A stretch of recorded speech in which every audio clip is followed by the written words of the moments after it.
Books of Blood, Volumes 1 to 3, by Clive Barker. DB 67474. Copyright 1998 by Clive Barker. Read by Jim Zeiger. This book contains 507 pages.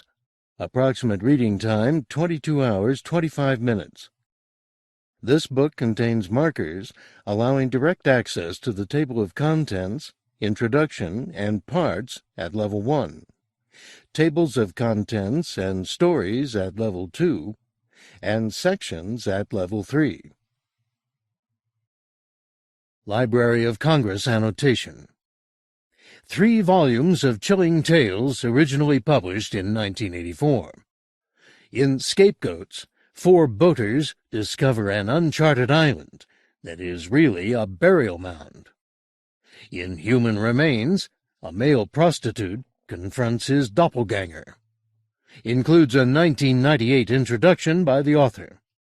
Explicit descriptions of sex, violence, and strong language. 1998. From the book jacket. With the publication of Books of Blood, Clive Barker became an overnight literary sensation. His tour-de-force collection of brilliantly disturbing tales demonstrated a genius for dark invention that rivaled Poe and Sod. He was hailed by Stephen King as the future of horror, and won both the British and World Fantasy Awards. Clive Barker's Books of Blood marked the beginning of a career that would transcend genre and media. As a screenwriter and director, he launched the phenomenal Hellraiser series of films. As a gifted artist, he inspired an acclaimed collection of graphic novels. But it is his powerful writing style and arresting imagery that have made Books of Blood a classic, and Clive Barker a cult phenomenon. Read him and rediscover the true meaning of fear. Other books by Clive Barker. Novels. The Damnation Game, Weave World, The Great and Secret Show, The Hellbound Heart, Imagica, Everville, Sacrament, Galilee. Short stories. In the Flash, The Inhuman Condition, Cabal. Plays. Forms of Heaven, 3 plays. Crazy Face, Paradise Street, Subtle Bodies. Incarnations, 3 plays. Colossus, Frankenstein in Love, The History of the Devil. Anthology, contributor, Revelations. For Children, The Thief of Always. Books of Blood, Volumes 1 to 3. Contents. Introduction by Clive Barker, page Roman numeral 9. Volume 1, page 1. Volume 2, page 165. Volume 3, page 325. Introduction. I get more invitations at Halloween than at any other time of the year. Invitations to go to college campuses and talk about the history of horror fiction, or to contribute a list of my 10 favorite fright films for some glossy magazine, or to extemporize a scary story on a late-night chat show. At the beginning of my career as a published writer, which began in 1984 with the 3 books you find here collected under one cover, I accepted a large number of such offers, happy to have a platform from which to promote my work. But in recent years, as my books have moved further and further from the unrelenting, bleak, violent tales that earned me some early notice, I've declined most of these offers. I'm uncomfortable being viewed as the horror guy, invited out of seclusion at the season of pumpkins and campfire tales to talk about the dark side, while the passions that fuel my current work go undiscussed. I've even avoided the usual Halloween jamborees, the parties and the parades, out of an unease with the whole business. Last year, however, I broke the rule. My lover, David Armstrong, persuaded me that a visit to the Halloween parade here in Los Angeles, which has grown into quite an event of late, would be the perfect antidote to the difficult time I was having with my current novel. I should just put down my pen, have a glass of vodka, and join him, he said. I agreed, as long as he didn't insist that I wear a costume. I'd go strictly as a voyeur. Fine, he told me. His costume would be elaborate enough for the two of us. It was no idle boast. He began his transformation in the middle of the afternoon. It took 6 hours. By the time he was finished, he was unrecognizable. He'd reconfigured his face so that it resembled a hawkish, horned gargoyle, spurts of hair sprouting from his brows and chin. He'd painted his body so that he was several shades blacker than the Lord made him. He'd put on several leather accoutrements. It didn't occur to me until later, when I began to make notes for this introduction, that he looked as though he might have stepped out of one of the stories in this collection, an amalgam of sexual excess and demonic elegance, as likely to fuck you as tear out your heart. At 10:30 we went down to the boulevard. It was a bitterly cold night, but once we were amongst the crowd, the sheer number of bodies warmed the air. There were tens of thousands of people thronging the street, a goodly number of them in elaborate costumes. There were Barbie and Ken dolls waddling around in their gaudy boxes. There were drag queens in every kind of outfit, from prom queen to Beverly Hills widow. There were all-American axe murderers, with their steroid-pumped bodies gleaming through the bloodied tatters of their T-shirts. There was a small brigade of Confederate soldiers, armed and proud. There were enough silver-skinned and suited aliens to fill a fleet of saucers. And besides these, there were the many thousands who'd just purchased a mask for the night, and were stalking the streets looking like their favorite bogeyman.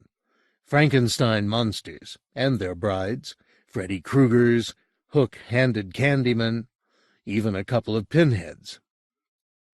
Finally, there was that smaller but noteworthy contingent that was using the event as an excuse for shameless exhibitionism, a group of glamorous transsexuals parading their surgically created attributes, a fellow in a shabby overcoat who was showing every third or fourth person he passed what he had between his legs, a band of gloriously corpulent women who had bound one another into fetishistic costumes so tight it was a wonder they could breathe. There were demons, too, but nothing approaching the transformed David, who was constantly called away to play out some scene for a photographer, threatening a blonde Lolita, whipping a tattooed punk in collar and leash, being ravished by a gaggle of boys as valley girls. But here was the curious thing. Watching the way people's eyes fell on my monstrous companion, the mingling of delight and revulsion, I began to remember what had made me a horror writer all those years ago.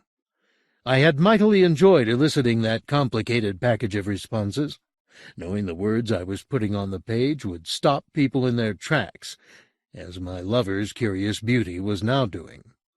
Make them wonder, perhaps, if the line between what they feared and what they took pleasure in was not a good deal finer than they'd once imagined. A short story is like a time capsule. It records, in a fashion that cannot be easily understood until some considerable time has passed, very specific details of how the author's life was being lived when the words were set down. This is not so true of a novel, at least the kind of novels I write, which tend to be large and take a year or more to write. The first draft of a short story may be set down in just a couple of days, pure and intense. A large novel, by contrast, is a kind of compendium. It may even be constructed to embrace contradictions and ambiguities. So now I look at these stories, and almost like a photograph snapped at a party, I find all manner of signs and indications of who I was. Was? Yes, was. I look at these pieces, and I don't think the man who wrote them is alive in me any more. Writing an introduction to the 10th anniversary edition of Weave World last year, I remarked on much of the same thing. The man who'd written that book was no longer around. He died in me, was buried in me. We are all our own graveyards, I believe. We squat amongst the tombs of the people we were. If we're healthy, every day is a celebration, a day of the dead in which we give thanks for the lives that we lived, and if we are neurotic, we brood and mourn and wish that the past was still present. Reading these stories over, I feel a little of both. Some of the simple energies that made these words flow through my pen, that made the phrases felicitous and the ideas sing, have gone. I lost their maker a long time ago. He liked horror movies more than I do. He had hopes for Hollywood. He was altogether more gleeful, less self-conscious, less moved by the falling note. I saw myself as a man who runs a freak show, pounding on a drum, summoning up an audience to gawp at my collection of moon calves and bottled fetuses. That side of my nature has become a good deal more subdued of late. I did my yelling and my drumming.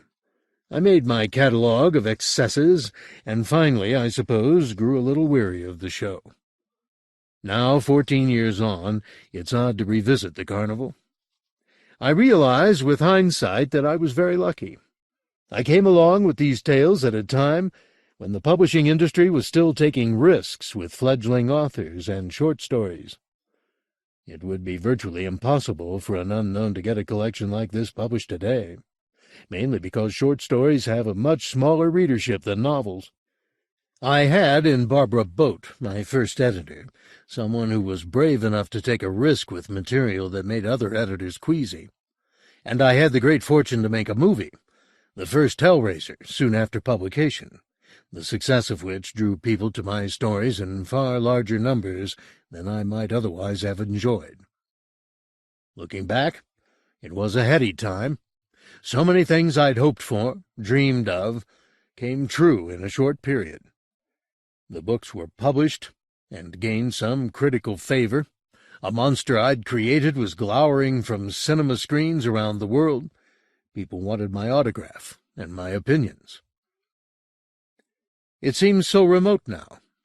I can still recapture some of the taste of it if I play a certain piece of music or find a passage in one of the stories that I can remember writing. Reading over The Midnight Meat Train, I recall my first trip alone on the New York subway, getting delivered by mistake to the end of the line, which was a darkened, empty station. Reading New Murders in the Rue Morgue, my homage to the greatest horror writer in the world, Edgar Allan Poe. I recall a snowbound Paris, when my late great friend Bill Henry and I were marooned in a silent city where not a single piece of traffic was moving. Reading Son of Celluloid, I remember the beaten-up revival cinema in my native Liverpool, in which I saw so many of the films that fueled my imagination as a young man. Franju's Les Yeux Sans Visage, the extraordinary Onibaba, the lush Quaidan, Pasolini's visionary labors, and Fellini's deliriums. Reading Dread, I can even bring to mind the people from my university years who inspired the characters on the page. A dubious form of tribute, I dare say, but they made their mark on me. I don't have any notion whether these stories will survive the passing of time. I doubt any author can know that with any certainty. But they're written, for better or worse, and though I might wish I'd polished this sentence better or excised that, they still please me. That's the most you can hope, I think, that the work you do pleases, both in the doing and the revisiting. One thing is certain, that the public's appetite for stories of the grotesque and the terrifying, for ghostly visitations and demonic possessions, for horrible acts of vengeance and foul monstrosities, is as healthy as it ever was. The people behind the masks on Santa Monica Boulevard last October weren't perverts and fiends. They were for the most part ordinary folks who were taking this opportunity to express an appetite that our culture demands we repress most of the time. A repression that I perversely applaud, by the way. The appetite is all the more powerful if it's kept under lock and key. But we need to touch the darkness in our souls now and again. It's a way to reconnect with the primal self, the self that probably existed before we could shape words, that knows the world contains great light and great darkness, and that one cannot exist without the other. In the journeys my fiction has taken since I wrote these stories, I've felt an ever stronger need to explore images of redemption rather than damnation. In Weave World, in Imagica, in Sacrament and Galilee, even in my book for children, The Thief of Always, the images of pain and death are eclipsed by light and sanctity. The figures that represent evil are overthrown. Not so in the stories that follow these observations. Here the monsters triumph, sometimes transforming those they touch in ways that might be deemed obliquely optimistic, but nevertheless surviving to do harm another day. If by chance the evil is overcome, then it more often than not takes its witnesses and its endurers down with it. I don't believe that any one story is truer than any other. The wisdom of these fictions, perhaps all fictions, lies in the effect they have upon individual imaginations. So I don't think it's useful to judge moral import, to try to tease out the lessons these narratives might seem to teach. Though I may occasionally use the terminology of the pulpit, these aren't sermons for either a white or black mass. They're little journeys, little parades, if you will, which wind away from familiar streets into darker and darker territory, until, somewhere very far from a place we know, we find ourselves standing in strange company, strange to ourselves. Clive Barker, Los Angeles, February 8th, 1998. Everybody is a book of blood. Wherever we're opened, we're read. Volume 1. Clive Barker's Books of Blood. Contents. The Book of Blood, page 3. The Midnight Meat Train, page 15. The Yattering and Jack, page 43. Pig Blood Blues, page 65. Sex, Death, and Starshine, page 96. In the Hills, the Cities, page 135. The Book of Blood. The dead have highways. They run unerring lines of ghost trains, of dream carriages, across the wasteland behind our lives, bearing an endless traffic of departed souls. Their thrum and throb can be heard in the broken places of the world, through cracks made by acts of cruelty, violence, and depravity. Their freight, the wandering dead, can be glimpsed when the heart is close to bursting, and sights that should be hidden come plainly into view. They have signposts, these highways, and bridges and lay-bys. They have turnpikes and intersections. It is at these intersections, where the crowds of dead mingle and cross, that this forbidden highway is most likely to spill through into our world. The traffic is heavy at the crossroads, and the voices of the dead are at their most shrill. Here the barriers that separate one reality from the next are worn thin with the passage of innumerable feet. Such an intersection on the Highway of the Dead was located at number 65 Tollington Place. Just a brick-fronted mock Georgian detached house, number 65 was unremarkable in every other way. An old, forgettable house, stripped of the cheap grandeur it had once laid claim to. It had stood empty for a decade or more. It was not rising damp that drove tenants from number 65. It was not the rot in the cellars, or the subsidence that had opened a crack in the front of the house, that ran from doorstep to eaves. It was the noise of passage. In the upper story, the din of that traffic never ceased. It cracked the plaster on the walls, and it warped the beams. It rattled the windows. It rattled the mind, too. Number 65 Tollington Place was a haunted house, and no one could possess it for long without insanity setting in. At some time in its history, a horror had been committed in that house. No one knew when or what, but even to the untrained observer, the oppressive atmosphere of the house, particularly the top story, was unmistakable. There was a memory and a promise of blood in the air of number 65, a scent that lingered in the sinuses and turned the strongest stomach. The building and its environs were shunned by vermin, by birds, even by flies. No woodlice crawled in its kitchen. No starling had nested in its attic. Whatever violence had been done there, it had opened the house up, as surely as a knife slits a fish's belly, and through that cut, that wound in the world, the dead peered out, and had their say. That was the rumor, anyway. It was the third week of the investigation at 65 Tollington Place. 3 weeks of unprecedented success in the realm of the paranormal.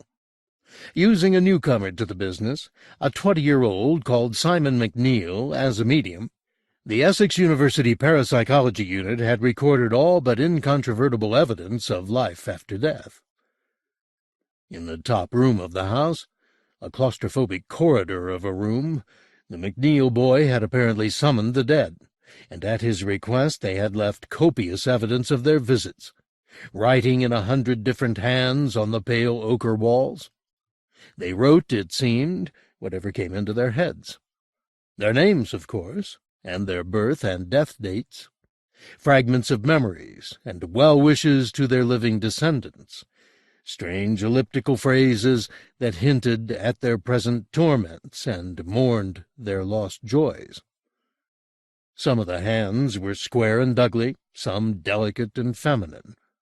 There were obscene drawings and half-finished jokes alongside lines of romantic poetry. A badly drawn rose, a game of noughts and crosses, a shopping list.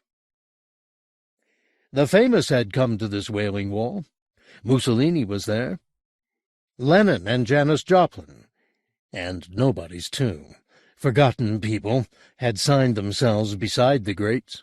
It was a roll call of the dead, and it was growing day by day, as the word of mouth was spreading amongst the lost tribes, and seducing them out of silence to sign this barren room with their sacred presence. After a lifetime's work in the field of psychic research, Dr. Florescu was well accustomed to the hard facts of failure. It had been almost comfortable, settling back into a certainty that the evidence would never manifest itself. Now, faced with a sudden and spectacular success, she felt both elated and confused. She sat, as she had sat for 3 incredible weeks, in the main room on the middle floor, 1 flight of stairs down from the writing room, and listened to the clamor of noises from upstairs with a sort of awe, scarcely daring to believe that she was allowed to be present at this miracle. There had been nibbles before, tantalizing hints of voices from another world, but this was the first time that province had insisted on being heard. Upstairs, the noises stopped. Mary looked at her watch. It was 6:17 p.m. For some reason best known to the visitors, the contact never lasted much after 6. She'd wait till 1:30, then go up. What would it have been today? Who would have come to that sordid little room and left their mark? "Shall I set up the cameras?" Reg Fuller, her assistant, asked. "Please," she murmured, distracted by expectation. "Wonder what we'll get today." "We'll leave him 10 minutes." "Sure." Upstairs, McNeil slumped in the corner of the room and watched the October sun through the tiny window. He felt a little shut in, all alone in that damn place, but he still smiled to himself, that wan, beatific smile that melted even the most academic heart. Especially Dr. Florescue's. Oh, yes, the woman was infatuated with his smile, his eyes, the lost look he put on for her. It was a fine game. Indeed, at first that was all it had been, a game. Now Simon knew they were playing for bigger stakes. What had begun as a sort of lie detection test had turned into a very serious contest. McNeil versus the truth. The truth was simple. He was a cheat. He penned all his ghost writings on the wall with tiny shards of lead he secreted under his tongue. He banged and thrashed and shouted without any provocation other than the sheer mischief of it, and the unknown names he wrote. Ha! He laughed to think of it, the names he found in telephone directories. Yes, it was indeed a fine game. She promised him so much. She tempted him with fame, encouraging every lie that he invented. Promises of wealth, of applauded appearances on the television, of an adulation he'd never known before, as long as he produced the ghosts. He smiled the smile again. She called him her go-between, an innocent carrier of messages. She'd be up the stairs soon, her eyes on his body, her voice close to tears with her pathetic excitement at another series of scrawled names and nonsense. He liked it when she looked at his nakedness, or all but nakedness. All his sessions were carried out with him only dressed in a pair of briefs, to preclude any hidden aids. A ridiculous precaution. All he needed were the leads under his tongue, and enough energy to fling himself around for half an hour, bellowing his head off. He was sweating. The groove of his breastbone was slick with it, his hair plastered to his pale forehead. Today had been hard work. He was looking forward to getting out of the room, sluicing himself down, and basking in admiration a while.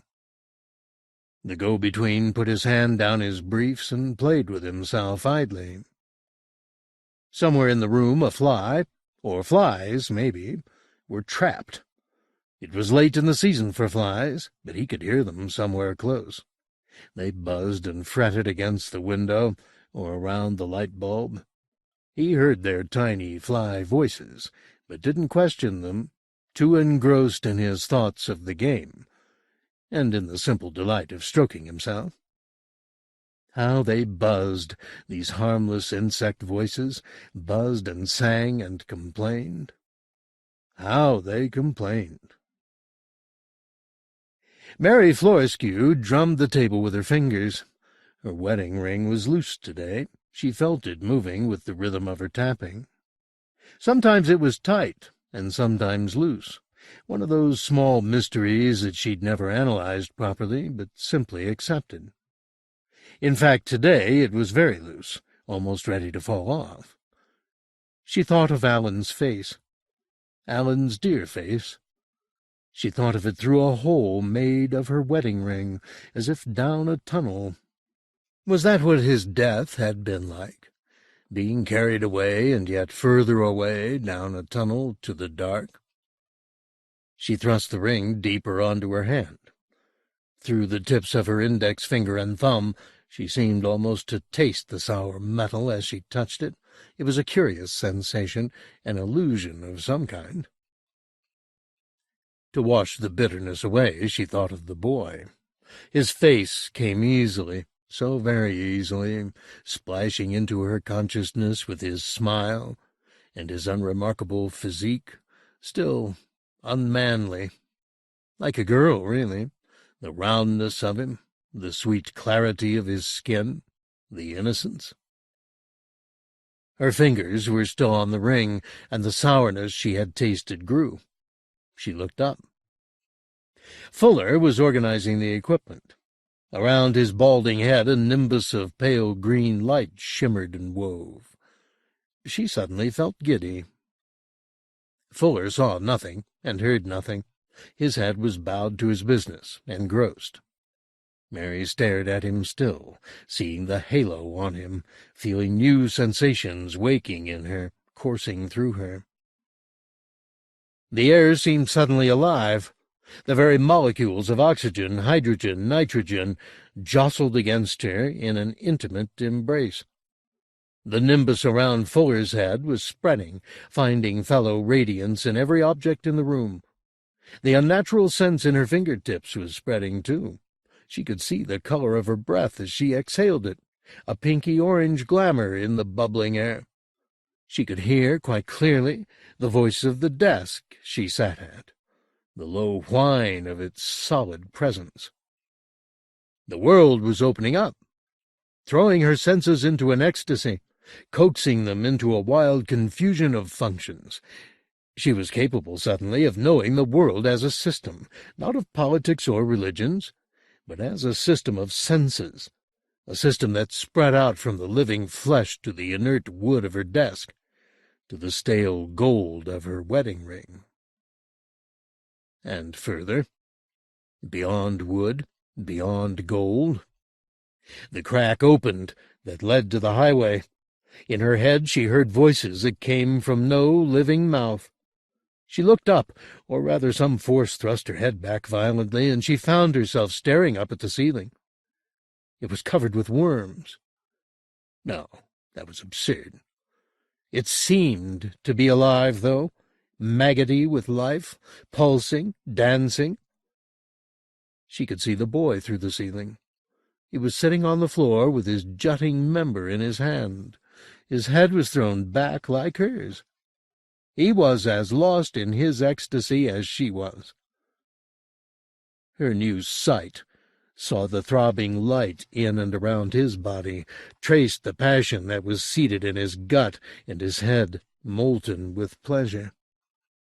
It saw another sight, the lie in him, the absence of power where she'd thought there had been something wonderful. He had no talent to commune with ghosts, nor had he ever had. She saw this plainly. He was a little liar, a boy liar, a sweet white boy liar, without the compassion or the wisdom to understand what he had dared to do. Now it was done. The lies were told, the tricks were played, and the people on the highway, sick beyond death of being misrepresented and mocked, were buzzing at the crack in the wall and demanding satisfaction. That crack she had opened. She had unknowingly fingered and fumbled at, unlocking it by slow degrees. Her desire for the boy had done that. Her endless thoughts of him, her frustration, her heat and her disgust at her heat had pulled the crack wider.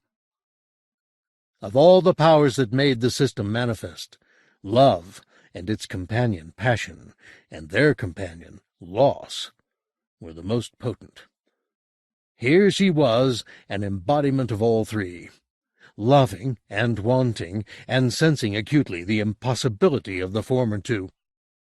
Wrapped up in an agony of feeling which she had denied herself, believing she loved the boy simply as her go-between.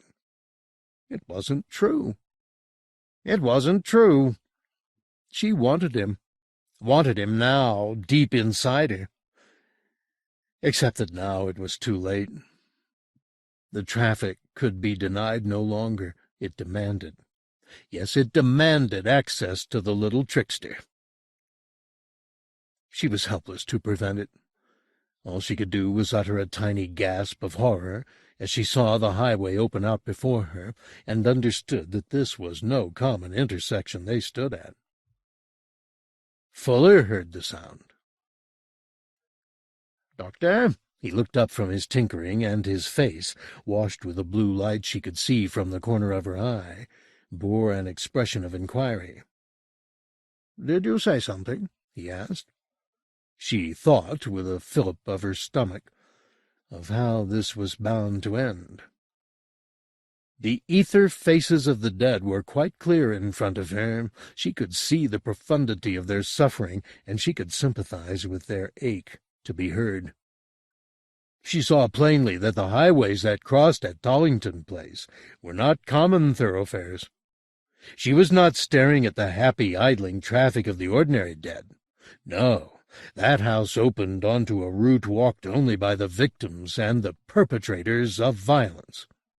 The men, the women, the children who had died enduring all the pains nerves had the wit to muster, with their minds branded by the circumstances of their deaths. Eloquent beyond words, their eyes spoke their agonies, their ghost bodies still bearing the wounds that had killed them. She could also see, mingling freely with the innocents, their slaughterers and tormentors.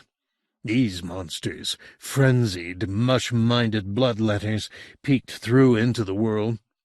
None such creatures, unspoken, forbidden miracles of our species, chattering and howling their jabberwocky.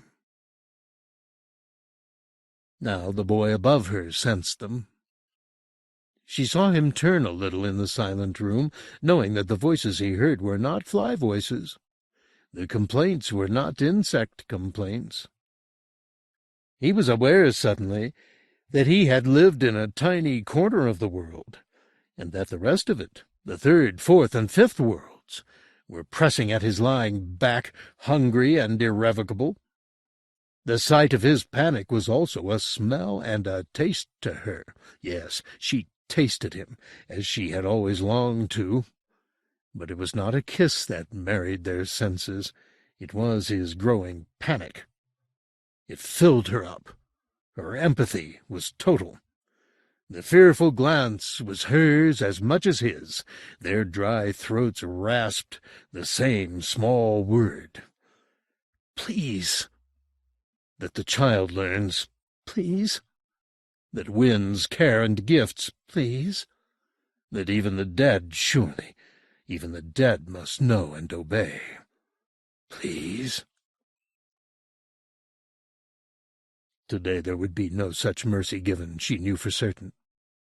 The ghosts had despaired on the highway, a grieving age, bearing the wounds they had died with, and the insanities they had slaughtered with.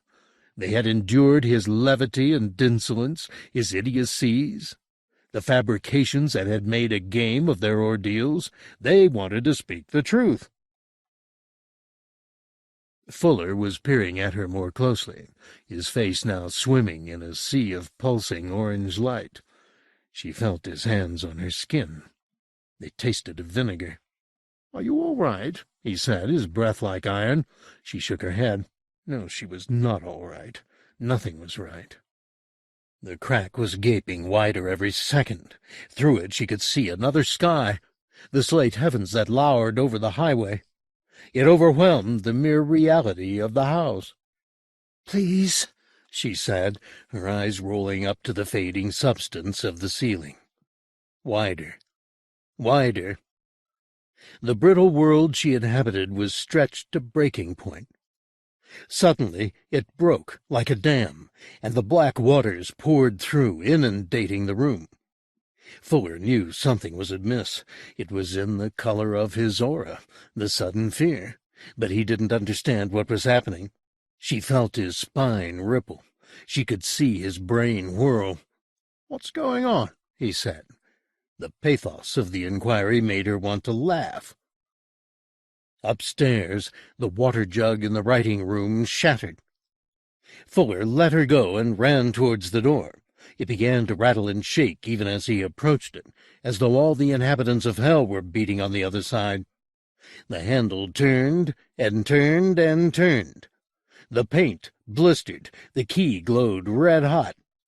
Fuller looked back at the doctor, who was still fixed in that grotesque position, head back, eyes wide. He reached for the handle, but the door opened before he could touch it.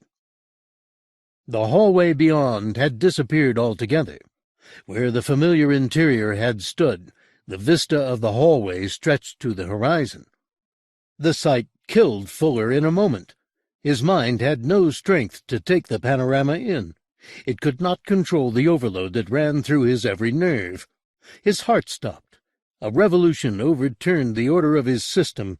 His bladder failed, his bowels failed, his limbs shook and collapsed. As he sank to the floor, his face began to blister like the door, and his corpse rattle like the handle. He was inert stuff already, as fit for this indignity as wood or steel. Somewhere to the east, his soul joined the wounded highway, on its route to the intersection where a moment previously he had died. Mary Florescu knew she was alone. Above her, the marvelous boy, her beautiful cheating child, was writhing and screeching as the dead set their vengeful hands on his fresh skin. She knew their intention. She could see it in their eyes. There was nothing new about it. Every history had this particular torment in its tradition. He was to be used to record their testaments. He was to be their page, their book, the vessel for their autobiographies. A book of blood. A book made of blood. A book written in blood. She thought of the grimoires that had been made of dead human skin. She'd seen them, touched them. She thought of the tattoos she'd seen. Freak show exhibits, some of them, others just shirtless laborers in the street with a message to their mothers pricked across their backs. It was not unknown to write a book of blood. But on such skin, on such gleaming skin, oh God, that was the crime. He screamed as the torturing needles of broken jug glass skipped against his flesh, ploughing it up. She felt his agonies as if they had been hers, and they were not so terrible. Yet he screamed, and fought, and poured obscenities out at his attackers. They took no notice. They swarmed around him, deaf to any plea or prayer, and worked on him with all the enthusiasm of creatures forced into silence for too long. Mary listened as his voice wearied with its complaints, and she fought against the weight of fear in her limbs. Somehow she felt she must get up to the room. It didn't matter what was beyond the door or on the stairs. He needed her, and that was enough. She stood up and felt her hair swirl up from her head, flailing like the snake hair of the Gorgon Medusa. Reality swam. There was scarcely a floor to be seen beneath her. The boards of the house were ghostwood, and beyond them a seething dark raged and yawned at her. She looked to the door, feeling all the time a lethargy that was so hard to fight off. Clearly they didn't want her up there. Maybe, she thought, they even fear me a little. The idea gave her resolution. Why else were they bothering to intimidate her unless her very presence, having once opened this hole in the world, was now a threat to them? The blistered door was open. Beyond it, the reality of the house had succumbed completely to the howling chaos of the highway. She stepped through, concentrating on the way her feet still touched solid floor, even though her eyes could no longer see it. The sky above her was Prussian blue. The highway was wide and windy. The dead pressed on every side. She fought through them as through a crowd of living people, while their gawping idiot faces looked at her and hated her invasion. The please was gone. Now she said nothing, just gritted her teeth and narrowed her eyes against the highway, kicking her feet forward to find the reality of the stairs that she knew were there. She tripped as she touched them, and a howl went up from the crowd. She couldn't tell if they were laughing at her clumsiness or sounding a warning at how far she had got. First step, second step, third step. Though she was torn at from every side, she was winning against the crowd.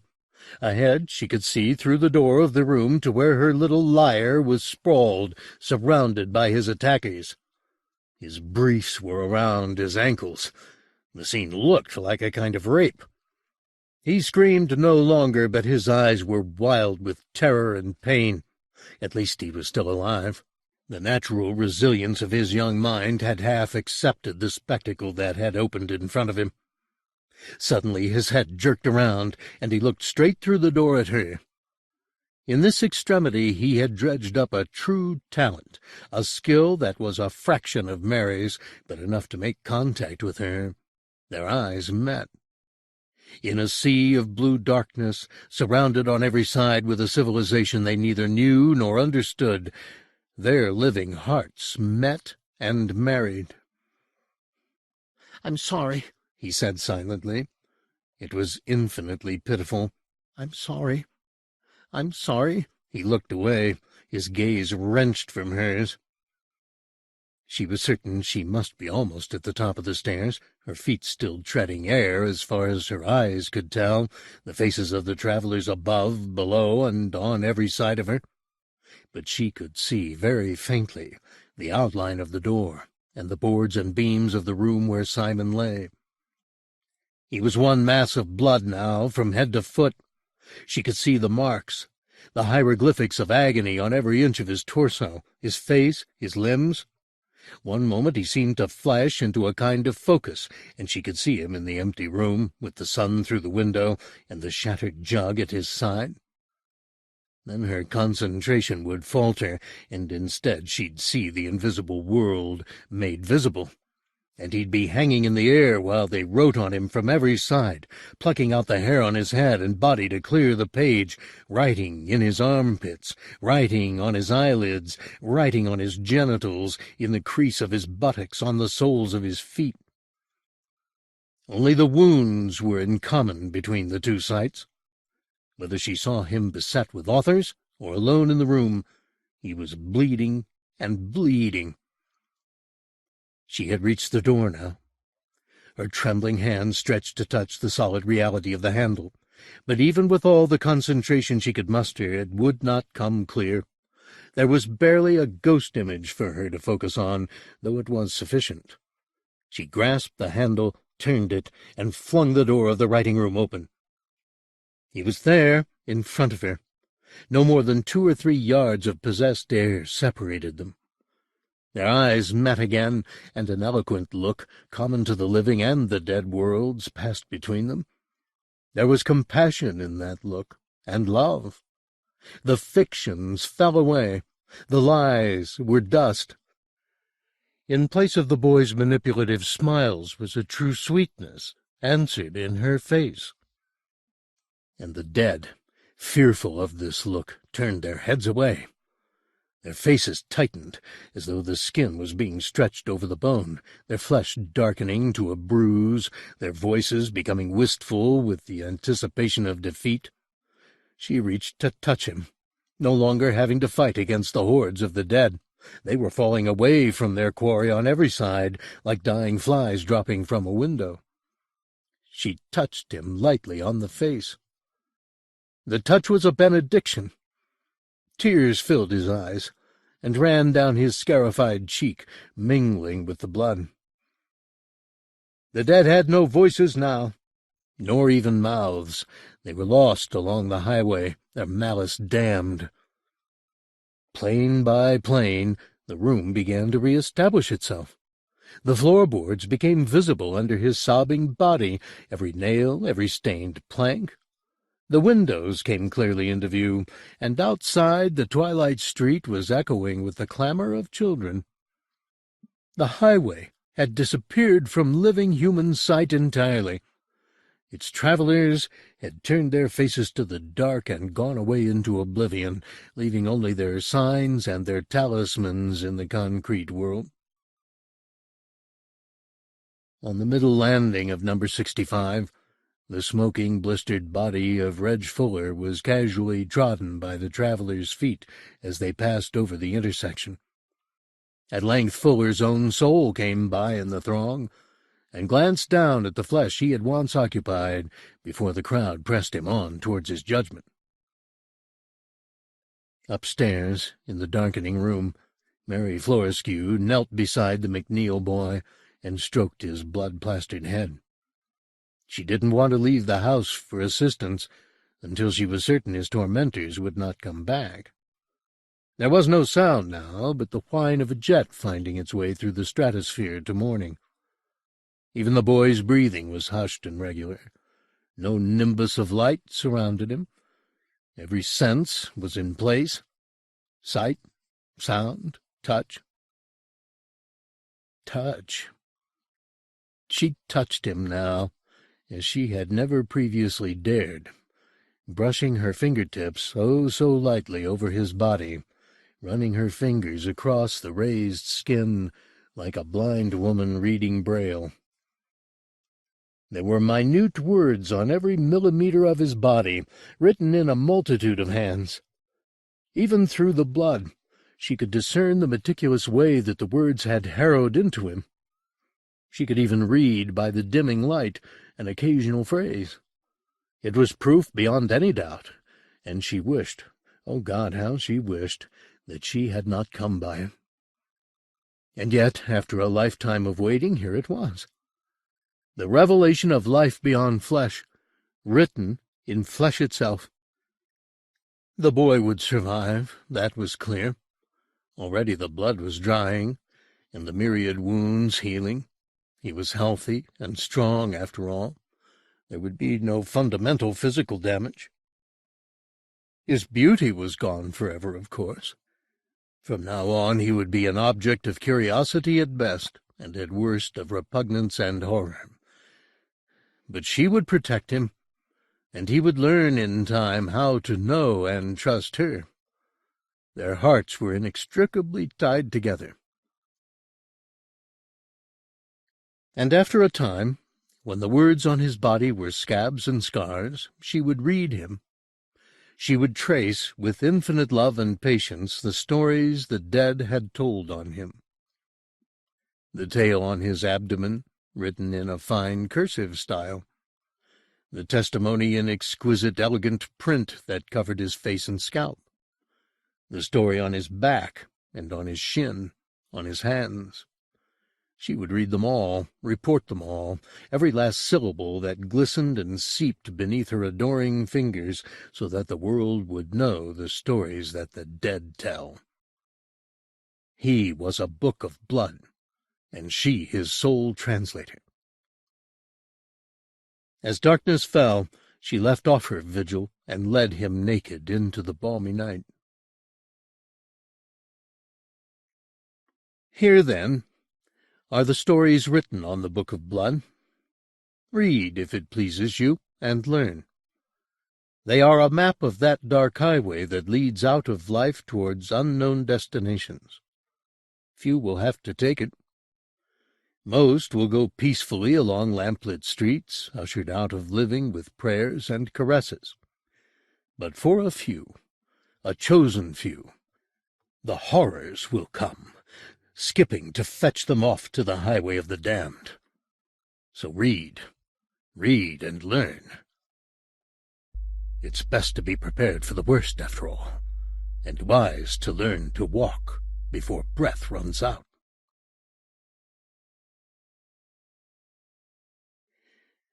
The Midnight Meat Train. Leon Kaufman was no longer new to the city. The Palace of Delights, he'd always called it in the days of his innocence. But that was when he'd lived in Atlanta, and New York was still a kind of promised land, where anything and everything was possible. Now Kaufman had lived 3.5 months in his dream city, and the Palace of Delights seemed less than delightful. Was it really only a season since he stepped out of Port Authority bus station and looked up 42nd Street towards the Broadway intersection?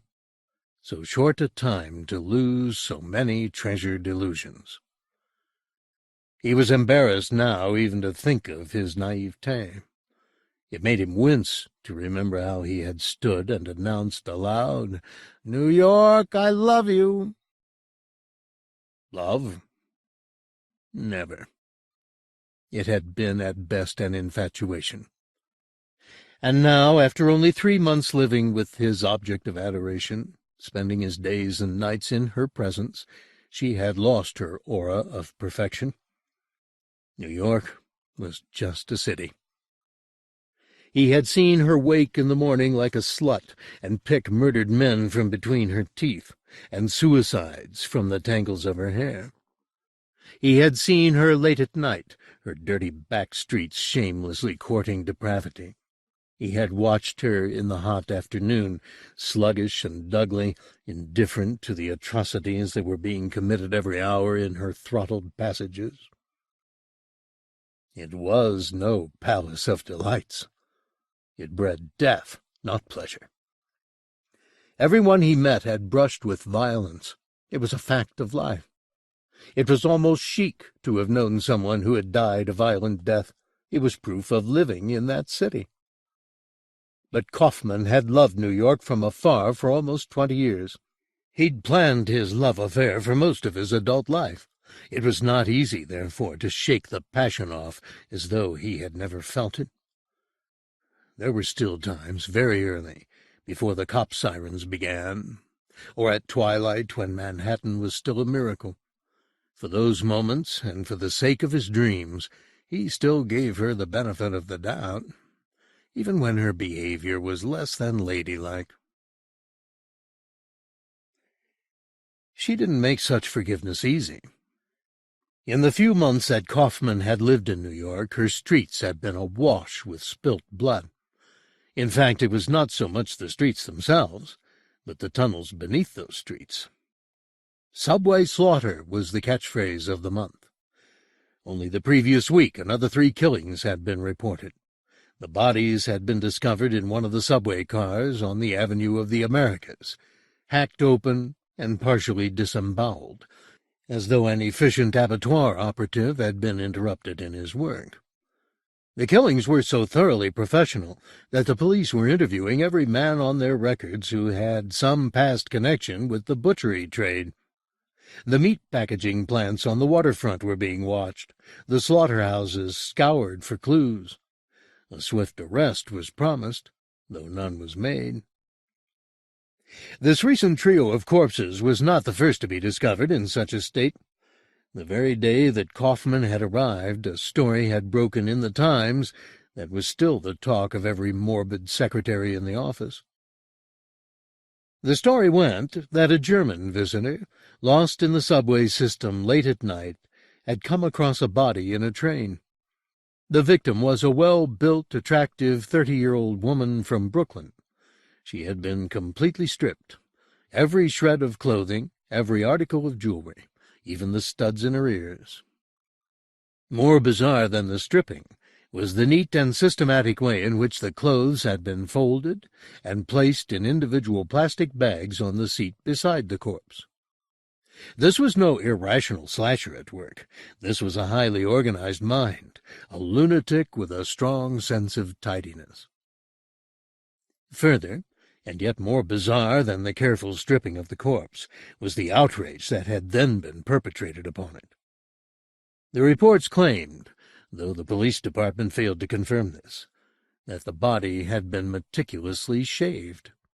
Every hair had been removed, from the head, from the groin, from beneath the arms, all cut and scorched back to the flesh. Even the eyebrows and eyelashes had been plucked out. Finally, this all-too-naked slab had been hung by the feet from one of the holding handles set in the roof of the car, and a black plastic bucket, lined with a black plastic bag, had been placed beneath the corpse to catch the steady fall of blood from its wounds. In that state, stripped, shaved, suspended, and practically bled white, the body of Loretta Dyer had been found. It was disgusting. It was meticulous, and it was deeply confusing. There had been no rape, nor any sign of torture. The woman had been swiftly and efficiently dispatched as though she was a piece of meat, and the butcher was still loose. The city fathers, in their wisdom, declared a complete close-down on press reports of the slaughter. It was said that the man who had found the body was in protective custody in New Jersey, out of sight of inquiring journalists. But the cover-up had failed. Some greedy cop had leaked the salient details to a reporter from the Times. Everyone in New York now knew the horrible story of the slaughters. It was a topic of conversation in every deli and bar, and, of course, on the subway. But Loretta Dyer was only the first.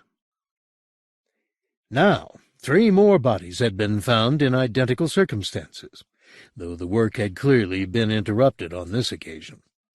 Not all the bodies had been shaved, and the jugulars had not been severed to bleed them.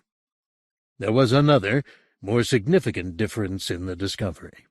It was not a tourist who had stumbled on the site. It was a reporter from the New York Times. Kaufman surveyed the report that sprawled across the front page of the newspaper. He had no prurient interest in the story, unlike his elbow mate along the counter of the deli. All he felt was a mild disgust that made him push his plate of overcooked eggs aside. It was simply further proof of his city's decadence. He could take no pleasure in her sickness. Nevertheless, being human, he could not entirely ignore the gory details on the page in front of him. The article was unsensationally written, but the simple clarity of the style made the subject seem more appalling. He couldn't help wondering, too, about the man behind the atrocities. Was there one psychotic loose, or several, each inspired to copy the original murder? Perhaps this was only the beginning of the horror. Maybe more murders would follow, until at last the murderer, in his exhilaration or exhaustion, would step beyond caution and be taken. Until then, the city, Kaufman's adored city, would live in a state somewhere between hysteria and ecstasy. At his elbow, a bearded man knocked over Kaufman's coffee. "Shit," he said. Kaufman shifted on his stool to avoid the dribble of coffee running off the counter. "Shit," the man said again. "No harm done," said Kaufman. He looked at the man with a slightly disdainful expression on his face. The clumsy bastard was attempting to soak up the coffee with a napkin, which was turning to mush as he did so. Kaufman found himself wondering if this oaf, with his florid cheeks and his uncultivated beard, was capable of murder. Was there any sign on that overfed face, any clue in the shape of his head or the turn of his small eyes, that gave his true nature away? The man spoke. "Want another?" Kaufman shook his head. "Coffee. Regular. Dark," the oaf said to the girl behind the counter.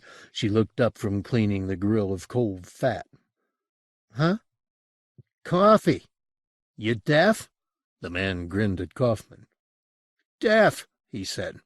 Kaufman noticed he had 3 teeth missing from his lower jaw. "Looks bad, huh?" he said. What did he mean? The coffee? The absence of his teeth? 3 people like that. Carved up. Kaufman nodded. "Makes you think," he said. "Sure. I mean, it's a cover-up, isn't it? They know who did it." This conversation's ridiculous, thought Kaufman. He took off his spectacles and pocketed them. The bearded face was no longer in focus. That was some improvement, at least. "Bastards," he said. "Fucking bastards, all of them. I'll lay you anything it's a cover-up." "Of what?" "They got the evidence. They're just keeping us in the fucking dark. There's something out there that's not human." Kaufman understood. It was a conspiracy theory the oaf was trotting out. He'd heard them so often. A panacea. "See, they do all this cloning stuff and it gets out of hand. They could be growing fucking monsters for all we know. There's something down there they won't tell us about. Cover up, like I say. Lay you anything." Kaufman found the man's certainty attractive. Monsters on the prowl, 6 heads, 12 eyes. Why not? He knew why not. Because that excused his city.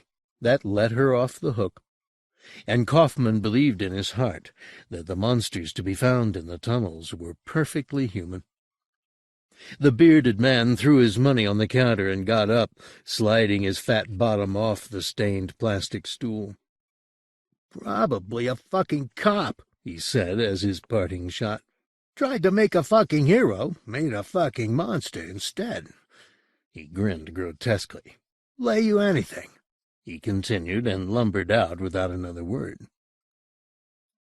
Kaufman slowly exhaled through his nose, feeling the tension in his body abate. He hated that sort of confrontation. It made him feel tongue-tied and ineffectual. Come to think of it, he hated that kind of man, the opinionated brute that New York bred so well. It was coming up to 6 when Mahogany awoke. The morning rain had turned into a light drizzle by twilight. The air was about as clear-smelling as it ever got in Manhattan. He stretched on his bed, threw off the dirty blanket, and got up for work. In the bathroom, the rain was dripping on the box of the air conditioner, filling the apartment with a rhythmical slapping sound. Mahogany turned on the television to cover the noise, disinterested in anything it had to offer. He went to the window. The street 6 floors below was thick with traffic and people. After a hard day's work, New York was on its way home. To play, to make love. People were streaming out of their offices and into their automobiles. Some would be testy after a day's sweaty labor in a badly aired office. Others, benign as sheep, would be wandering home down the avenues, ushered along by a ceaseless current of bodies. Still others would even now be cramming onto the subway, blind to the graffiti on every wall, deaf to the babble of their own voices and to the cold thunder of the tunnels. It pleased Mahogany to think of that. He was, after all, not one of the common herd. He could stand at his window and look down on 1,000 heads below him and know he was a chosen man. He had deadlines to meet, of course, like the people in the street, but his work was not their senseless labor. It was more like a sacred duty. He needed to live and sleep and shit like them, too, but it was not financial necessity that drove him, but the demands of history. He was in a great tradition that stretched further back than America. He was a night stalker, like Jack the Ripper, like Gilles de Rais, a living embodiment of death, a wraith with a human face. He was a haunter of sleep and an awakener of terrors.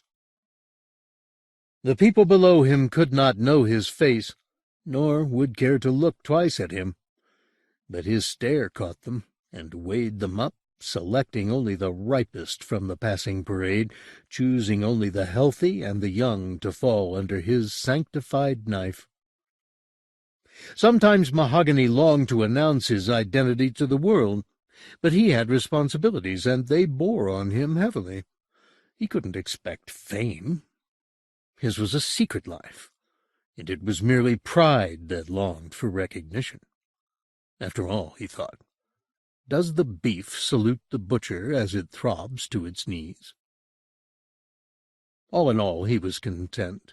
To be part of that great tradition was enough, would always have to remain enough. Recently, however, there had been discoveries. They weren't his fault, of course. Nobody could possibly blame him. But it was a bad time. Life was not as easy as it had been 10 years ago. He was that much older, of course, and that made the job more exhausting.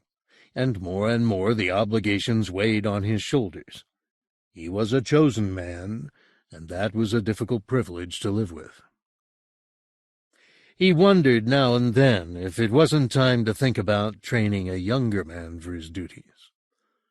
There would need to be consultations with the fathers, but sooner or later a replacement would have to be found, and it would be, he felt, a criminal waste of his experience not to take on an apprentice.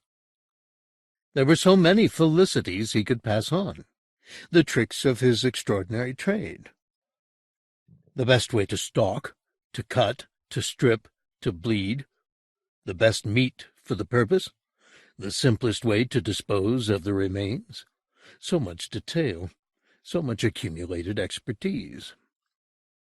Mahogany wandered into the bathroom and turned on the shower. As he stepped in, he looked down at his body, the small paunch, the graying hairs on his sagging chest, the scars and pimples that littered his pale skin. He was getting old. Still, tonight, like every other night, he had a job to do. Kaufman hurried back into the lobby with his sandwich, turning down his collar and brushing rain off his hair. The clock above the elevator read 7:16. He would work through until 10, no later. The elevator took him up to the 12th floor and to the Pappas offices. He traipsed unhappily through the maze of empty desks and hooded machines to his little territory, which was still illuminated. The women who cleaned the offices were chatting down the corridor. Otherwise, the place was lifeless. He took off his coat, shook the rain off it as best he could, and hung it up. Then he sat down in front of the piles of orders he had been tussling with for the best part of 3 days and began work.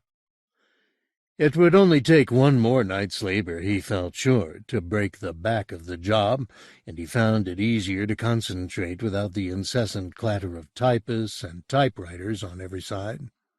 He unwrapped his ham on whole wheat with extra mayonnaise and settled in for the evening. It was 9 now. Mahogany was dressed for the night shift.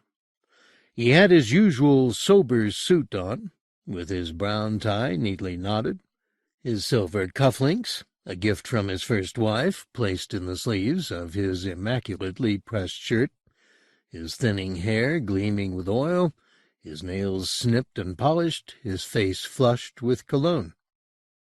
His bag was packed, the towels, the instruments, his chain mail apron. He checked his appearance in the mirror.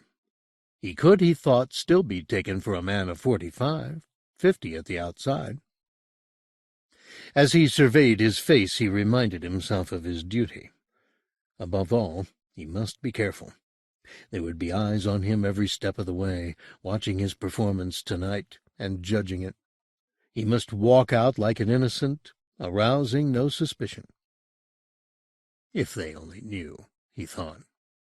The people who walked, ran, and skipped past him on the streets, who collided with him without apology, who met his gaze with contempt, who smiled at his bulk, looking uneasy in his ill-fitting suit.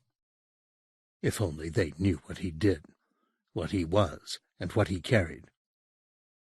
Caution, he said to himself, and turned off the light. The apartment was dark. He went to the door and opened it, used to walking in blackness, happy in it. The rain clouds had cleared entirely. Mahogany made his way down Amsterdam towards the subway at 145th Street. Tonight he'd take the Avenue of the Americas again, his favorite line, and often the most productive. Down the subway steps, token in hand, through the automatic gates. The smell of the tunnels was in his nostrils now, not the smell of the deep tunnels, of course. They had a scent all of their own, but there was reassurance even in the stale electric air of this shallow line. The regurgitated breath of a million travelers circulated in this warren, mingling with the breath of creatures far older, things with voices soft like clay, whose appetites were abominable. How he loved it! The scent, the dark, the thunder. He stood on the platform and scanned his fellow travelers critically. There were 1 or 2 bodies he contemplated following, but there was so much dross amongst them, so few worth the chase. The physically wasted, the obese, the ill, the weary, bodies destroyed by excess and by indifference. As a professional, it sickened him, though he understood the weakness that spoiled the best of men. He lingered in the station for over an hour, wandering between platforms while the trains came and went, and the people with them. There was so little of quality around, it was dispiriting. It seemed he had to wait longer and longer every day to find flesh worthy of use. It was now almost 10:30. and he had not seen a single creature who was really ideal for slaughter. No matter, he told himself, there was time yet. Very soon the theater crowd would be emerging. They were always good for a sturdy body or two. The well-fed intelligentsia, clutching their ticket stubs and opining on the diversions of art. Oh, yes, there'd be something there. If not, and there were nights when it seemed he would never find something suitable, he'd have to ride downtown and corner a couple of lovers out late, or find an athlete or two fresh from one of the gyms. They were always sure to offer good material, except that with such healthy specimens there was always the risk of resistance. He remembered catching 2 black bucks a year ago or more, with maybe 40 years between them, father and son perhaps. They'd resisted with knives, and he'd been hospitalized for 6 weeks. It had been a close-fought encounter, and one that had set him doubting his skills. Worse, it had made him wonder what his masters would have done with him had he suffered a fatal injury. Would he have been delivered to his family in New Jersey and given a decent Christian burial, or would his carcass have been thrown into the dark for their own use? The headline of the New York Post, discarded on the seat across from him, caught Mahogany's eye. "Police all out to catch killer." He couldn't resist a smile. Thoughts of failure, weakness, and death evaporated. After all, he was that man, that killer, and tonight the thought of capture was laughable. After all, wasn't his career sanctioned by the highest possible authorities? No policeman could hold him. No court passed judgment on him. The very forces of law and order that made such a show of his pursuit served his masters no less than he. He almost wished some two-bit cop would catch him, take him in triumph before the judge, just to see the looks on their faces when the word came up from the dark that Mahogany was a protected man, above every law on the statute books. It was now well after 10:30. The trickle of theater-goers had begun, but there was nothing likely so far. He'd want to let the rush pass anyway, just follow 1 or 2 choice pieces to the end of the line. He bided his time like any wise hunter. Kaufman was not finished by 11, an hour after he'd promised himself release. But exasperation and ennui were making the job more difficult, and the sheets of figures were beginning to blur in front of him. At 11:10 he threw down his pen and admitted defeat. He rubbed his hot eyes with the cushions of his palms till his head filled with colors. "Fuck it," he said. He never swore in company, but once in a while to say fuck it to himself was a great consolation. He made his way out of the office, damp coat over his arm, and headed for the elevator. His limbs felt drugged, and his eyes would scarcely stay open. It was colder outside than he had anticipated, and the air brought him out of his lethargy a little. He walked towards the subway at 34th Street. Catch an express to Far Rockaway. Home in an hour. Neither Kaufman nor Mahogany knew it, but at 96th and Broadway the police had arrested what they took to be the subway killer, having trapped him in one of the uptown trains. A small man of European extraction, wielding a hammer and a saw, had cornered a young woman in the second car and threatened to cut her in half in the name of Jehovah. Whether he was capable of fulfilling this threat was doubtful. As it was, he didn't get the chance. While the rest of the passengers, including 2 Marines, looked on, the intended victim landed a kick to the man's testicles. He dropped the hammer, she picked it up, and broke his lower jaw and right cheekbone with it before the Marines stepped in. When the train halted at 96th, the police were waiting to arrest the subway butcher. They rushed the car in a horde, yelling like banshees and scared as shit.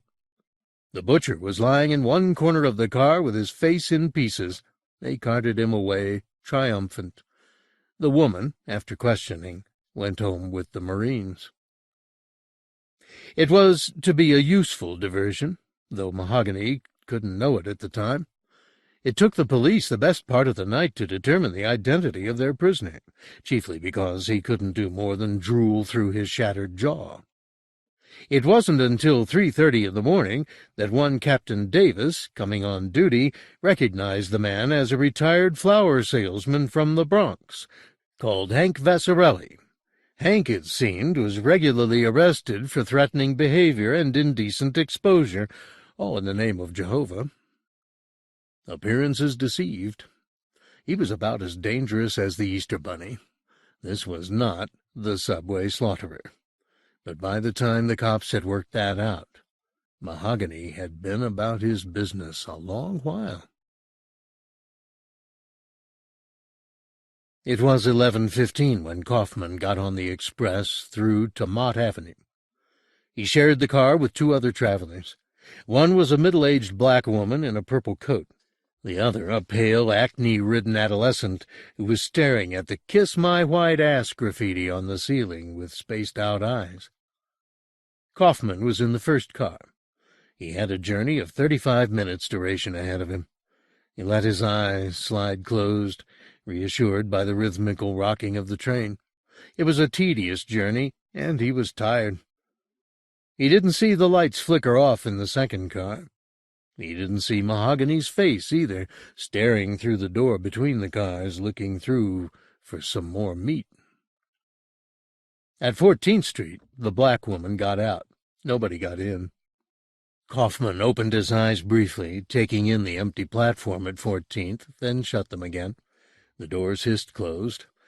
He was drifting in that warm somewhere between alertness and sleep, and there was a fluttering of nascent dreams in his head. It was a good feeling. The train was off again, rattling down into the tunnels. Maybe, at the back of his dozing mind, Kaufman half-registered that the doors between the second and first cars had been slit open. Maybe he smelt the sudden gush of tunnel air, and registered that the noise of wheels was momentarily louder, but he chose to ignore it. Maybe he even heard the scuffle, as Mahogany subdued the youth with the spaced-out stare, but the sound was too distant, and the promise of sleep was too tempting. He drowsed on. For some reason, his dreams were of his mother's kitchen. She was chopping turnips and smiling sweetly as she chopped. He was only small in his dream, and was looking up at her radiant face while she worked. Chop, chop, chop. His eyes jerked open. His mother vanished. The car was empty, and the youth was gone. How long had he been dozing? He hadn't remembered the train stopping at West 4th Street. He got up, his head full of slumber, and almost fell over as the train rocked violently. It seemed to have gathered quite a substantial head of speed. Maybe the driver was keen to be home, wrapped up in bed with his wife. They were going at a fair lick. In fact, it was bloody terrifying. There was a blind drawn down over the window between the cars, which hadn't been down before, as he remembered. A little concern crept into Kaufman's sober head. Suppose he'd been sleeping a long while, and the guard had overlooked him in the car. Perhaps they'd passed Far Rockaway, and the train was now speeding on its way to wherever they took the trains for the night. "Fuck it," he said aloud. Should he go forward and ask the driver? It was such a bloody idiot question to ask. Where am I? At this time of night, was he likely to get more than a stream of abuse by way of reply? Then the train began to slow. A station. Yes, a station. The train emerged from the tunnel and into the dirty light of the station at West 4th Street. He'd missed no stops. So where had the boy gone? He'd either ignored the warning on the car wall forbidding transfer between the cars while in transit, or else he'd gone into the driver's cabin up front. Probably between the driver's legs, even now, Kaufman thought, his lip curling. It wasn't unheard of. This was the Palace of Delights, after all, and everyone had their right to a little love in the dark. Kaufman shrugged to himself. What did he care where the boy had gone? The doors closed. Nobody had boarded the train. It shunted off from the station, the lights flickering as it used a surge of power to pick up some speed again. Kaufman felt the desire for sleep come over him afresh, but the sudden fear of being lost had pumped adrenaline into his system, and his limbs were tingling with nervous energy. His senses were sharpened, too. Even over the clatter and the rumble of the wheels on the tracks, he heard the sound of tearing cloth coming from the next car. Was someone tearing their shirt off? He stood up, grasping one of the straps for balance. The window between the cars was completely curtained off, but he stared at it, frowning, as though he might suddenly discover X-ray vision. The car rocked and rolled. It was really traveling again. Another ripping sound. Was it rape? With no more than a mild voyeuristic urge, he moved down the seesawing car towards the intersecting door, hoping there might be a chink in the curtain. His eyes were still fixed on the window, and he failed to notice the splatters of blood he was treading in until his heel slipped. He looked down. His stomach almost saw the blood before his brain, and the ham on whole wheat was halfway up his gullet, catching in the back of his throat. Blood. He took several large gulps of stale air and looked away, back at the window. His head was saying, blood. Nothing would make the word go away. There was no more than a yard or two between him and the door now. He had to look.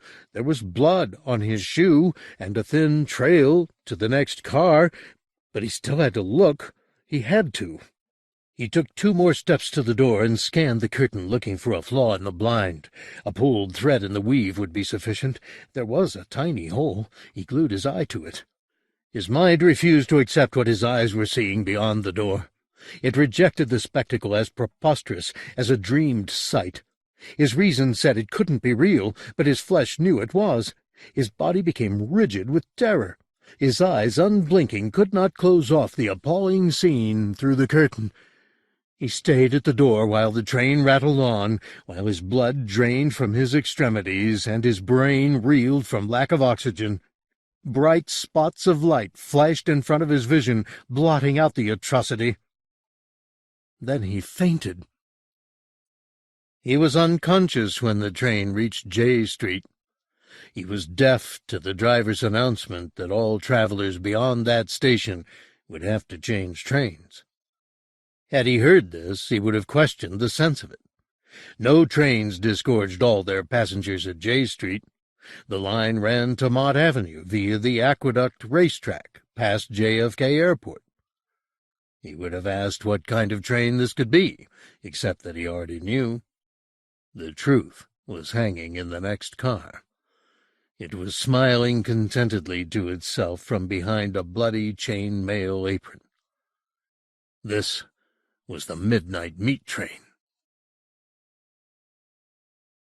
There's no accounting for time in a dead faint. It could have been seconds or hours that passed before Kaufman's eyes flickered open again, and his mind focused on his newfound situation. He lay under one of the seats now, sprawled along the vibrating wall of the car, hidden from view. Fate was with him so far, he thought. Somehow the rocking of the car must have jockeyed his unconscious body out of sight. He thought of the horror in Car 2, and swallowed back vomit. He was alone. Wherever the guard was, murdered, perhaps, there was no way he could call for help. And the driver? Was he dead at his controls?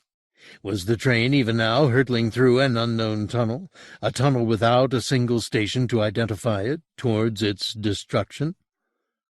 And if there was no crash to be killed in, there was always the butcher, still hacking away a door's thickness from where Kaufman lay.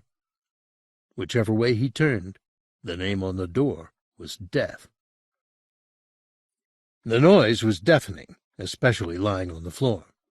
Kaufmann's teeth were shaking in their sockets, and his face felt numb with the vibration. Even his skull was aching. Gradually he felt strength seeping back into his exhausted limbs. He cautiously stretched his fingers and clenched his fists to set the blood flowing there again. And as the feeling returned, so did the nausea.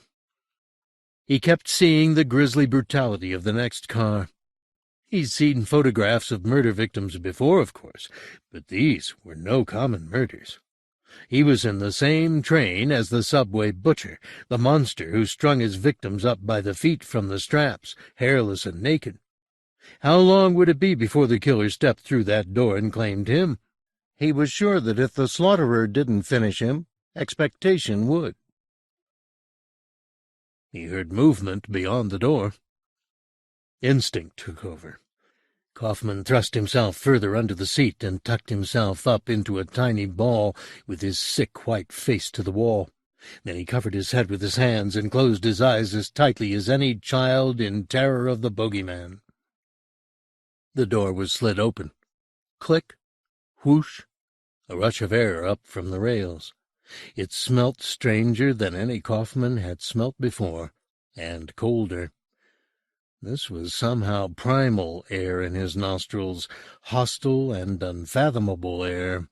It made him shudder. The door closed. Click. The butcher was close. Kaufmann knew it. He could be standing no more than a matter of inches from where he lay. Was he even now looking down at Kaufmann's back? Even now bending, knife in hand, to scoop Kaufmann out of his hiding place like a snail hooked from its shell? Nothing happened. He felt no breath on his neck. His spine was not slit open. There was simply a clatter of feet close to Kaufmann's head, then that same sound receding. Kaufmann's breath, held in his lungs till they hurt, was expelled in a rasp between his teeth. Mahogany was almost disappointed that the sleeping man had alighted at West 4th Street. He was hoping for one more job to do that night, to keep him occupied while they descended. But no, the man had gone. The potential victim hadn't looked that healthy anyway, he thought to himself. He was an anemic Jewish accountant, probably. The meat wouldn't have been of any quality. Mahogany walked the length of the car to the driver's cabin. He'd spend the rest of the journey there. My Christ, thought Kaufmann. He's going to kill the driver. He heard the cabin door open, then the voice of the butcher, low and hoarse. Aye. Aye? They knew each other. All done? All done. Kaufmann was shocked by the banality of the exchange. All done? What did that mean? All done? He missed the next few words as the train hit a particularly noisy section of track. Kaufmann could resist looking no longer. Warily he uncurled himself and glanced over his shoulder down the length of the car. All he could see was the butcher's legs and the bottom of the open cabin door. Damn, he wanted to see the monster's face again. There was laughter now. Kaufmann calculated the risks of his situation, the mathematics of panic. If he remained where he was, sooner or later the butcher would glance down at him, and he'd be mincemeat. On the other hand, if he were to move from his hiding place, he would risk being seen and pursued.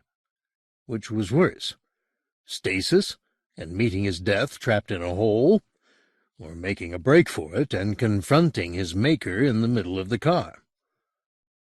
Kaufmann surprised himself with his mettle. He'd move. Infinitesimally slowly he crawled out from under the seat, watching the butcher's back every minute as he did so. Once out, he began to crawl towards the door. Each step he took was a torment, but the butcher seemed far too engrossed in his conversation to turn around. Kaufmann had reached the door. He began to stand up, trying all the while to prepare himself for the sight he would meet in car 2. The handle was grasped, and he slid the door open. The noise of the rails increased, and a wave of dank air, stinking of nothing on earth, came up at him. Surely the butcher must hear, or smell.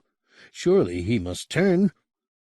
But no, Kaufmann skinned his way through the slit he had opened, and so through into the bloody chamber beyond.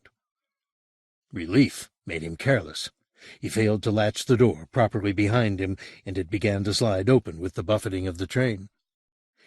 Mahogany put his head out of the cabin and stared down the car towards the door. "What the fuck's that?" said the driver. "Didn't close the door properly, that's all." Kaufmann heard the butcher walking towards the door. He crouched, a ball of consternation, against the intersecting wall, suddenly aware of how full his bowels were. The door was pulled closed from the other side, and the footsteps receded again. Safe, for another breath at least. Kaufmann opened his eyes, steeling himself for the slaughter pen in front of him. There was no avoiding it. It filled every one of his senses. The smell of opened entrails, the sight of the bodies, the feel of fluid on the floor under his fingers, the sound of the straps creaking beneath the weight of the corpses, even the air tasting salty with blood. He was with death absolutely in that cubbyhole, hurtling through the dark. But there was no nausea now.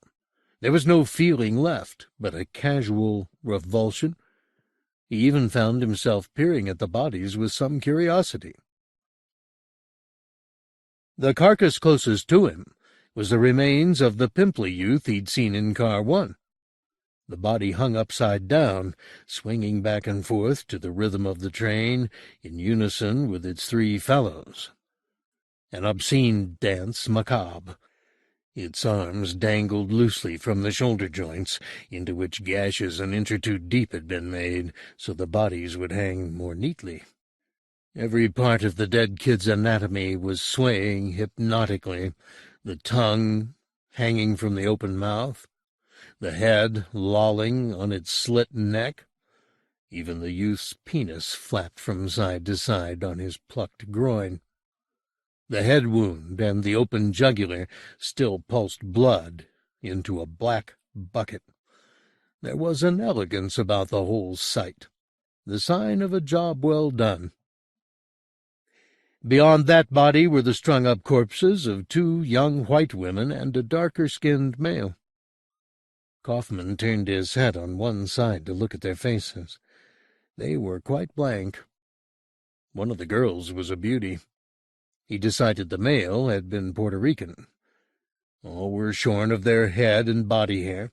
In fact, the air was still pungent with the smell of the shearing. Kaufmann slid up the wall out of the crouching position, and as he did so, one of the women's bodies turned around, presenting a dorsal view. He was not prepared for this last horror. The meat of her back had been entirely cleft open from neck to buttock, and the muscle had been peeled back to expose the glistening vertebrae. It was the final triumph of the butcher's craft. Here they hung, these shaved, bled, slit slabs of humanity, opened up like fish and ripe for devouring. Kaufmann almost smiled at the perfection of its horror. He felt an offer of insanity tickling the base of his skull, tempting him into oblivion, promising a blank indifference to the world. He began to shake uncontrollably. He felt his vocal cords trying to form a scream. It was intolerable, and yet to scream was to become in a short while like the creatures in front of him. "Fuck it," he said more loudly than he'd intended. Then, pushing himself off from the wall, he began to walk down the car between the swaying corpses, observing the neat piles of clothes and belongings that sat on the seats beside their owners. Under his feet the floor was sticky with drying bile. Even with his eyes closed to cracks, he could see the blood in the buckets too clearly. It was thick and heady, flecks of grit turning in it. He was past the youth now, and he could see the door into Car 3 ahead. All he had to do was run this gauntlet of atrocities. He urged himself on, trying to ignore the horrors and concentrate on the door that would lead him back into sanity. He was past the first woman. A few more yards, he said to himself, 10 steps at most, less if he walked with confidence. Then the lights went out. "Jesus Christ!" he said. The train lurched, and Kaufman lost his balance. In the utter blackness he reached out for support, and his flailing arms encompassed the body beside him. Before he could prevent himself, he felt his hands sinking into the lukewarm flesh, and his fingers grasping the open edge of muscle on the dead woman's back, his fingertips touching the bone of her spine. His cheek was laid against the bald flesh of the thigh. He screamed, and even as he screamed the lights flickered back on. And as they flickered back on, and his scream died, he heard the noise of the butcher's feet approaching down the length of car 1 towards the intervening door. He let go of the body he was embracing. His face was smeared with blood from her leg. He could feel it on his cheek like war paint. The scream had cleared Kaufman's head, and he suddenly felt released into a kind of strength. There would be no pursuit down the train, he knew that. There would be no cowardice. Not now. This was going to be a primitive confrontation, 2 human beings face to face, and there would be no trick, none, that he couldn't contemplate using to bring his enemy down. This was a matter of survival, pure and simple. The door handle rattled. Kaufman looked round for a weapon, his eyes steady and calculating. His gaze fell on the pile of clothes beside the Puerto Rican's body. There was a knife there, lying amongst the rhinestone rings and the imitation gold chains. A long-bladed, immaculately clean weapon, probably the man's pride and joy. Reaching past the well-muscled body, Kaufman plucked the knife from the heap. It felt good in his hand. In fact, it felt positively thrilling. The door was opening, and the face of the slaughterer came into view. Kaufman looked down the abattoir at Mahogany. He was not terribly fearsome, just another balding, overweight man of 50. His face was heavy and his eyes deep-set. His mouth was rather small and delicately lipped. In fact, he had a woman's mouth. Mahogany could not understand where this intruder had appeared from, but he was aware that it was another oversight, another sign of increasing incompetence. He must dispatch this ragged creature immediately. After all, they could not be more than a mile or 2 from the end of the line. He must cut the little man down and have him hanging up by his heels before they reached their destination. He moved into car 2. "You were asleep," he said, recognizing Kaufman. "I saw you." Kaufman said nothing. "You should have left the train." "What were you trying to do, hide from me?" Kaufman still kept his silence. Mahogany grasped the hand of the cleaver hanging from his well-used leather belt. It was dirty with blood, as was his chain-mail apron, his hammer, and his saw. "As it is," he said, "I'll have to do away with you." Kaufman raised the knife. It looked a little small beside the butcher's paraphernalia. "Fuck it," he said. Mahogany grinned at the little man's pretensions to defense. "You shouldn't have seen this. It's not for the likes of you," he said, taking another step towards Kaufman. "It's secret." "Oh, so he's the divinely inspired type, is he?" thought Kaufman. "That explains something." "Fuck it," he said again. The butcher frowned. He didn't like the little man's indifference to his work, to his reputation. "We all have to die sometime," he said. "You should be well pleased. You're not going to be burnt up like most of them. I can use you to feed the fathers." Kaufman's only response was a grin. He was past being terrorized by this gross, shambling hulk. The butcher unhooked the cleaver from his belt and brandished it. "A dirty little Jew like you," he said, "should be thankful to be useful at all. Meat's the best you can aspire to." Without warning, the butcher swung. The cleaver divided the air at some speed, but Kaufman stepped back. The cleaver sliced his coat arm and buried itself in the Puerto Rican's shank. The impact half severed the leg, and the weight of the body opened the gash even further. The exposed meat of the thigh was like prime steak, succulent and appetizing. The butcher started to drag the cleaver out of the wound, and in that moment Kaufman sprang. The knife sped towards Mahogany's eye, but an error of judgment buried it instead in his neck. It transfixed the column and appeared in a little gout of gore on the other side, straight through, in one stroke, straight through. Mahogany felt the blade in his neck as a choking sensation, almost as though he had caught a chicken bone in his throat. He made a ridiculous, half-hearted coughing sound. Blood issued from his lips, painting them like lipstick on his woman's mouth. The cleaver clattered to the floor. Kaufman pulled out the knife. The two wounds spouted little arcs of blood. Mahogany collapsed to his knees, staring at the knife that had killed him. The little man was watching him quite passively. He was saying something, but Mahogany's ears were deaf to the remarks, as though he was under water. Mahogany suddenly went blind. He knew with a nostalgia for his senses that he would not see or hear again. This was death. It was on him for certain. His hands still felt the weave of his trousers, however, and the hot splashes on his skin. His life seemed to totter on its tiptoes while his fingers grasped at one last sense. Then his body collapsed, and his hands and his life and his sacred duty folded up under a weight of gray flesh. The butcher was dead. Kaufman dragged gulps of stale air into his lungs and grabbed one of the straps to steady his reeling body. Tears blotted out the shambles he stood in. A time passed. He didn't know how long. He was lost in a dream of victory.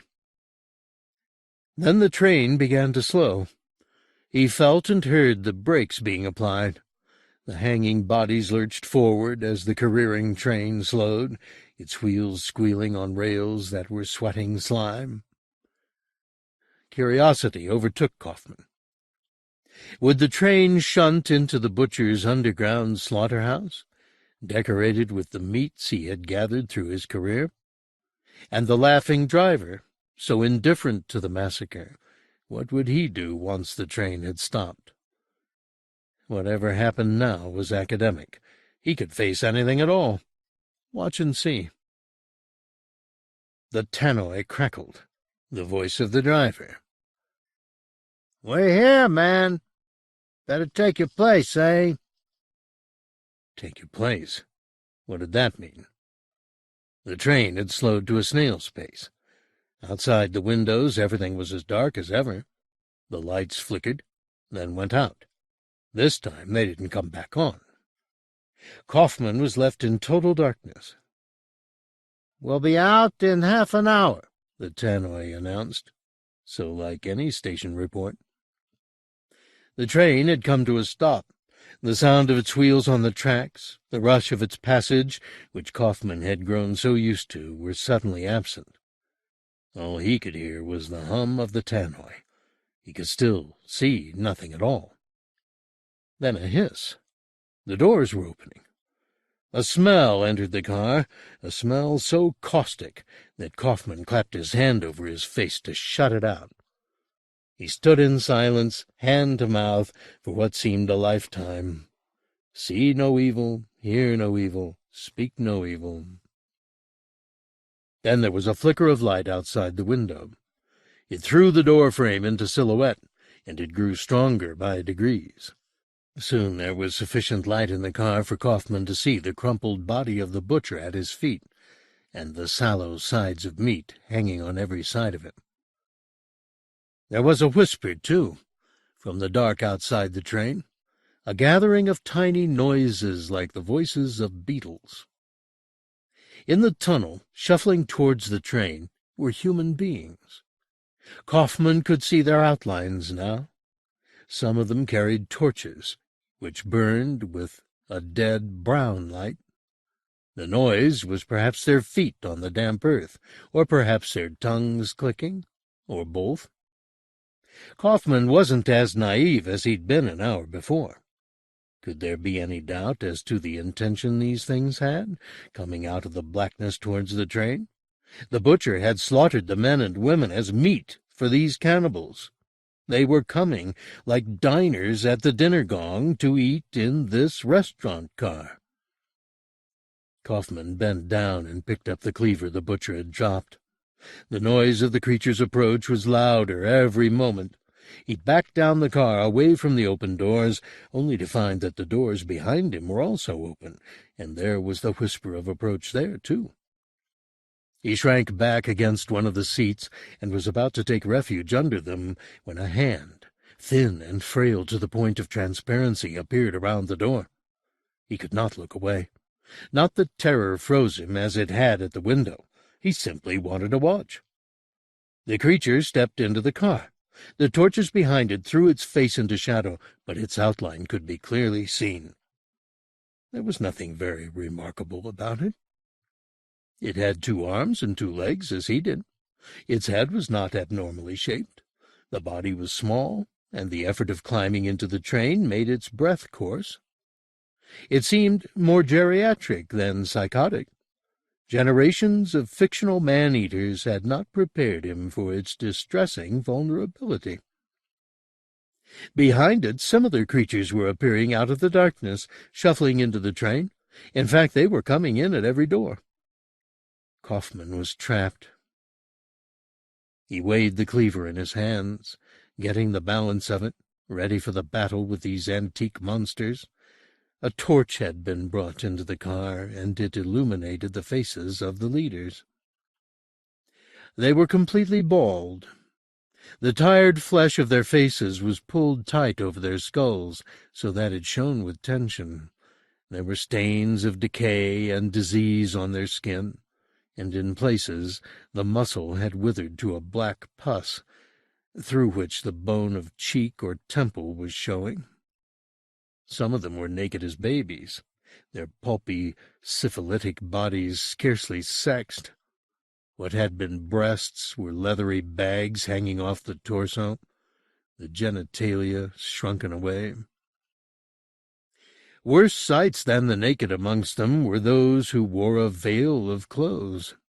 It soon dawned on Kaufman that the rotting fabric slung around their shoulders, or knotted about their midriffs, was made of human skins.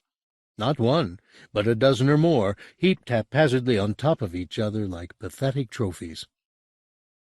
The leaders of this grotesque meal line had reached the bodies now, and the gracile hands were laid upon the shanks of meat, and were running up and down the shaved flesh in a manner that suggested sensual pleasure.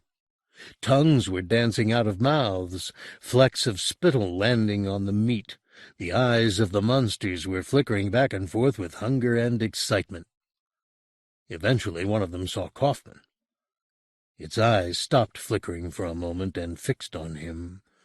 A look of inquiry came over the face, making a parody of puzzlement. "You," it said. The voice was as wasted as the lips it came from. Kaufman raised the cleaver a little, calculating his chances. There were perhaps 30 of them in the car, and many more outside. But they looked so weak, and they had no weapons but their skin and bones. The monster spoke again, its voice quite well modulated, when it found itself the piping of a once cultured, once charming man. "You came after the other, yes?" It glanced down at the body of mahogany. It had clearly taken in the situation very quickly. "Old, anyway," it said, its watery eyes back on Kaufman, studying him with care. "Fuck you," said Kaufman.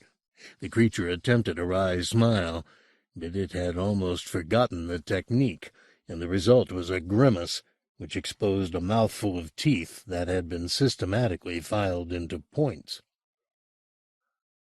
"You must now do this for us," it said through the bestial grin. "We cannot survive without food." The hand patted the rump of human flesh. Kaufman had no reply to the idea. He just stared in disgust as the fingernails slid between the cleft in the buttocks, feeling the swell of tender muscle. "It disgusts us no less than you," said the creature, "but we're bound to eat this meat or we die.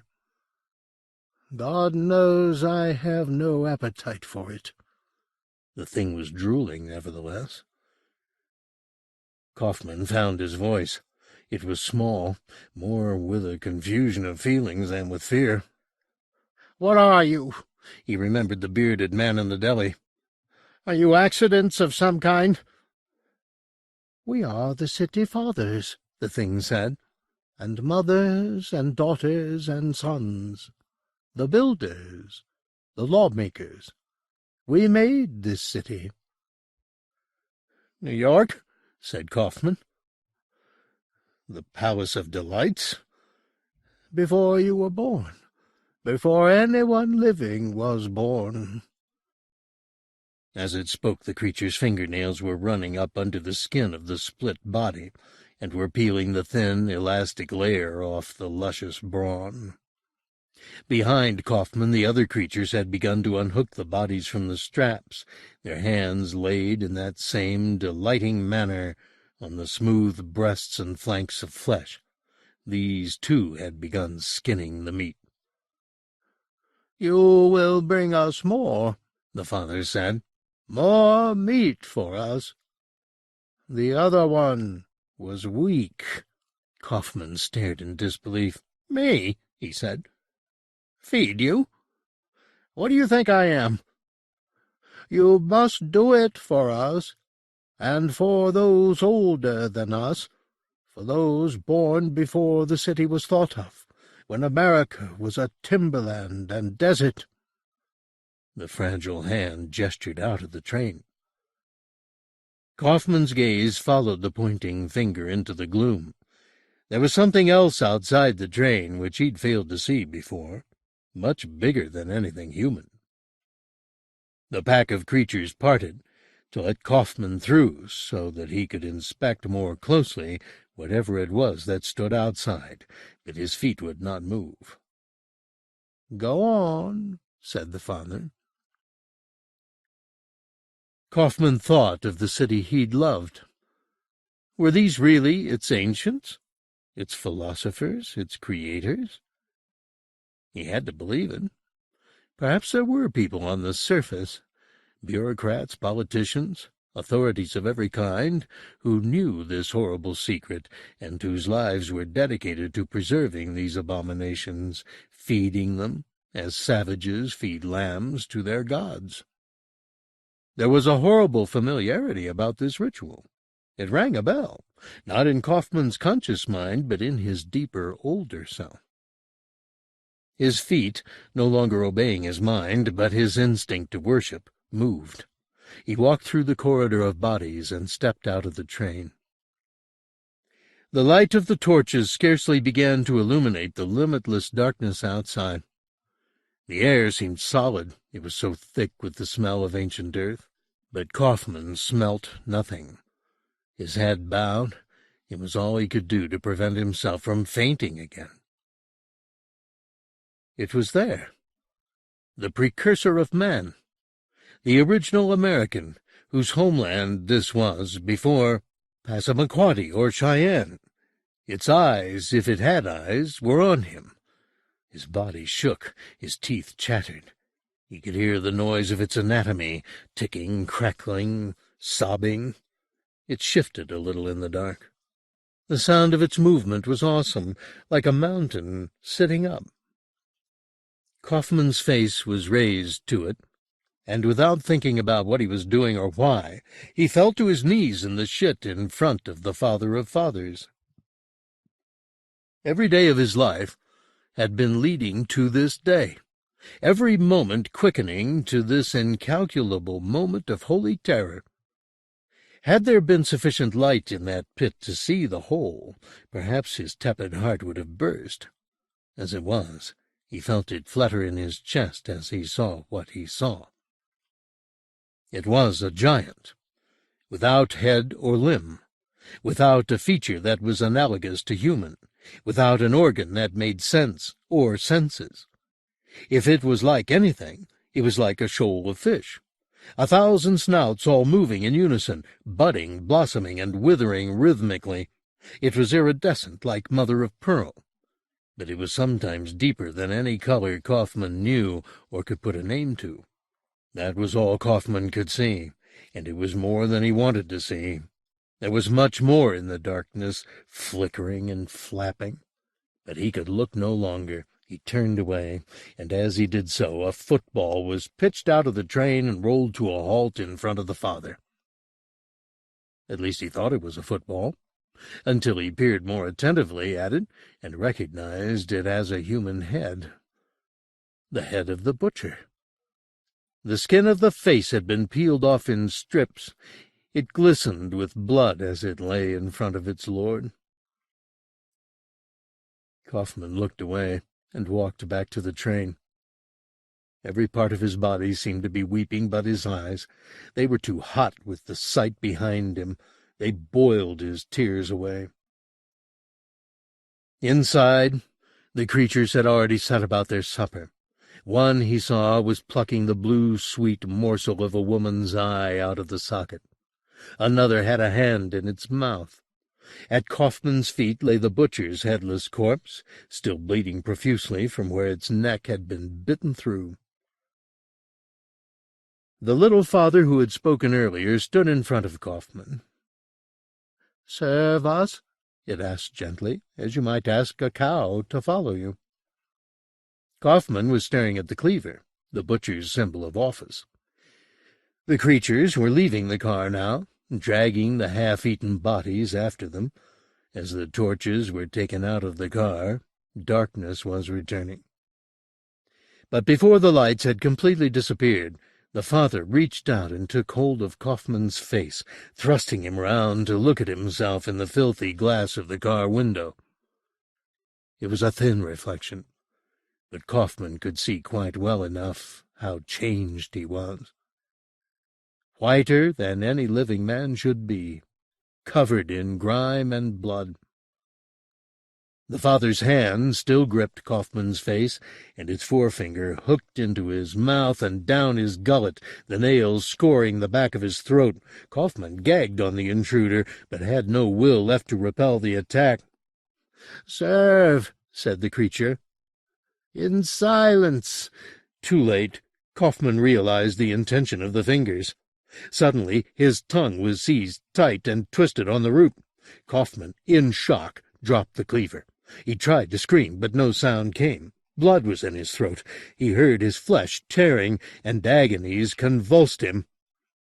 Then the hand was out of his mouth, and the scarlet spittle-covered fingers were in front of his face with his tongue held between thumb and forefinger. Kaufmann was speechless. "Serve," said the father, and stuffed the tongue into his own mouth, chewing on it with evident satisfaction. Kaufmann fell to his knees, spewing up his sandwich. The father was already shuffling away into the dark. The rest of the ancients had disappeared into their warren for another night. The tannoy crackled. "Home," said the driver. The doors hissed closed, and the sound of power surged through the train. The lights flickered on, then off again, then on. The train began to move. Kaufmann lay on the floor, tears pouring down his face, tears of discomfiture and of resignation. He would bleed to death, he decided, where he lay. It wouldn't matter if he died. It was a foul world anyway. The driver woke him. He opened his eyes. The face that was looking down at him was black and not unfriendly. It grinned. Kaufmann tried to say something, but his mouth was sealed up with dried blood. He jerked his head around like a driveler trying to spit out a word. Nothing came but grunts. He wasn't dead. He hadn't bled to death. The driver pulled him to his knees, talking to him as though he were a 3-year-old. "You got a job to do, my man. They're very pleased with you." The driver had licked his fingers and was rubbing Kaufman's swollen lips, trying to part them. "Lots to learn before tomorrow night." Lots to learn. Lots to learn. He led Kaufman out of the train. They were in no station he had ever seen before. It was white-tiled and absolutely pristine, a station-keeper's nirvana. No graffiti disfigured the walls. There were no token booths. But then there were no gates, and no passengers either. This was a line that provided only one service: the meat train. A morning shift of cleaners were already busy hosing the blood off the seats and the floor of the train. Somebody was stripping the butcher's body in preparation for dispatch to New Jersey. All around Kaufman, people were at work. A rain of dawn light was pouring through a grating in the roof of the station. Motes of dust hung in the beams, turning over and over. Kaufman watched them, entranced. He hadn't seen such a beautiful thing since he was a child. Lovely dust, over and over and over and over. The driver had managed to separate Kaufman's lips. His mouth was too wounded for him to move it, but at least he could breathe easily, and the pain was already beginning to subside.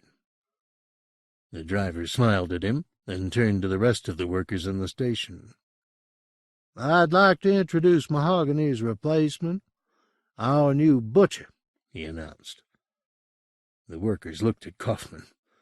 There was a certain deference in their faces, which he found appealing. Kaufman looked up at the sunlight, now falling all around him. He jerked his head, signifying that he wanted to go up, into the open air.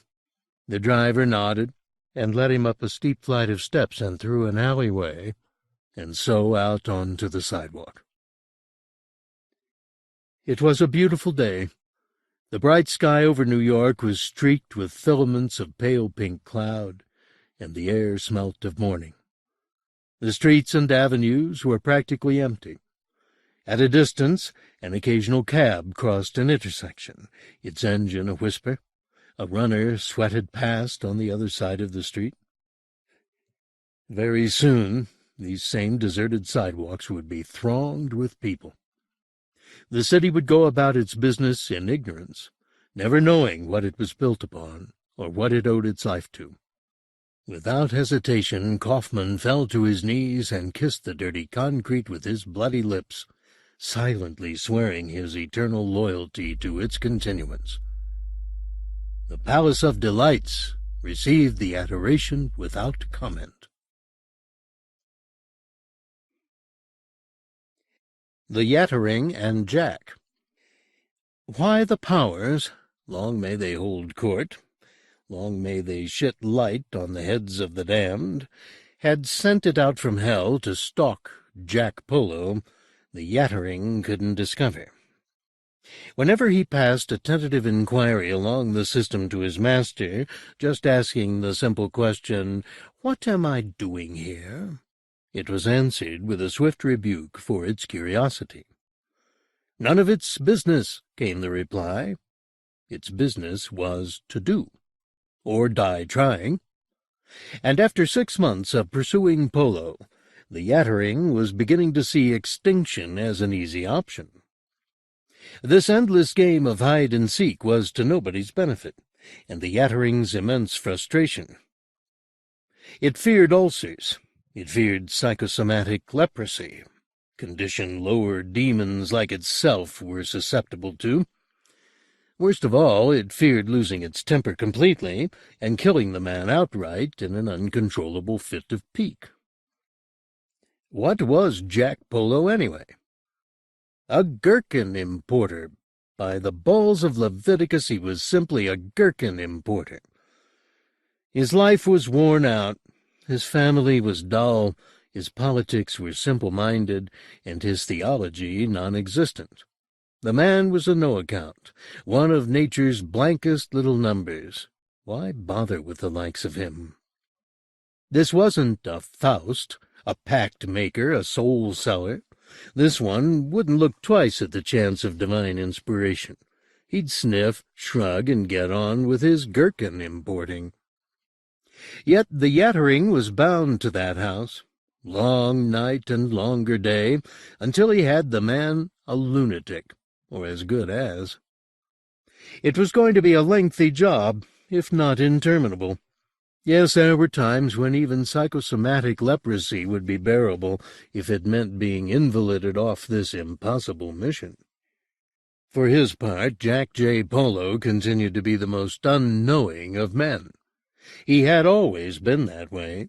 Indeed, his history was littered with the victims of his naivete. When his late lamented wife had cheated on him, he'd been in the house on at least 2 of the occasions watching the television. He was the last one to find out. And the clues they'd left behind them. A blind, deaf and dumb man would have become suspicious. Not Jack. He pottered about his dull business and never noticed the tang of the adulterer's cologne, nor the abnormal regularity with which his wife changed the bed linen. He was no less disinterested in events when his younger daughter, Amanda, confessed her lesbianism to him. His response was a sigh and a puzzled look. "Well, as long as you don't get pregnant, darling," he replied, and sauntered off into the garden, blithe as ever. What chance did a fury have with a man like that? To a creature trained to put its meddling fingers into the wounds of the human psyche, Polo offered a surface so glacial, so utterly without distinguishing marks, as to deny malice any hold whatsoever. Events seemed to make no dent in his perfect indifference. His life's disasters seemed not to scar his mind at all. When eventually he was confronted with the truth about his wife's infidelity, he found them screwing in the bath. He couldn't bring himself to be hurt or humiliated. "These things happen," he said to himself, backing out of the bathroom to let them finish what they'd started. Que sera, sera. Que sera, sera. The man muttered that damn phrase with monotonous regularity. He seemed to live by that philosophy of fatalism. Letting attacks on his manhood, ambition, and dignity slid off his ego like rainwater from his bald head. The Yattering had heard Polo's wife confess all to her husband. It was hanging upside down from the light fitting, invisible as ever, and the scene had made it wince.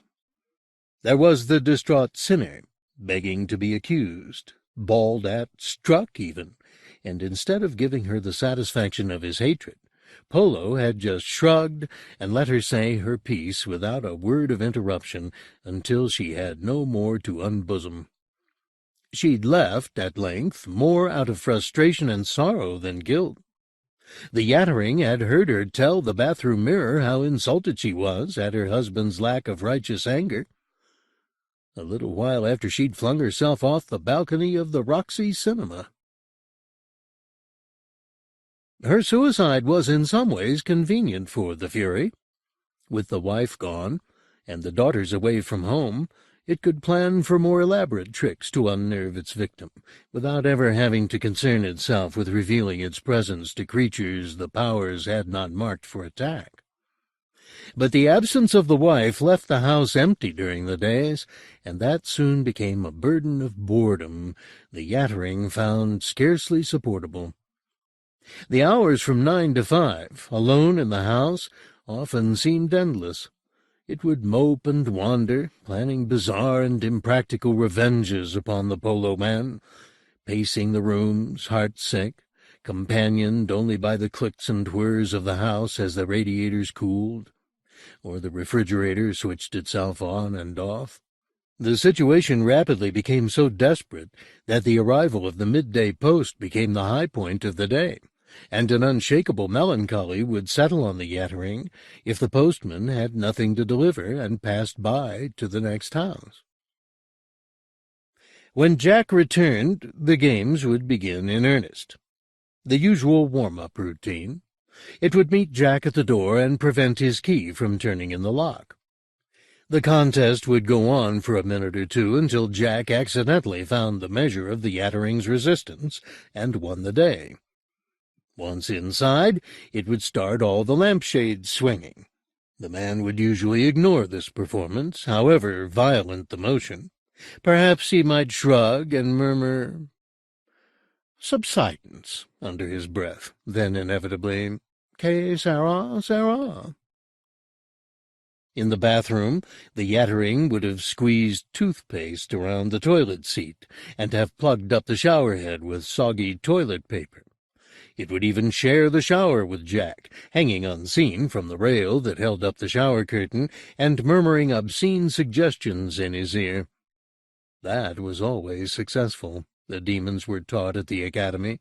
The obscenities in the ear routine never failed to distress clients, making them think they were conceiving of these pernicious acts themselves, and driving them to self-disgust, then to self-rejection, and finally to madness. Of course, in a few cases, the victims would be so inflamed by these whispered suggestions, they'd go out on the streets and act upon them. Under such circumstances, the victim would often be arrested and incarcerated. Prison would lead to further crimes and a slow dwindling of moral reserves, and the victory was won by that route. One way or another, insanity would win out. Except that, for some reason, this rule did not apply to Polo. He was unperturbable, a tower of propriety. Indeed, the way things were going, the Yattering would be the one to break. It was tired, so very tired. Endless days of tormenting the cat, reading the funnies in yesterday's newspaper, watching the game shows. They drained the Fury. Lately it had developed a passion for the woman who lived across the street from Polo. She was a young widow, and seemed to spend most of her life parading around the house stark naked. It was almost unbearable sometimes, in the middle of a day when the postman failed to call, watching the woman and knowing it could never cross the threshold of Polo's house. This was the law. The Yattering was a minor demon, and his soul-catching was strictly confined to the perimeters of his victim's house. To step outside was to relinquish all powers over the victim, to put itself at the mercy of humanity. All June, all July, and most of August, it sweated in its prison, and all through those bright, hot months Jack Polo maintained complete indifference to the Yattering's attacks.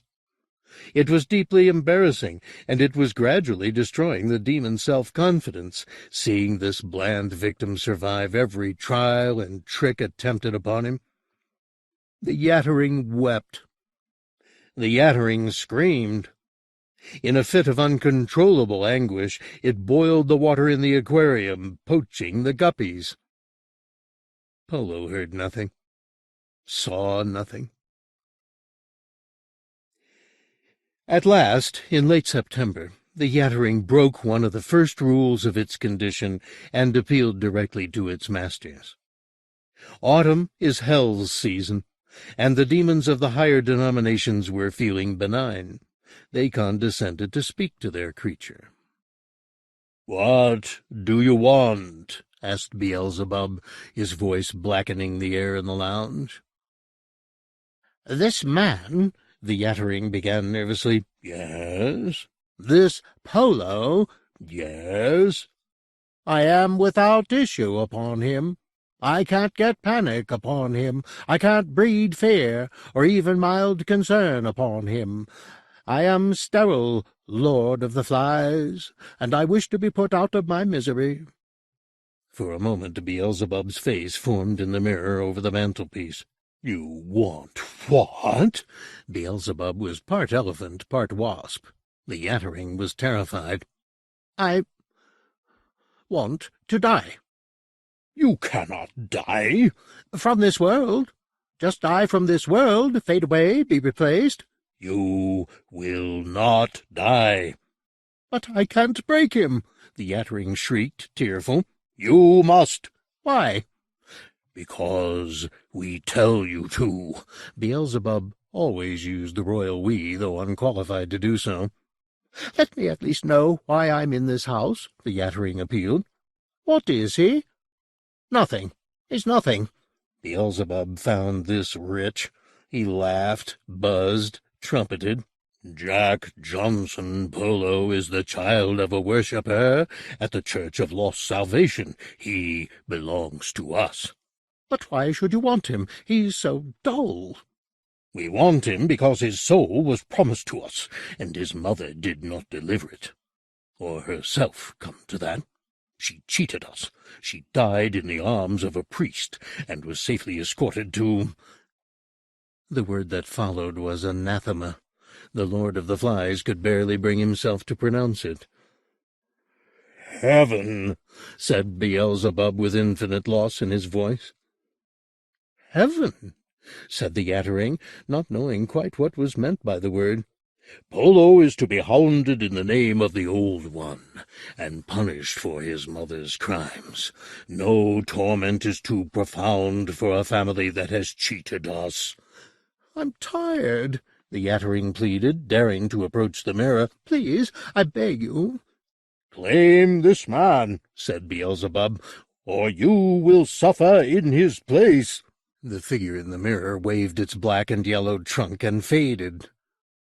"Where's your pride?" said the master's voice as it shriveled into distance. "Pride, Yattering, pride." Then he was gone. In its frustration, the Yattering picked up the cat and threw it into the fire, where it was rapidly cremated. If only the law allowed such easy cruelty to be visited upon human flesh, it thought. If only. If only. Then it'd make Polo suffer such torments. But no. The Yattering knew the laws as well as the back of its hand. They had been flayed onto its exposed cortex as a fledgling demon by its teachers, and Law 1 stated, "Thou shalt not lay palm upon thy victims." It had never been told why this law pertained, but it did. "Thou shalt not." So the whole painful process continued. Day in, day out, and still the man showed no sign of yielding. Over the next few weeks the Yattering killed 2 more cats that Polo brought home to replace his treasured Freddy, now Ash. The first of these poor victims was drowned in the toilet bowl one idle Friday afternoon. It was a petty satisfaction to see the look of distaste register on Polo's face as he unzipped his fly and glanced down. But any pleasure the Yattering took in Jack's discomfiture was cancelled out by the blithely efficient way in which the man dealt with the dead cat, hoisting the bundle of soaking fur out of the pan, wrapping it in a towel, and burying it in the back garden with scarcely a murmur. The third cat that Polo brought home was wise to the invisible presence of the demon from the start. There was indeed an entertaining week in mid-November when life for the Yattering became almost interesting while it played cat and mouse with Freddy the Third. Freddy played the mouse. Cats not being especially bright animals, the game was scarcely a great intellectual challenge, but it made a change from the endless days of waiting, haunting, and failing. At least the creature accepted the Yattering's presence. Eventually, however, in a filthy mood, caused by the remarriage of the Yattering's naked widow, the demon lost its temper with the cat. It was sharpening its nails on the nylon carpet, clawing and scratching at the pile for hours on end. The noise put the demon's metaphysical teeth on edge. It looked at the cat once, briefly, and it flew apart as though it had swallowed a live grenade. The effect was spectacular. The results were gross. Cat brain, cat fur, cat gut, everywhere. Polo got home that evening exhausted and stood in the doorway of the dining room, his face sickened, surveying the carnage that had been Freddy the Third. "Damn dogs," he said. "Damn dogs." There was anger in his voice. Yes, exulted the Yattering, anger. The man was upset. There was clear evidence of emotion on his face. Elated, the demon raced through the house, determined to capitalize on its victory. It opened and slammed every door. It smashed vases. It set the lampshades swinging. Polo just cleaned up the cat.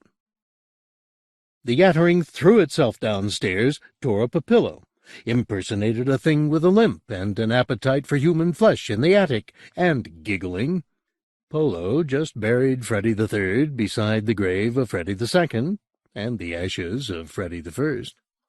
Then he retired to bed, without his pillow. The demon was utterly stumped.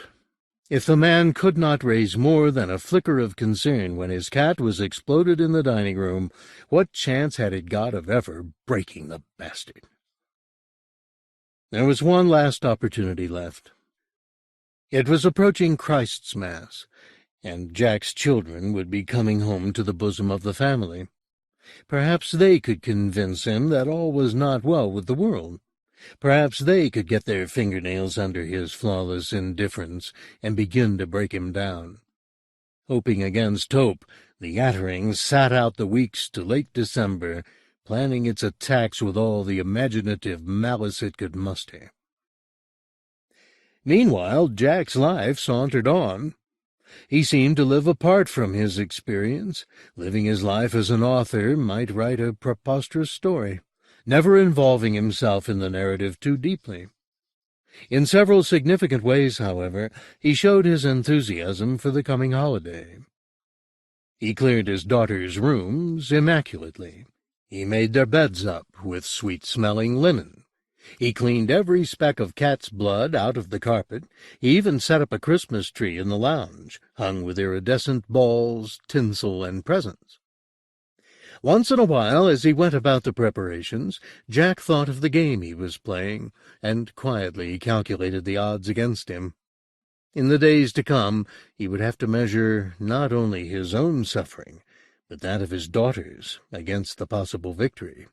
And always when he made these calculations, the chance of victory seemed to outweigh the risks.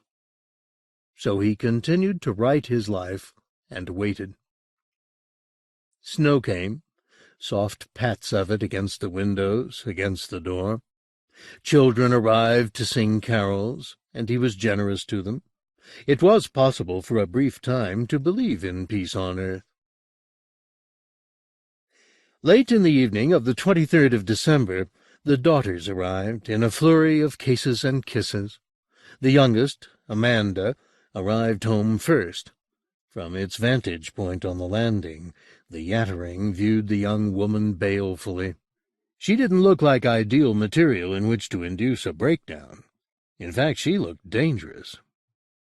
Gina followed an hour or two later. A smoothly polished woman of the world at 24, she looked every bit as intimidating as her sister. They came into the house with their bustle and their laughter. They rearranged the furniture. They threw out the junk food in the freezer. They told each other and their father how much they had missed each other's company. Within the space of a few hours, the drab house was repainted with light and fun and love. It made the Yattering sick.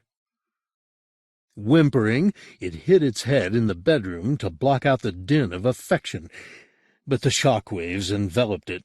All it could do was sit and listen and refine its revenge. Jack was pleased to have his beauties home. Amanda, so full of opinions and so strong, like her mother. Gina, more like his mother, poised, perceptive. He was so happy in their presence he could have wept. And here was he, the proud father, putting them both at such risk. But what was the alternative? If he had cancelled the Christmas celebrations, it would have looked highly suspicious. It might even have spoiled his whole strategy, wakening the enemy to the trick that was being played. No, he must sit tight, play dumb the way the enemy had come to expect him to be. The time would come for action. At 3:15 a.m. on Christmas morning, the Yattering opened hostilities by throwing Amanda out of bed. A paltry performance at best, but it had the intended effect.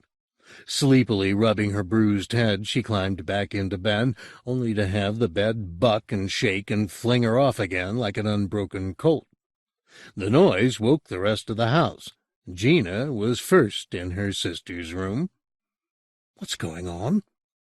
"There's somebody under the bed." "What?" Gina picked up a paperweight from the dresser and demanded the assailant come out. The Yattering, invisible, sat on the window seat and made obscene gestures at the women, tying knots in its genitalia. Gina peered under the bed. The Yattering was clinging to the light fixture now, persuading it to swing backwards and forwards, making the room reel. "There's nothing there." "There is." Amanda knew. Oh, yes, she knew. "There's something here, Gina," she said. "Something in the room with us, I'm sure of it." "No," Gina was absolute. "It's empty." Amanda was searching behind the wardrobe when Polo came in. "What's all the din?" "There's something in the house, Daddy. I was thrown out of bed." Jack looked at the crumpled sheets, the dislodged mattress, then at Amanda. This was the first test. He must lie as casually as possible. "Looks like you've been having nightmares, Beauty," he said, affecting an innocent smile. "There was something under the bed," Amanda insisted. "There's nobody here now." "But I felt it." "Well, I'll check the rest of the house," he offered, without enthusiasm for the task. "You two stay here, just in case." As Polo left the room, the Yattering rocked the light a little more. "Subsidence," said Gina. It was cold downstairs, and Polo could have done without padding around barefoot on the kitchen tiles. But he was quietly satisfied that the battle had been joined in such a petty manner. He'd half feared that the enemy would turn savage with such tender victims at hand. But no. He'd judged the mind of the creature quite accurately. It was one of the lower orders, powerful but slow, capable of being inveigled beyond the limits of its control. Carefully does it, he told himself. Carefully does it. He traipsed through the entire house, dutifully opening cupboards and peering behind the furniture, then returned to his daughters, who were sitting at the top of the stairs. Amanda looked small and pale, not the 22-year-old woman she was, but a child again. "Nothing doing," he told her with a smile. "It's Christmas morning, and all through the house—" Gina finished the rhyme. "Nothing is stirring, not even a mouse." "Not even a mouse, Beauty." At that moment the Yattering took its cue to fling a vase off the lounge mantelpiece. Even Jack jumped. "Shit," he said. He needed some sleep, but quite clearly the Yattering had no intention of letting them alone just yet. "Que sera," he murmured, scooping up the pieces of the Chinese vase and putting them in a piece of newspaper. "The house is sinking a little on the left side, you know," he said more loudly. "It has been for years." "Subsidence," said Amanda with quiet certainty, "would not throw me out of my bed." Gina said nothing. The options were limited, the alternatives unattractive. "Well, maybe it was Santa Claus," said Polo, attempting levity. He parcelled up the pieces of the vase and wandered through into the kitchen, certain that he was being shadowed every step of the way. "What else can it be?" He threw the question over his shoulder as he stuffed the newspaper into the waste-bin. "The only other explanation—" Here he became almost elated by his skimming so close to the truth. "The only other possible explanation is too preposterous for words." It was an exquisite irony, denying the existence of the invisible world in the full knowledge that even now it breathed vengefully down his neck. "You mean poltergeist?" said Gina. "I mean anything that goes bang in the night. But we're grown-up people, aren't we? We don't believe in bogeymen." "No," said Gina flatly, "I don't. But I don't believe the house is subsiding either." Well, it'll have to do for now, said Jack with nonchalant finality. Christmas starts here. We don't want to spoil it talking about gremlins, now do we? They laughed together. Gremlins. That surely bit deep. To call the hell spawn a gremlin? The Yattering, weak with frustration, acid tears boiling on its intangible cheeks, ground its teeth and kept its peace. There would be time yet to beat the atheistic smile off Jack Polo's smooth, fat face. Time aplenty. No half measures from now on. No subtlety. It would be an all-out attack. Let there be blood. Let there be agony. They'd all break. Amanda was in the kitchen, preparing Christmas dinner, when the Yattering mounted its next attack. Through the house drifted the sound of King's College Choir. "O little town of Bethlehem, how still we see thee lie." The presents had been opened. The G&Ts were being downed. The house was one warm embrace from roof to cellar. In the kitchen, a sudden chill permeated the heat and the steam, making Amanda shiver. She crossed to the window, which was ajar, to clear the air, and closed it.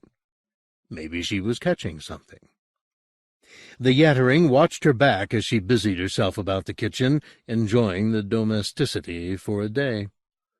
Amanda felt the stare quite clearly. She turned round. Nobody. Nothing. She continued to wash the Brussels sprouts, cutting into one with a worm curled in the middle. She drowned it. The choir sang on. In the lounge, Jack was laughing with Gina about something. Then a noise. A rattling at first, followed by a beating of somebody's fists against a door. Amanda dropped the knife into the bowl of sprouts and turned from the sink, following the sound. It was getting louder all the time, like something locked in one of the cupboards, desperate to escape. A cat caught in the box, or a bird. It was coming from the oven.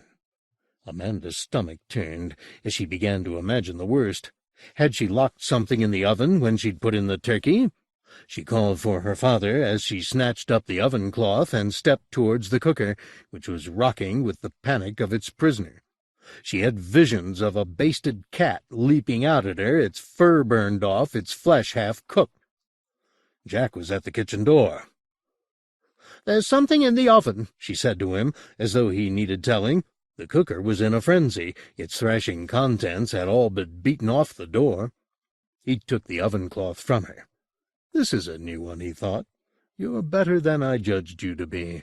This is clever. This is original." Gina was in the kitchen now. "What's cooking?" she quipped.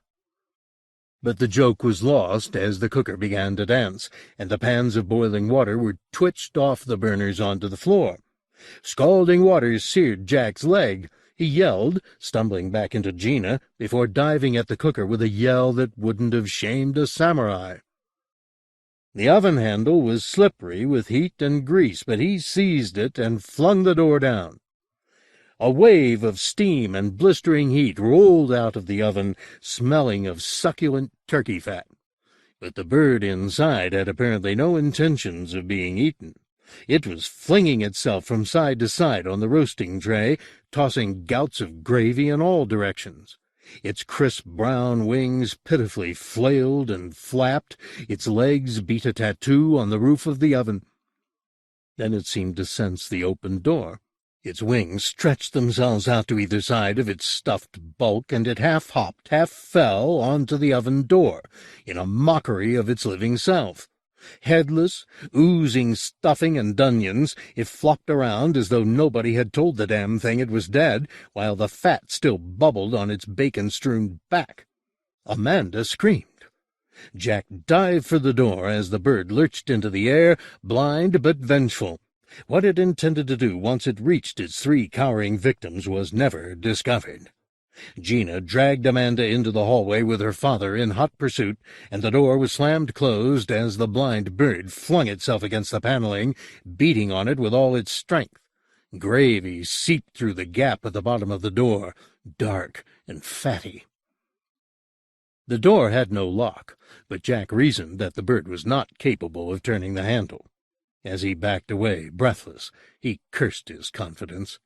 The opposition had more up its sleeve than he'd guessed. Amanda was leaning against the wall, sobbing, her face stained with splotches of turkey grease. All she seemed able to do was deny what she'd seen, shaking her head and repeating the word "no" like a talisman against the ridiculous horror that was still throwing itself against the door. Jack escorted her through to the lounge. The radio was still crooning carols, which blotted out the din of the bird, but their promise of goodwill seemed small comfort.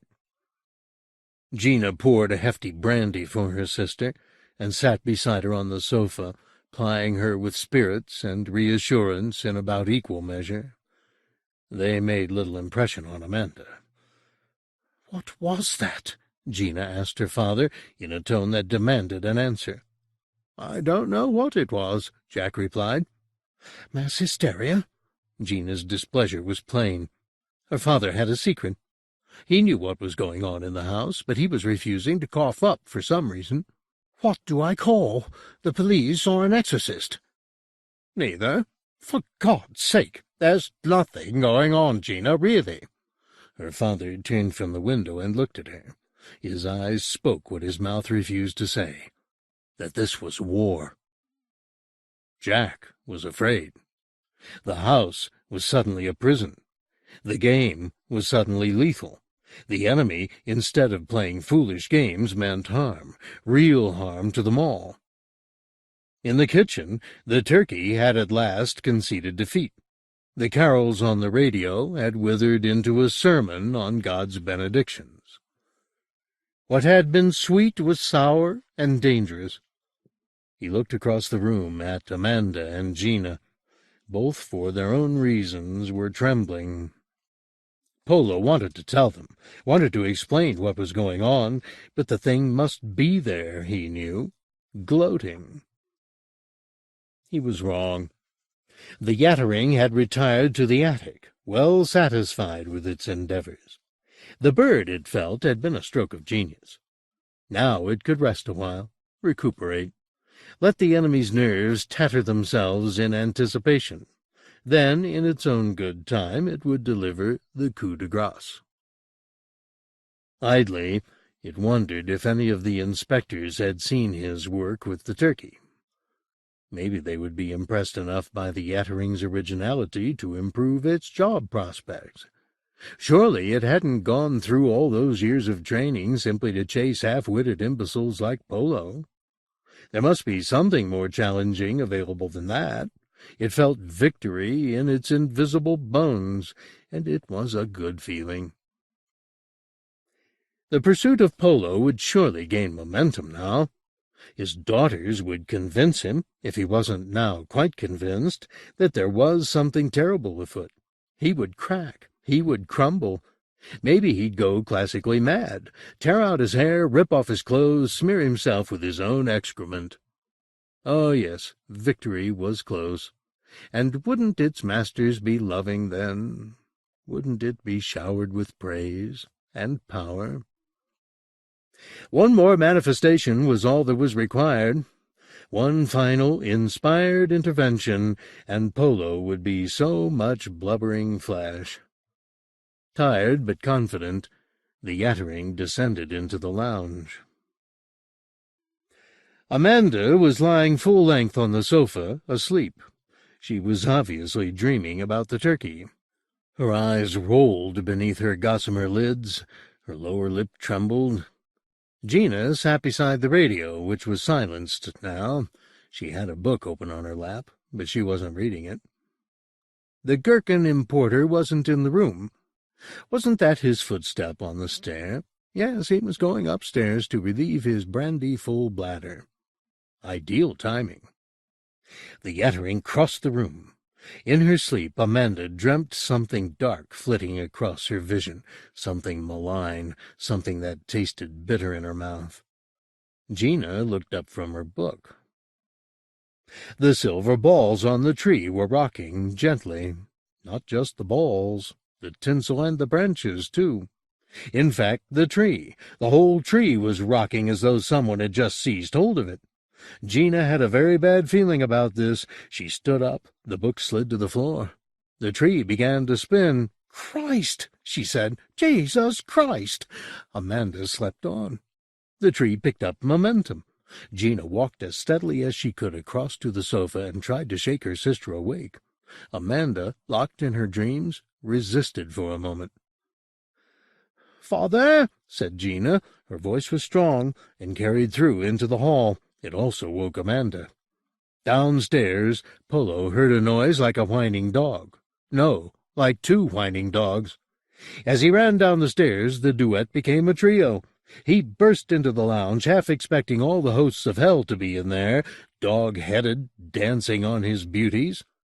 But no, it was the Christmas tree that was whining like a pack of dogs as it spun and spun. The lights had long since been pulled from their sockets. The air stank of singed plastic and pine sap. The tree itself was spinning like a top, flinging decorations and presents off its tortured branches with the largesse of a mad king.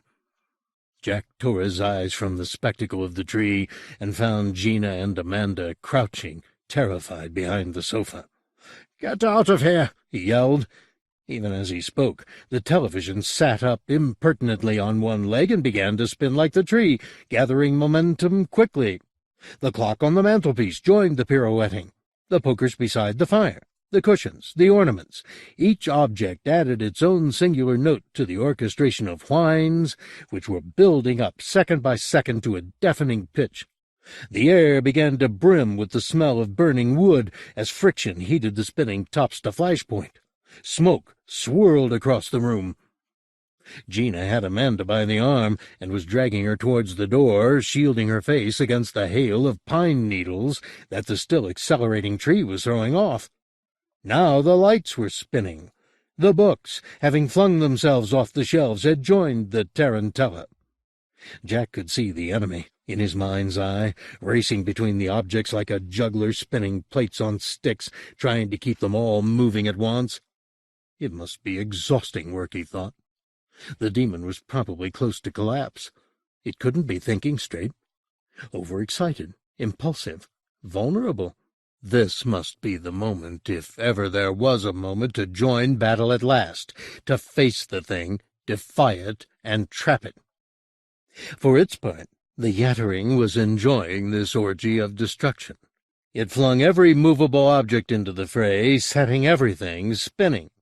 It watched with satisfaction as the daughters twitched and scurried. It laughed to see the old man stare pop-eyed at this preposterous ballet. Surely he was nearly mad, wasn't he?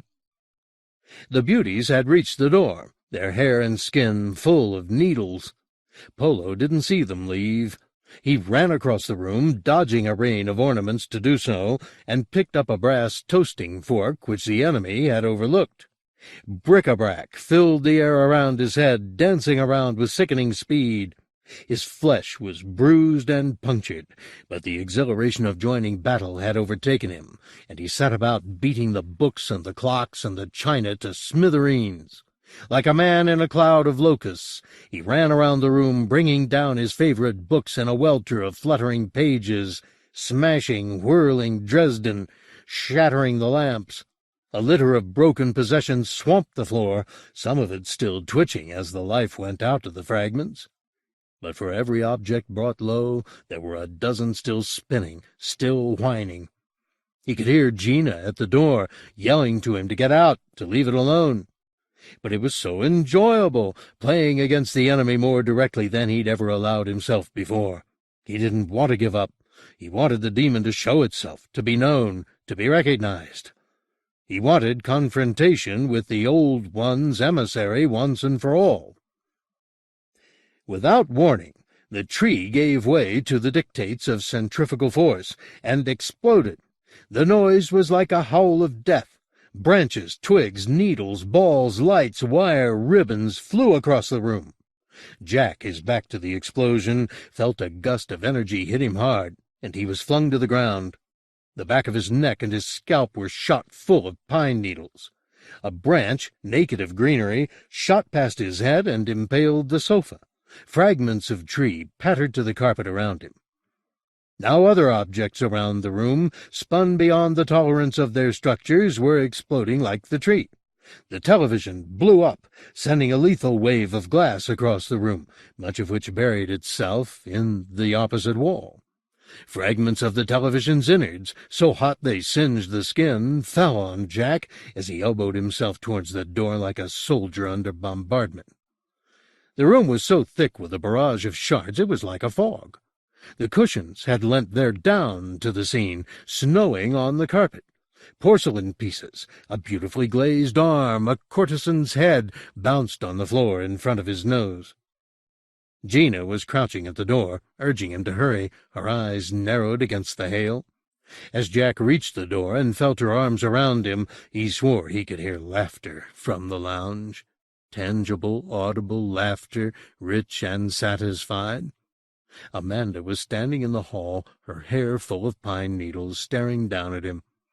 He pulled his legs through the doorway, and Gina slammed the door shut on the demolition. "What is it?" she demanded. "Poltergeist? Ghost? Mother's ghost?" The thought of his dead wife being responsible for such wholesale destruction struck Jack as funny. Amanda was half smiling. Good, he thought, she's coming out of it. Then he met the vacant look in her eyes, and the truth dawned. She'd broken. Her sanity had taken refuge where this fantastique couldn't get at it. "What's in there?" Gina was asking, her grip on his arm so strong it stopped the blood. "I don't know," he lied. "Amanda?" Amanda's smile didn't decay. She just stared on at him, through him. "You do know?" "No." "You're lying." "I think—" He picked himself off the floor, brushing the pieces of porcelain, the feathers, the glass, off his shirt and trousers. "I think I shall go for a walk." Behind him, in the lounge, the last vestiges of whining had stopped. The air in the hallway was electric with unseen presences. It was very close to him, invisible as ever, but so close. This was the most dangerous time. He mustn't lose his nerve now. He must stand up as though nothing had happened. He must leave Amanda be, leave explanations and recriminations until it was all over and done with. "Walk?" Gina said disbelievingly. "Yes, walk. I need some fresh air." "You can't leave us here." "I'll find somebody to help us clear up." "But Mandy—" "She'll get over it. Leave her be." That was hard. That was almost unforgivable. But it was said now. He walked unsteadily towards the front door, feeling nauseous after so much spinning. At his back, Gina was raging. "You just can't leave. Are you out of your mind?" "I need the air," he said as casually as his thumping heart and his parched throat would permit. "So I'll just go out for a moment." "No," the Yattering said. "No, no, no." It was behind him. Polo could feel it. So angry now, so ready to twist off his head, except that it wasn't allowed, ever, to touch him. But he could feel its resentment like a physical presence. He took another step towards the front door. It was with him still, dogging his every step.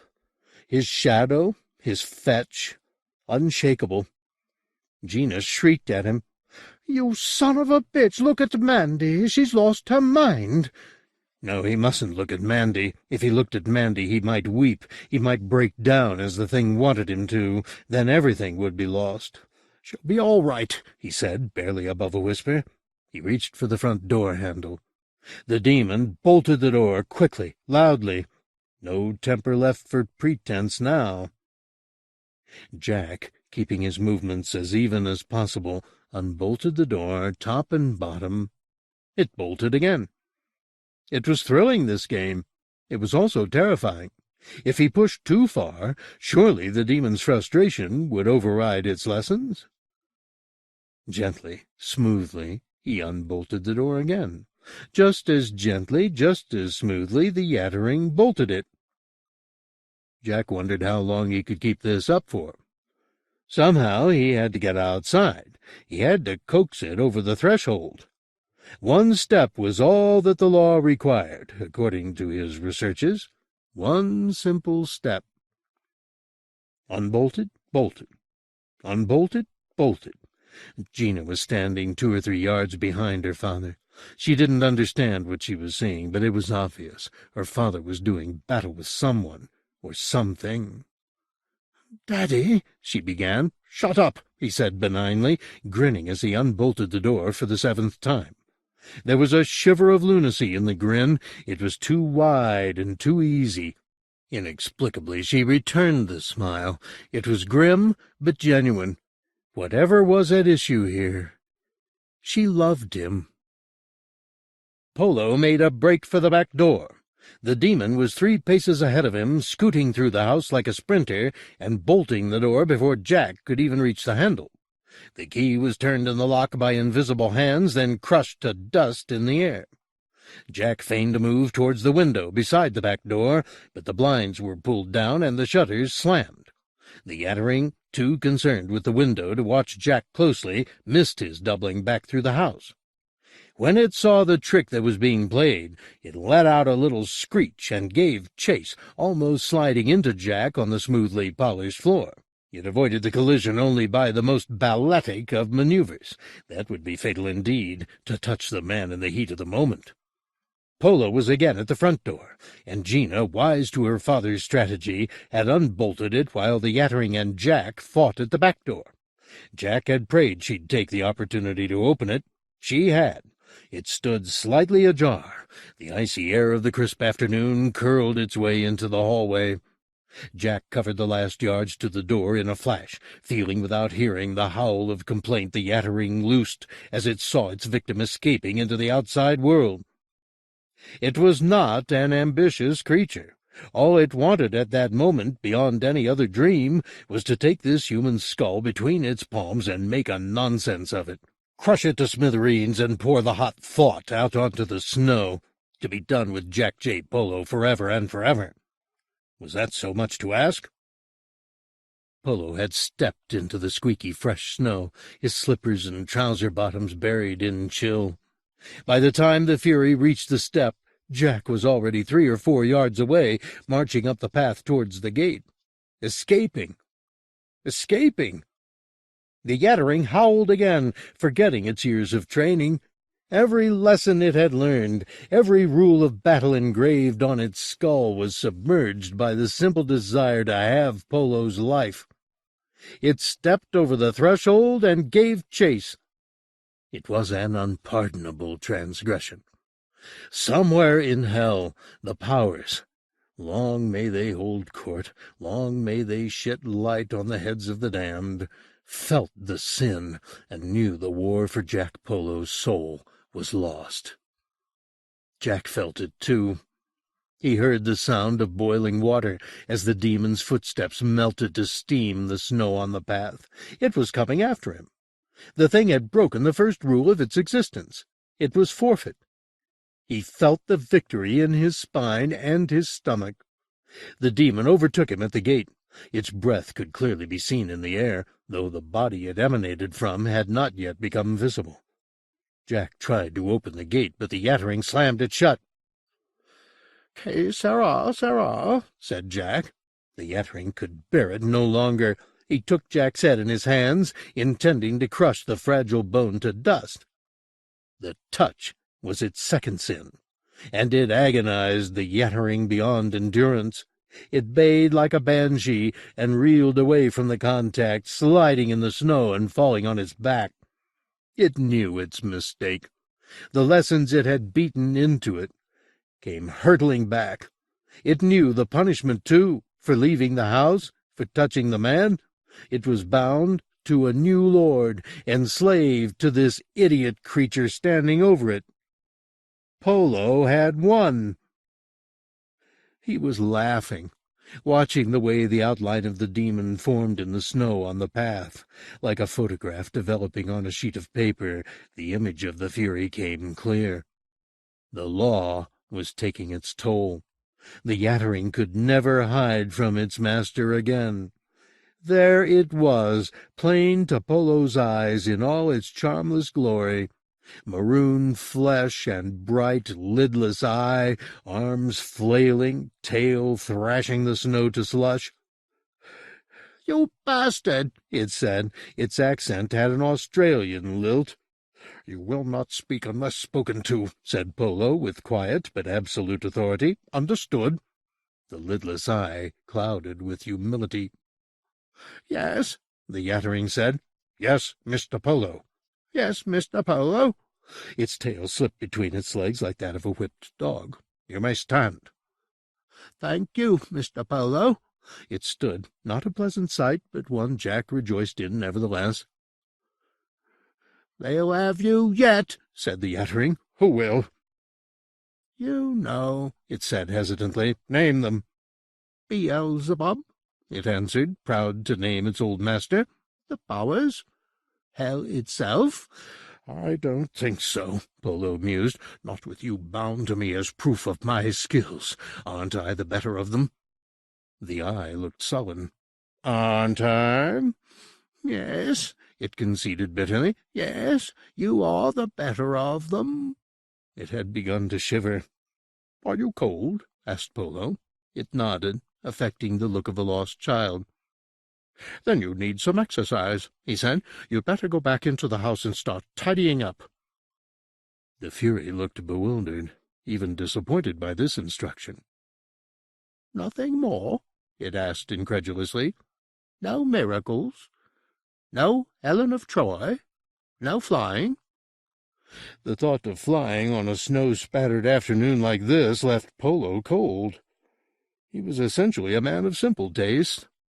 All he asked for in life was the love of his children, a pleasant home, and a good trading price for gherkins. "No flying," he said. As the Yattering slouched down the path towards the door, it seemed to alight upon a new piece of mischief. It turned back to Polo, obsequious, but unmistakably smug. "Could I just say something?" it said. "Speak." "It's only fair that I inform you that it's considered ungodly to have any contact with the likes of me. Heretical, even." "Is that so?" "Oh, yes," said the Yattering, warming to its prophecy. "People have been burned for less." "Not in this day and age," Polo replied. "But the seraphim will see," it said, "and that means you'll never go to that place." "What place?" The Yattering fumbled for the special word it had heard Beelzebub use. "Heaven," it said, triumphant. An ugly grin had come on its face. This was the cleverest maneuver it had ever attempted. It was juggling theology here. Jack nodded slowly, nibbling at his bottom lip. The creature was probably telling the truth. Association with it, or its like, would not be looked upon benignly by the host of saints and angels. He probably was forbidden access to the plains of paradise. "Well," he said, "you know what I have to say about that, don't you?" The Yattering stared at him, frowning. No, it didn't know.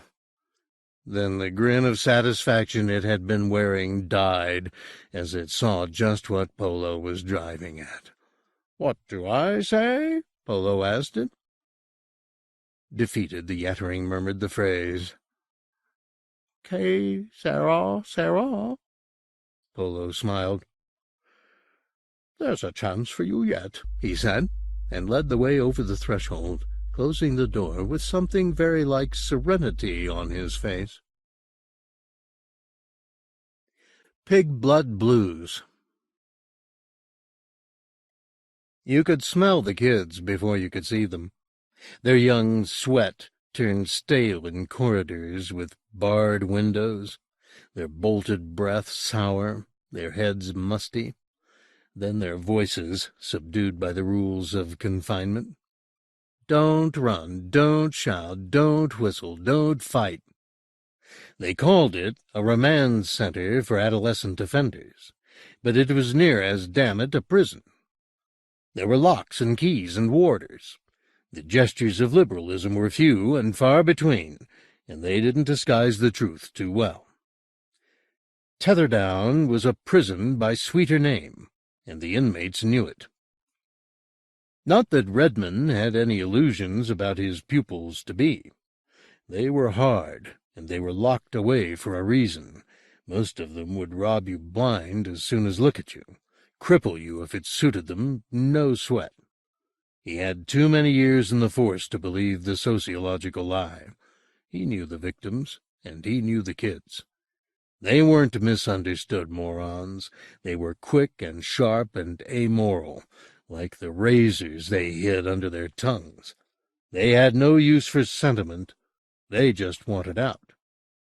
"Welcome to Tetherdown." Was the woman's name Leverton? Or Leverfall? Or... "I'm Dr. Leverthall." Leverthall, yes. Hard-bitten bitch he'd met at... We met at the interview. "Yes. We're glad to see you, Mr. Redmond." Neil. Please call me Neil. "We try not to go on a first-name basis in front of the boys. We find they think they've got a finger into your private life, so I'd prefer you to keep Christian names purely for off-duty hours." She didn't offer hers. Probably something flinty. Yvonne. Lydia. He'd invent something appropriate. She looked 50 and was probably 10 years younger. No makeup, hair tied back so severely he wondered her eyes didn't pop. "You'll be beginning classes the day after tomorrow. The governor asked me to welcome you to the center on his behalf and apologize to you that he can't be here himself. There are funding problems." Aren't there always? "Regrettably, yes. I'm afraid we're swimming against the tide here. The general mood of the country is very law and order oriented." What was that a nice way of saying? Beat the shit out of any kid caught so much as jaywalking? Yes, he'd been that way himself in his time, and it was a nasty little cul-de-sac, every bit as bad as being sentimental. "The fact is, we may lose Tetherdown altogether," she said, "which would be a shame. I know it doesn't look like much." "But it's home," he laughed. The joke fell among thieves. She didn't even seem to hear it. "You," her tone hardened, "you have a solid," did she say sullied, "background in the police force. Our hope is that your appointment here will be welcomed by the funding authorities." So that was it. Token ex-policeman brought in to appease the powers that be, to show willing in the discipline department. They didn't really want him here. They wanted some sociologist who'd write up reports on the effect of the class system on brutality amongst teenagers. She was quietly telling him that he was the odd man out. "I told you why I left the force."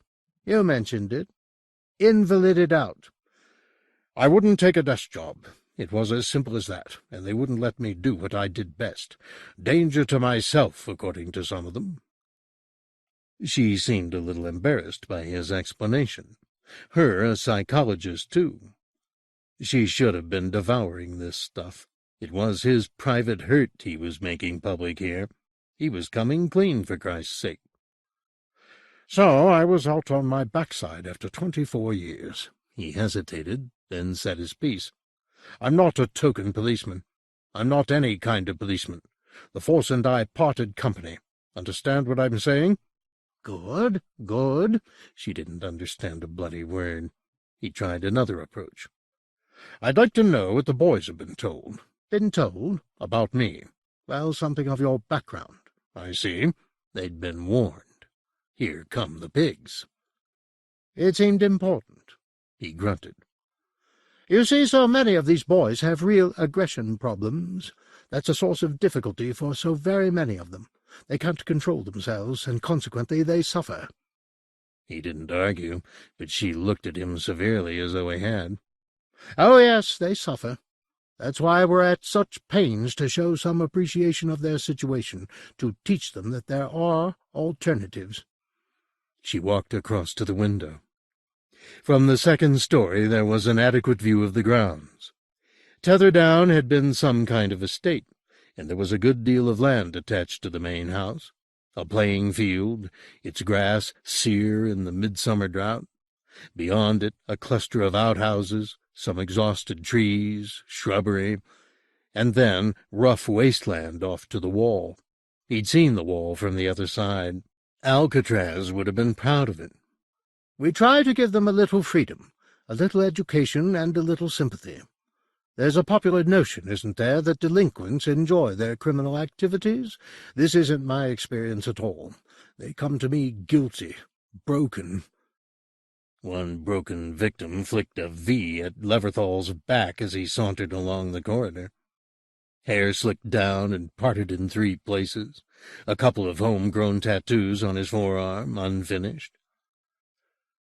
They have committed criminal acts, however, Redmond pointed out. Yes, but, and must presumably be reminded of the fact. I don't think they need any reminding, Mr. Redmond. I think they burn with guilt. She was hot on guilt, which didn't surprise him. They'd taken over the pulpit, these analysts. They were up where the Bible thumpers used to stand, with the threadbare sermons on the fires below, but with a slightly less colorful vocabulary.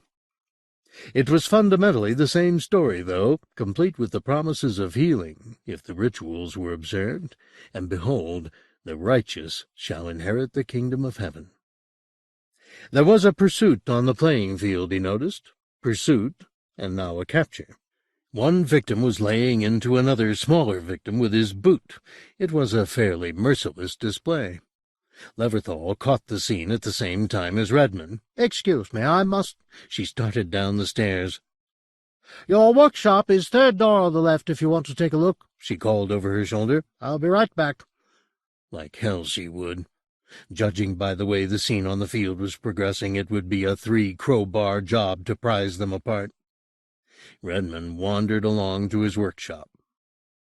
The door was locked, but through the wired glass he could see the benches, the vices, the tools. Not bad at all. He might even teach them some woodwork if he was left alone long enough to do it. A bit frustrated not to be able to get in, he doubled back along the corridor and followed Leverthal downstairs, finding his way out easily onto the sunlit playing field. A little knot of spectators had grown around the fight, or the massacre, which had now ceased. Leverthal was standing, staring down at the boy on the ground. One of the warders was kneeling at the boy's head. The injuries looked bad. A number of the spectators looked up and stared at the new face as Redmond approached. There were whispers amongst them, some smiles. Redmond looked at the boy. Perhaps 16, he lay with his cheek to the ground, as if listening for something in the earth. "Lacey," Leverthal named the boy for Redmond. "Is he badly hurt?" The man kneeling beside Lacey shook his head. "Not too bad. Bit of a fall, nothing broken." There was blood on the boy's face from his mashed nose. His eyes were closed, peaceful. He could have been dead. "Where's the bloody stretcher?" said the warder. He was clearly uncomfortable on the drought-hardened ground. "They're coming, sir," said someone. Redmond thought it was the aggressor, a thin lad about 19, the sort of eyes that could sour milk at 20 paces. Indeed, a small posse of boys was emerging from the main building, carrying a stretcher and a red blanket. They were all grinning from ear to ear. The band of spectators had begun to disperse, now that the best of it was over. Not much fun picking up the pieces. Wait, said Redmond. "Don't we need some witnesses here? Who did this?" There were a few casual shrugs, but most of them played deaf. They sauntered away as if nothing had been said. Redmond said, "We saw it from the window." Leverthal was offering no support. "Didn't we?" he demanded of her. "It was too far to lay any blame, I think. But I don't want to see any more of this kind of bullying. Do you all understand me?" She'd seen Lacey, and recognized him easily from that distance. Why not the attacker, too? Redmond kicked himself for not concentrating. Without names and personalities to go with the faces, it was difficult to distinguish between them. The risk of making a misplaced accusation was high. even though he was almost sure of the curdling-eyed boy. This was no time to make mistakes, he decided. This time, he'd have to let the issue drop. Leverthal seemed unmoved by the whole thing. "Lacey," she said quietly. "It's always Lacey." "He asks for it," said one of the boys with the stretcher, brushing a sheaf of blonde-white hair from his eyes. "He doesn't know no better." Ignoring the observation, Leverthal supervised Lacey's transfer to the stretcher and started to walk back to the main building with Redmond in tow. It was all so casual. "Not exactly wholesome, Lacey," she said cryptically, almost by way of explanation, and that was all. So much for compassion. Redmond glanced back as they tucked the red blanket around Lacey's still form.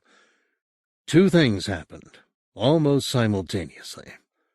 The first, somebody in the group said, "That's the pig."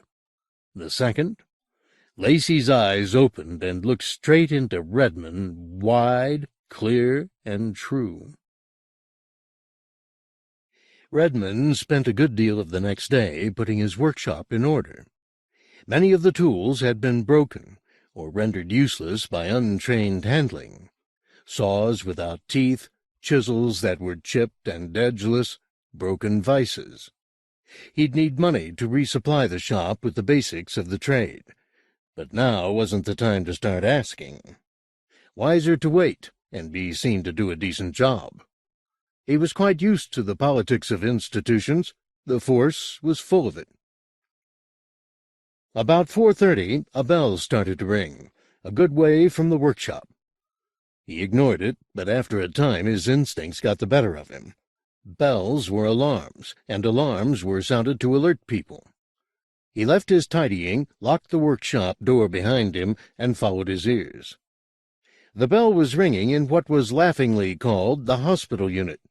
2 or 3 rooms closed off from the main block and prettied up with a few pictures and curtains at the windows. There was no sign of smoke in the air, so it clearly wasn't a fire. There was shouting, though. More than shouting, a howl. He quickened his pace along the interminable corridors, and as he turned a corner towards the unit, a small figure ran straight into him. The impact winded both of them, but Redmond grabbed the lad by the arm before he could make off again. The captive was quick to respond, lashing out with his shoeless feet against Redmond's shin, but he had him fast. "Let me go, you fucking—" Calm down, calm down. His pursuers were almost there. "Hold him! Fucker, fucker, fucker, fucker! Hold him!" It was like wrestling a crocodile. The kid had all the strength of fear, but the best of his fury was spent. Tears were springing into his bruised eyes as he spat in Redmond's face. It was Lacey in his arms, unwholesome Lacey. "Okay, we got him." Redmond stepped back as the warder took over, putting Lacey in a hold that looked fit to break the boy's arm. 2 or 3 others were appearing round the corner. 2 boys and a nurse, a very unlovely creature. "Let me go! Let me go!" Lacey was yelling, but any stomach for the fight had gone out of him. A pout came to his face in defeat, and still the cow-like eyes turned up accusingly at Redmond, big and brown. He looked younger than his 16 years, almost prepubescent. There was a whisper of bum fluff on his cheek, and a few spots amongst the bruises, and a badly applied dressing across his nose. But quite a girlish face, a virgin's face, from an age when there were still virgins. And still the eyes. Leverthal had appeared, too late to be of use. "What's going on?" The warder piped up. The chase had taken his breath and his temper. "He locked himself in the lavatories. Tried to get out through the window." "Why?" The question was addressed to the warder, not to the child. A telling confusion. The warder, confounded, shrugged. "Why?" Redmond repeated the question to Lacey. The boy just stared, as though he'd never been asked a question before. "You the pig?" he said suddenly, snot running from his nose. "Pig?" "He means policeman," said one of the boys. The noun was spoken with a mocking precision, as though he was addressing an imbecile. "I know what he means, lad," said Redmond, still determined to outstare Lacey. "I know very well what he means." "Are you?" "Be quiet, Lacey," said Leverthal. "You're in enough trouble as it is." "Yes, son, I'm the pig." The war of looks went on, a private battle between boy and man. "You don't know nothing," said Lacey. It wasn't a snide remark. The boy was simply telling his version of the truth. His gaze didn't flicker. "All right, Lacey, that's enough." The warder was trying to haul him away. His belly stuck out between pajama top and bottom, a smooth dome of milk skin. "Let him speak," said Redmond. "What don't I know?" "He can give his side of the story to the governor," said Leverthal before Lacey could reply. "It's not your concern." But it was very much his concern. The stare made it his concern, so cutting, so damned. The stare demanded that it become his concern. "Let him speak," said Redmond, the authority in his voice overriding Leverthal. The warder loosened his hold just a little. "Why did you try and escape, Lacey?" "'Cause he came back." "Who came back? A name, Lacey. Who are you talking about?" For several seconds Redmond sensed the boy fighting a pact with silence. Then Lacey shook his head, breaking the electric exchange between them. He seemed to lose his way somewhere. A kind of puzzlement gagged him. "No harm's going to come to you." Lacey stared at his feet, frowning. "I want to go back to bed now," he said. A virgin's request. "No harm, Lacey. I promise." The promise seemed to have precious little effect. Lacey was struck dumb. But it was a promise nevertheless, and he hoped Lacey realized that. The kid looked exhausted by the effort of his failed escape, of the pursuit, of staring. His face was ashen. He let the warder turn him and take him back. Before he rounded the corner again, he seemed to change his mind. He struggled to loose himself, failed, but managed to twist himself round to face his interrogator. "Hennessy," he said, meeting Redmond's eyes once more. That was all. He was shunted out of sight before he could say anything more. "Hennessy?" said Redmond, feeling like a stranger suddenly. "Who's Hennessy?" Leverthal was lighting a cigarette. Her hands were shaking ever so slightly as she did it. He hadn't noticed that yesterday, but he wasn't surprised. He'd yet to meet a head shrinker who didn't have problems of their own. "The boy's lying," she said. "Hennessy's no longer with us." A little pause.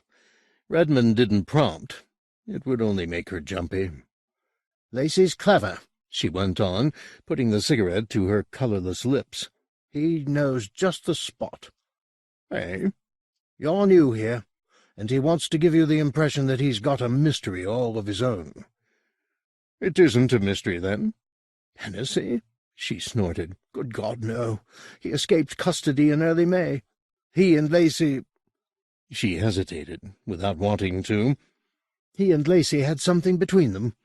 Drugs, perhaps. We never found out. Glue-sniffing, mutual masturbation, God knows what." She really did find the whole subject unpleasant. Distaste was written over her face in a dozen tight places. "How did Hennessy escape?" "We still don't know," she said. "He just didn't turn up for roll call one morning. The place was searched from top to bottom, but he'd gone." "Is it possible he'd come back?" A genuine laugh. "Jesus, no. He hated the place. Besides, how could he get in?" "He got out." Leverthal conceded the point with a murmur. "He wasn't especially bright, but he was cunning. I wasn't altogether surprised when he went missing. The few weeks before his escape he'd really sunk into himself. I couldn't get anything out of him, and up until then he'd been quite talkative." "And Lacey?" "Under his thumb. It often happens. Younger boy idolizes an older, more experienced individual. Lacey had a very unsettled family background." "Neat," thought Redmond. So neat he didn't believe a word of it. Mines weren't pictures at an exhibition, all numbered and hung in order of influence.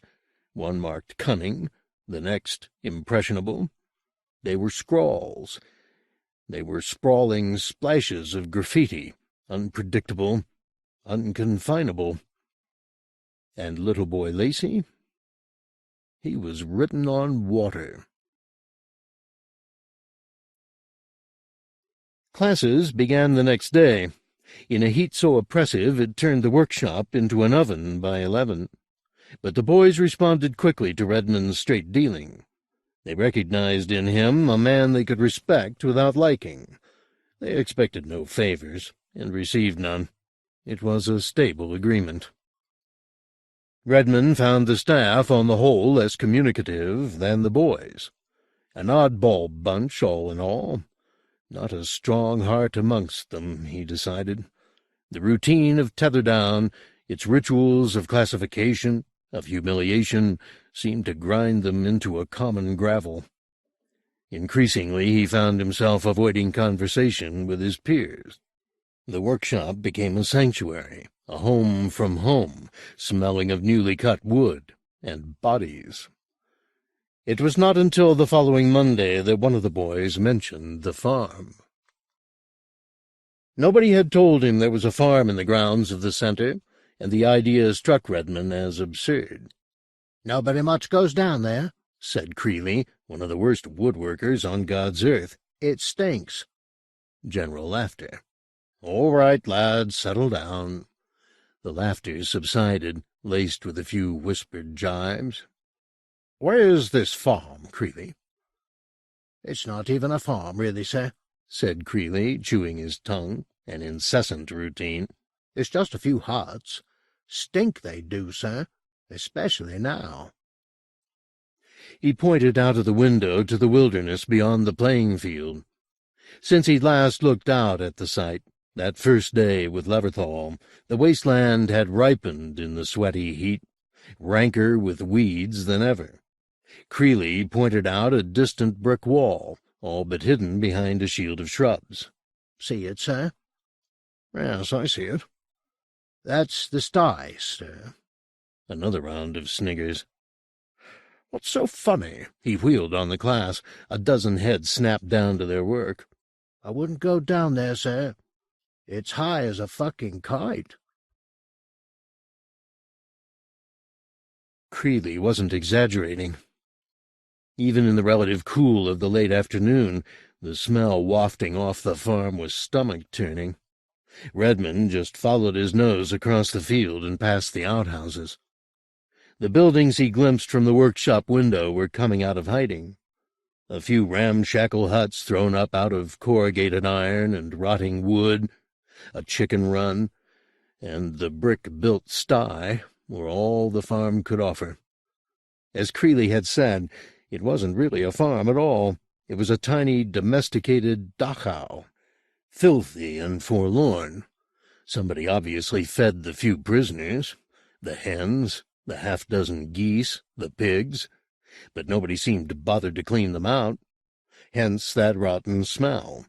The pigs particularly were living in a bed of their own ordure, islands of dung cooked to perfection in the sun, peopled with thousands of flies. The sty itself was divided into two separate compartments, divided by a high brick wall. In the forecourt of one, a small mottled pig lay on its side in the filth, its flank alive with ticks and bugs. Another smaller pig could be glimpsed in the gloom of the interior, lying on shit-thick straw. Neither showed any interest in Redmond. The other compartment seemed empty. There was no excrement in the forecourt, and far fewer flies amongst the straw. The accumulated smell of old fecal matter was no less acute, however, and Redmond was about to turn away, when there was a noise from inside, and a great bulk righted itself. He leaned over the padlocked wooden gate, blotting out the stench by an act of will, and peered through the doorway of the sty. The pig came out to look at him. It was 3 times the size of its companions, a vast sow that might well have mothered the pigs in the adjacent pen. But where her farrow were filthy flanked, the sow was pristine, her blushing pink frame radiant with good health. Her sheer size impressed Redmond. She must have weighed twice what he weighed, he guessed, an altogether formidable creature. A glamorous animal in her gross way, with her curling blonde lashes and the delicate down on her shiny snout that coarsened to bristles around her lolling ears, and the oily, fetching look in her dark brown eyes. Redmond, a city boy, had seldom seen the living truth behind, or previous to, the meat on his plate. This wonderful porker came as a revelation. The bad press that he'd always believed about pigs, the reputation that made the very name a synonym for foulness, all that was given the lie. The sow was beautiful, from her snuffling snout to the delicate corkscrew of her tail, a seductress on trotters. Her eyes regarded Redmond as an equal. He had no doubt of that, admiring him rather less than he admired her. She was safe in her head, he in his. They were equal under a glittering sky. Close to, her body smelt sweet. Somebody had clearly been there that very morning, sluicing her down and feeding her. Her trough, Redmond now noticed, still brimmed with a mush of slops, the remains of yesterday's meal. She hadn't touched it. She was no glutton. Soon she seemed to have the sum of him, and grunting quietly, she turned around on her nimble feet and returned to the cool of the interior. The audience was over. That night he went to find Lacey. The boy had been removed from the hospital unit and put in a shabby room of his own. He was apparently still being bullied by the other boys in his dormitory, and the alternative was this solitary confinement. Redmond found him sitting on a carpet of old comic books, staring at the wall. The lurid covers of the comics made his face look milkier than ever. The bandage had gone from his nose, and the bruise on the bridge was yellowing. He shook Lacey's hand, and the boy gazed up at him. There was a real turn-about since their last meeting. Lacey was calm, even docile. The handshake, a ritual Redmond had introduced whenever he met boys out at the workshop, was weak. "Are you well?" The boy nodded. "Do you like being alone?" "Yes, sir." "You'll have to go back to the dormitory eventually." Lacey shook his head. "You can't stay here forever, you know." "Oh, I know that, sir." "You'll have to go back." Lacey nodded. Somehow the logic didn't seem to have got through to the boy. He turned up the corner of a Superman comic and stared at the splash page without scanning it. "Listen to me, Lacey. I want you and I to understand each other, yes?" "Yes, sir." "I can't help you if you lie to me, can I?" "No."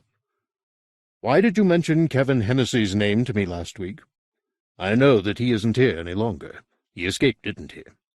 Lacey stared at the three-color hero on the page. "Didn't he?" "He's here," said Lacey very quietly. The kid was suddenly distraught. It was in his voice, and in the way his face folded up on itself. "If he escaped, why should he come back? That doesn't really make much sense to me. Does it make much sense to you?" Lacey shook his head. There were tears in his nose that muffled his words, but they were clear enough. "He never went away." "What? You mean he never escaped?" "He's clever, sir. You don't know Kevin. He's clever." He closed the comic and looked up at Redmond. "In what way clever?" "He planned everything, sir. All of it." "You have to be clear." "You won't believe me." "Then that's the end, because you won't believe me.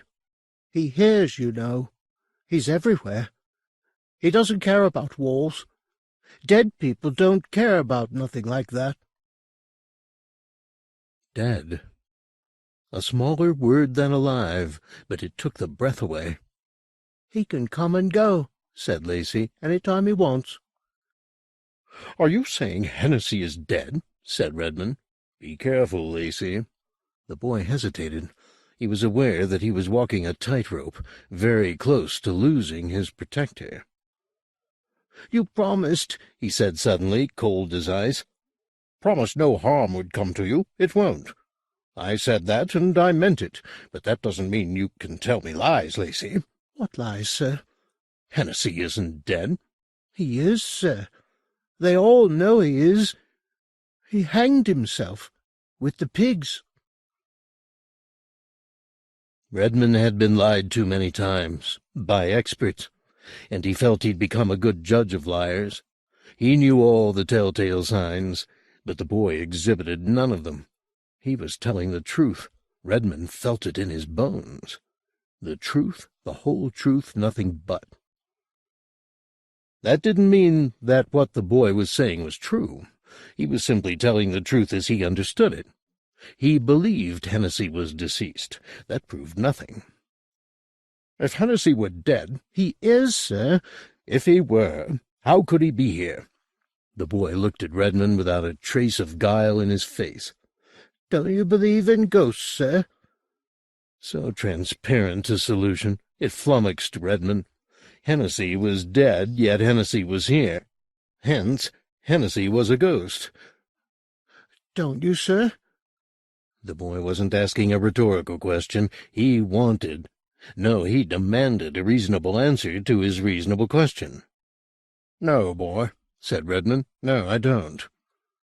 Lacey seemed unruffled by this conflict of opinion. "You'll see," he said simply. "You'll see." In the sty, at the perimeter of the grounds, the great nameless sow was hungry. She judged the rhythm of the days, and with their progression her desires grew.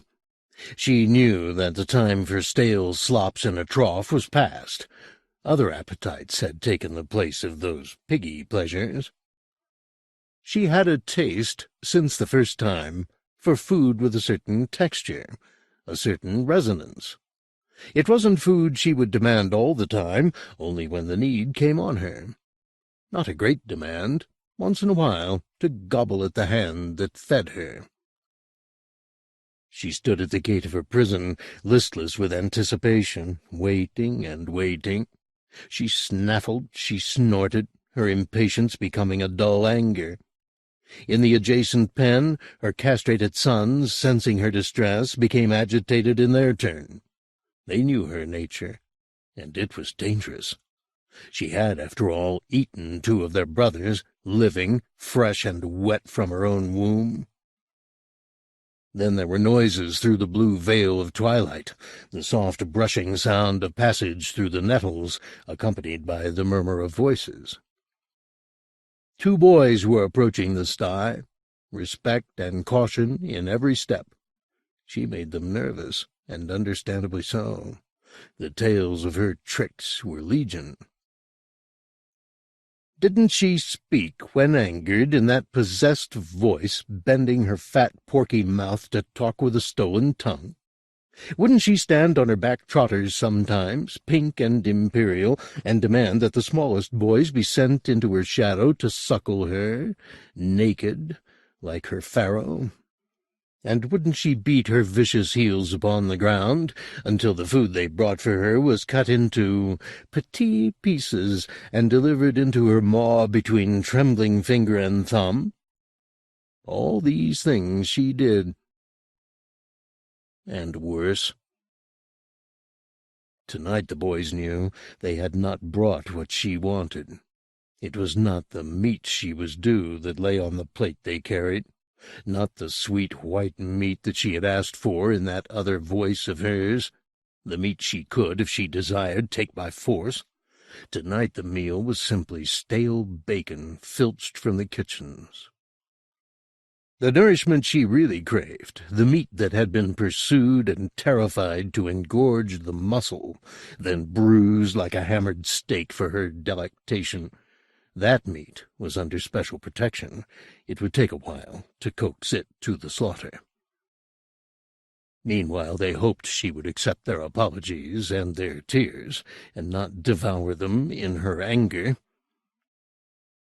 One of the boys had shat his pants by the time he reached the sty wall, and the sow smelt him. Her voice took on a different timbre, enjoying the piquancy of their fear. Instead of the low snort, there was a higher, hotter note out of her. It said, I know, come and be judged. I know. She watched them through the slats of the gate, her eyes glinting like jewels in the murky night, brighter than the night because living, purer than the night because wanting. The boys knelt at the gate, their heads bowed in supplication, the plate they both held lightly covered with a piece of stained muslin. "Well?" she said. The voice was unmistakable in their ears. His voice, out of the mouth of the pig. The elder boy, a black kid with a cleft palate, spoke quietly to the shining eyes, making the best of his fear. "It's not what you wanted. We're sorry." The other boy, uncomfortable in his crowded trousers, murmured his apology too. "We'll get him for you, though. We will, really. We'll bring him to you very soon as we possibly can." "Why not tonight?" said the pig. "He's being protected." "A new teacher, Mr. Redmond." The sow seemed to know it already. She remembered the confrontation across the wall, the way he'd stared at her as though she was a zoological specimen. So that was her enemy, that old man. She'd have him. Oh, yes. The boys heard her promise of revenge and seemed content to have the matter taken out of their hands. "Give her the meat," said the black boy. The other one stood up, removing the muslin cloth. The bacon smelt bad, but the sow nevertheless made wet noises of enthusiasm. Maybe she had forgiven them. "Go on, quickly." Boy took the first strip of bacon between finger and thumb and proffered it. The sow turned her mouth sideways up to it and ate, showing her yellowish teeth. It was gone quickly. The second, the third, fourth, fifth, the same. The sixth and last piece she took with his fingers, snatched with such elegance and speed the boy could only cry out as her teeth champed through the thin digits and swallowed them. He withdrew his hand from over the sty wall and gawped at this mutilation. She had done only a little damage, considering. The top of his thumb and half his index finger had gone. The wounds bled quickly, fully, splashing onto his shirt and his shoes.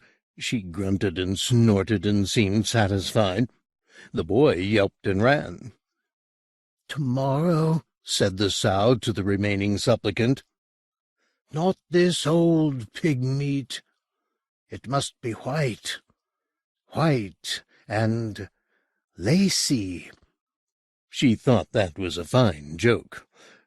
"Yes," the boy said. "Yes, of course." "Without fail," she ordered. "Yes."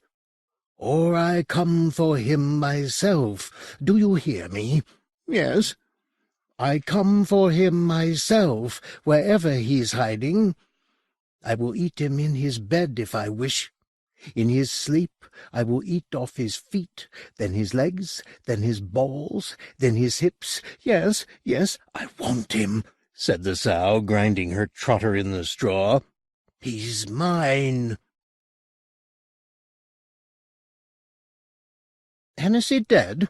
said Leverthal, head still down as she wrote one of her interminable reports. "It's another fabrication. 1 minute the child says he's in the center, the next he's dead. The boy can't even get his story straight."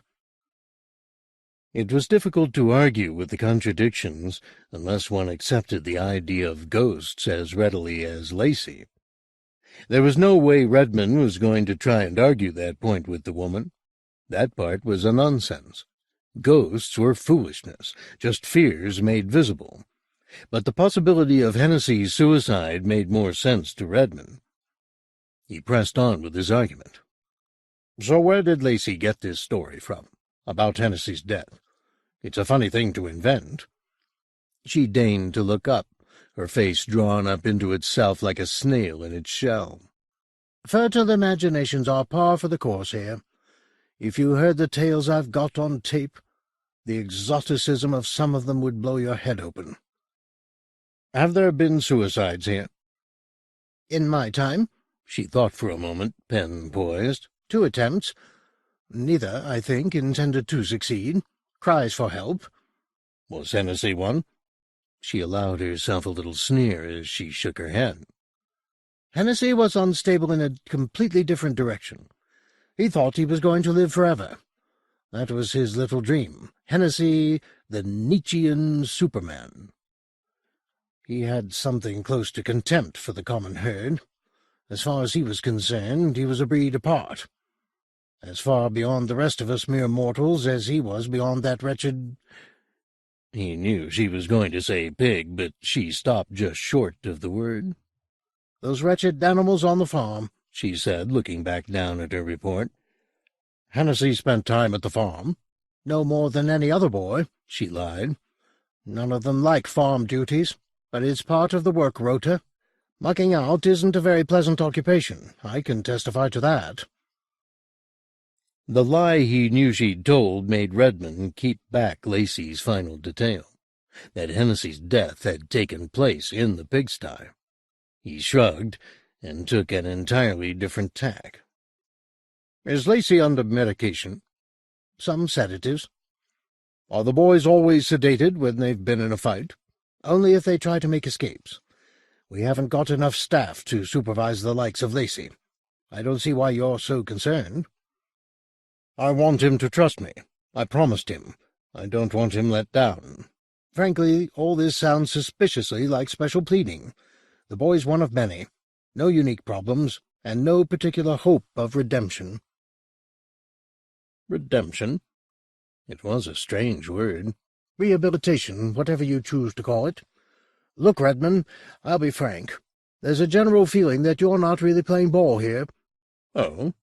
"We all feel, I think this includes the governor, that you should let us go about our business the way we're used to. Learn the ropes before you start interfering."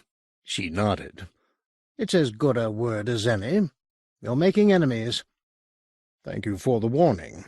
"This job's difficult enough without enemies, believe me." She attempted a conciliatory look, which Redmond ignored. Enemies he could live with. Liars he couldn't. The governor's room was locked, as it had been for a full week now. Explanations differed as to where he was. Meetings with funding bodies was a favorite reason touted amongst the staff, though the secretary claimed she didn't exactly know. There were seminars at the university he was running, somebody said, to bring some research to bear on the problems of remand centers. Maybe the governor was at one of those. If Mr. Redmond wanted, he could leave a message. The governor would get it. Back in the workshop, Lacey was waiting for him. It was almost 7:15. Classes were well over. "What are you doing here?" "Waiting, sir." "What for?" "You, sir. I wanted to give you a letter, sir. For me, ma'am. Will you get it to her?" "You can send it through the usual channels, can't you?" "Give it to the secretary. She'll forward it. You're allowed 2 letters a week." Lacey's face fell. "They read them, sir, in case you write something you shouldn't, and if you do, they burn them." "And you've written something you shouldn't?" He nodded. "What?" "About Kevin. I told her all about Kevin, about what happened to him." "I'm not sure you've got your facts right about Hennessy." The boy shrugged. "It's true, sir," he said quietly, apparently no longer caring if he convinced Redmond or not. "It's true. He's there, sir. In her." "In who? What are you talking about?" Maybe Lacey was speaking, as Leverthal had suggested, simply out of his fear. There had to be a limit to his patience with the boy, and this was just about it. A knock on the door, and a spotty individual called Slape was staring at him through the wired glass. "Come in." Urgent telephone call for you, sir, in the secretary's office. Redmond hated the telephone. Unsavory machine. It never brought good tidings. Urgent. Who from? Slape shrugged and picked at his face. Stay with Lacey, will you? Slape looked unhappy with the prospect. Here, sir? He asked. Here. Yes, sir. I'm relying on you, so don't let me down. No, sir. Redmond turned to Lacey. The bruised look was a wound now, open, as he wept. Give me your letter. I'll take it to the office. Lacey had thrust the envelope into his pocket. He retrieved it unwillingly and handed it across to Redmond. Say thank you. Thank you, sir. The corridors were empty. It was television time, and the nightly worship of the box had begun. They would be glued to the black-and-white set that dominated the recreation room, sitting through the pap of cop shows and game shows, and wars from the world shows, with their jaws open and their minds closed. A hypnotized silence would fall on the assembled company until a promise of violence, or a hint of sex. Then the room would erupt in whistles, obscenities, and shouts of encouragement, only to subside again into sullen silence during the dialogue, as they waited for another gun, another breast. He could hear gunfire and music even now echoing down the corridor. The office was open, but the secretary wasn't there. Gone home, presumably. The clock in the office said 8:19. Redmond amended his watch. The telephone was on the hook. Whoever had called him had tired of waiting, leaving no message. Relieved as he was that the call wasn't urgent enough to keep the caller hanging on, he now felt disappointed not to be speaking to the outside world. Like Crusoe seeing a sail, only to have it sweep by his island. Ridiculous. This wasn't his prison. He could walk out whenever he liked. He would walk out that very night, and be Crusoe no longer. He contemplated leaving Lacey's letter on the desk, but thought better of it. He had promised to protect the boy's interests, and that he would do. If necessary, he'd post the letter himself. Thinking of nothing in particular, he started back towards the workshop. Vague wisps of unease floated in his system, clogging his responses. Sighs sat in his throat, scowls on his face. This damned place, he said aloud, not meaning the walls and the floors, but the trap they represented.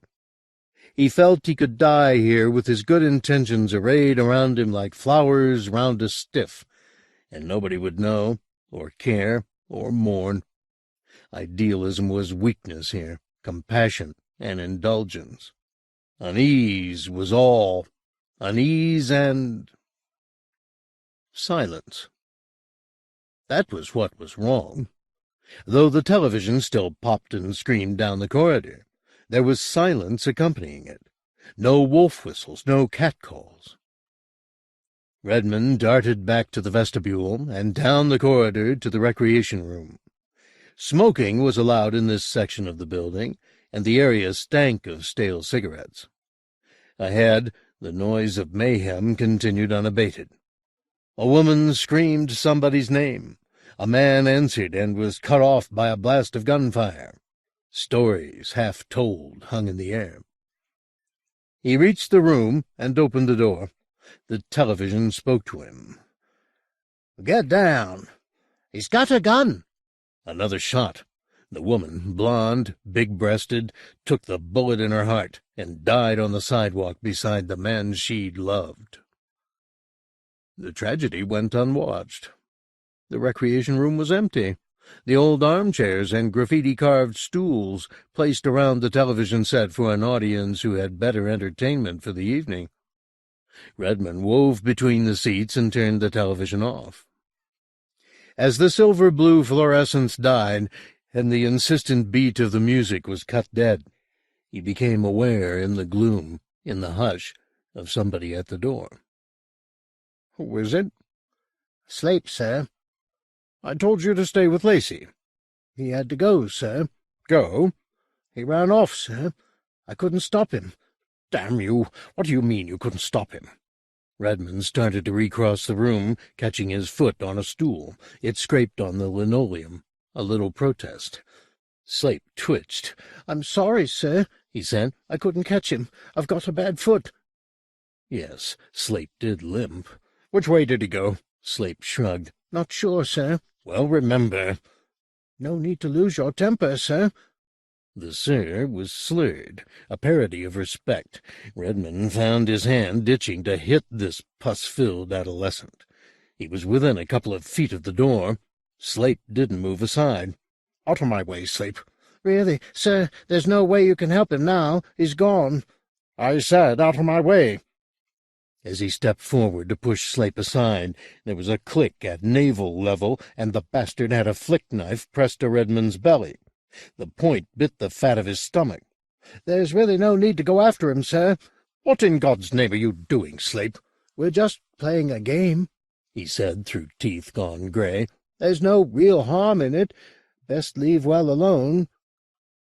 The point of the knife had drawn blood. Warmly it wended its way down into Redmond's groin. Slape was prepared to kill him. No doubt of that. Whatever this game was, Slape was having a little fun all of his own. Killing Teacher, it was called. The knife was still being pressed infinitesimally slowly through the wall of Redmond's flesh. The little rivulet of blood had thickened into a stream. "Kevin likes to come out and play once in a while," said Slape. "Hennessy?" "Yes." "You like to call us by our second names, don't you? That's more manly, isn't it? That means we're not children. That means we're men. Kevin isn't quite a man, though, you see, sir. He's never wanted to be a man. In fact, I think he hated the idea. You know why?" The knife divided muscle now, just gently. "He thought once you were a man you started to die, and Kevin used to say he'd never die." "Never die?" "Never." "I want to meet him." "Everybody does, sir. He's charismatic. That's the doctor's word for him. Charismatic." "I want to meet this charismatic fellow." "Soon." "Now." "I said soon." Redmond took the knife hand at the wrist so quickly Slape had no chance to press the weapon home. The adolescent's response was slow, doped, perhaps, and Redmond had the better of him. The knife dropped from his hand as Redmond's grip tightened. The other hand took Slape in a stranglehold, easily rounding his emaciated neck. Redmond's palm pressed on his assailant's Adam's apple, making him gargle. "Where's Hennessy? You take me to him." The eyes that looked down at Redmond were slurred as his words, the irises pinpricks. "Take me to him," Redmond demanded. Slape's hand found Redmond's cut belly, and his fist jabbed the wound. Redmond cursed, letting his hold slip, and Slape almost slid out of his grasp. But Redmond drove his knee into the other's groin, fast and sharp. Slape wanted to double up in agony, but the neck hold prevented him. The knee rose again, harder, and again. Spontaneous tears ran down Slape's face, coursing through the minefield of his boils.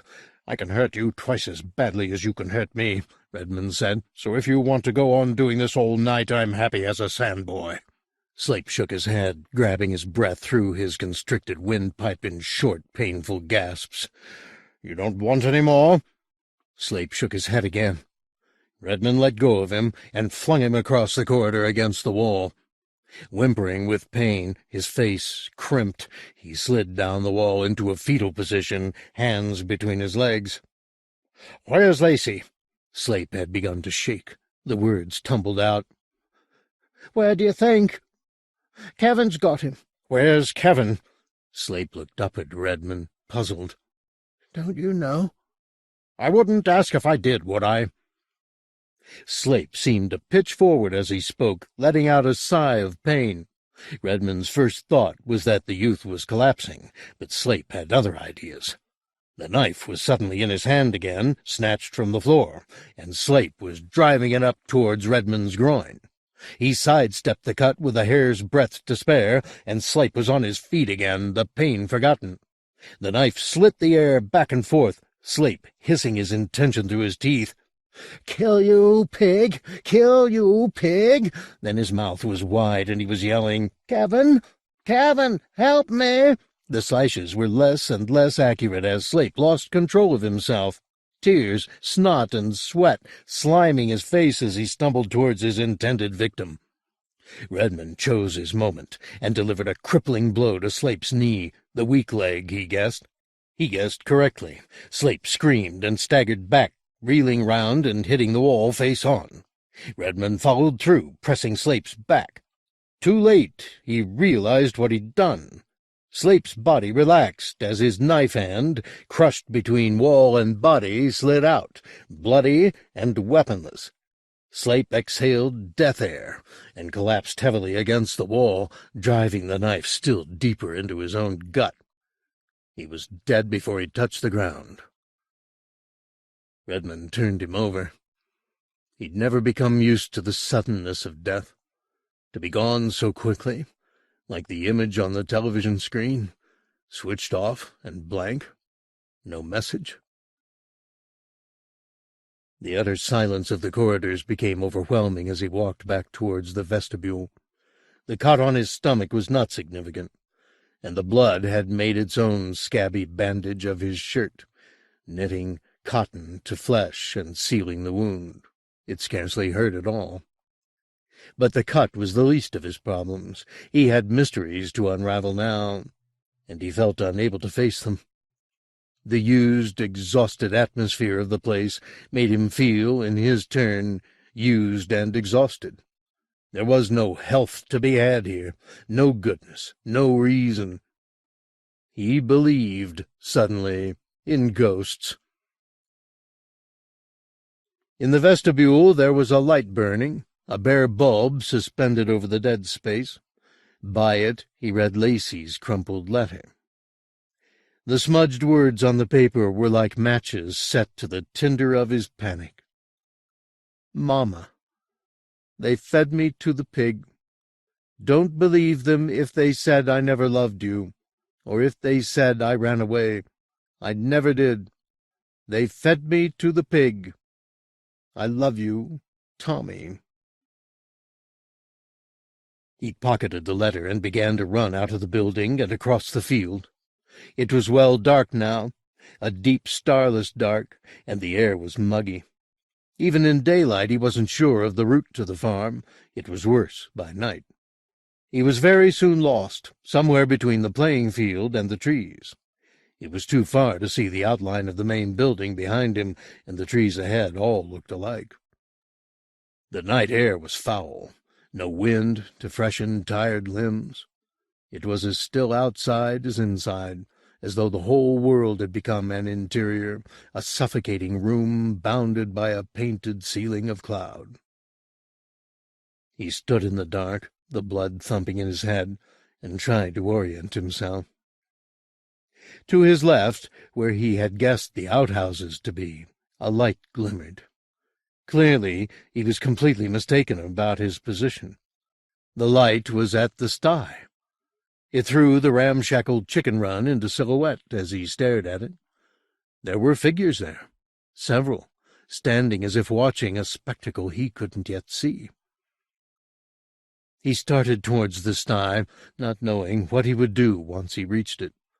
If they were all armed like Slape and shared his murderous intentions, then that would be the end of him. The thought didn't worry him. Somehow tonight, to get off of this closed-down world was an attractive option. Down and out. And there was Lacey. There'd been a moment of doubt, after speaking to Leverthal, when he'd wondered why he cared so much about the boy. That accusation of special pleading, it had a certain truth to it. Was there something in him that wanted Thomas Lacey naked beside him? Wasn't that the subtext of Leverthal's remark? Even now, running uncertainly towards the lights, all he could think of was the boy's eyes, huge and demanding, looking deep into his. Ahead, there were figures in the night, wandering away from the farm. He could see them against the lights of the sty. Was it all over already? He made a long curve around to the left of the buildings to avoid the spectators as they left the scene. They made no noise. There was no chatter or laughter amongst them. Like a congregation leaving a funeral, they walked evenly in the dark, each apart from the other, heads bowed. It was eerie to see these godless delinquents so subdued by reverence. He reached the chicken run without encountering any of them face to face. There were still a few figures lingering around the pig house. The wall of the sow's compartment was lined with candles, dozens and dozens of them. They burned steadily in the still air, throwing a rich warm light onto the brick and onto the faces of the few who still stared into the mysteries of the sty. Leverthall was among them, as was the warder who'd knelt at Lacey's head that first day. 2 or 3 boys were there, too, whose faces he recognized but could put no name to. There was a noise from the sty, the sound of the sow's feet on the straw as she accepted their stares. Somebody was speaking, but he couldn't make out who. An adolescent's voice with a lilt to it. As the voice halted in its monologue, the warder and another of the boys broke rank, as if dismissed, and turned away into the dark. Redmond crept a little closer. Time was of the essence now. Soon the first of the congregation would have crossed the field and be back in the main building. They'd see Slape's corpse, raise the alarm. He must find Lacey now, if indeed Lacey was still to be found. Leverthall saw him first. She looked from the sty and nodded a greeting, apparently unconcerned by his arrival. It was as if his appearance at this place was inevitable, as if all routes led back to the farm, to the straw house, and the smell of excrement. It made a kind of sense that she'd believe that. He almost believed it himself. "Leverthall," he said. She smiled at him openly. The boy beside her raised his hat and smiled too. "Are you Hennessy?" he asked, looking at the boy. The youth laughed, and so did Leverthall. "No," she said. No, Hennessy is here." She pointed to the sty. Redmond walked the few remaining yards to the wall of the sty, expecting, and not daring to expect, the straw and the blood and the pig and Lacey. But Lacey wasn't there. Just the sow, big and beady as ever, standing amongst pats of her own ordure, her huge, ridiculous ears flapping over her eyes. "Where's Hennessy?" asked Redmond, meeting the sow's gaze. "Here," said the boy. "This is a pig." "She ate him," said the youth, still smiling. He obviously thought the idea delightful. "She ate him, and he speaks out of her." Redmond wanted to laugh. This made Lacey's tales of ghosts seem almost plausible by comparison. They were telling him the pig was possessed. "Did Hennessy hang himself, as Tommy said?" Leverthall nodded. "In the sty?" Another nod. Suddenly the pig took on a different aspect. In his imagination he saw her reaching up to sniff at the feet of Hennessy's twitching body, sensing the death coming over it, salivating at the thought of its flesh. He saw her licking the dew that oozed from its skin as it rotted, lapping at it, nibbling daintily at first, then devouring it. It wasn't too difficult to understand how the boys could have made a mythology of that atrocity, inventing hymns to it, attending upon the pig like a god, the candles, the reverence, the intended sacrifice of Lacey. It was evidence of sickness, but it was no more strange than 1,000 other customs of faith. He even began to understand Lacey's lassitude, his inability to fight the powers that overtook him. "Mama, they fed me to the pig." Not "Mama, help me, save me," just "they gave me to the pig." All this he could understand. They were children, many of them undereducated, some verging on mental instability, all susceptible to superstition. But that didn't explain Leverthal. She was staring into the sty again, and Redmond registered for the first time that her hair was unclipped and lay on her shoulders, honey-colored in the candlelight. "It looks like a pig to me, plain and simple," he said. "She speaks with his voice," Leverthal said quietly. "Speaks in tongues, you might say. You'll hear him in a while, my darling boy." Then he understood. "You and Hennessy?" "Don't look so horrified," she said. "He was 18, hair blacker than you've ever seen. And he loved me." "Why did he hang himself?"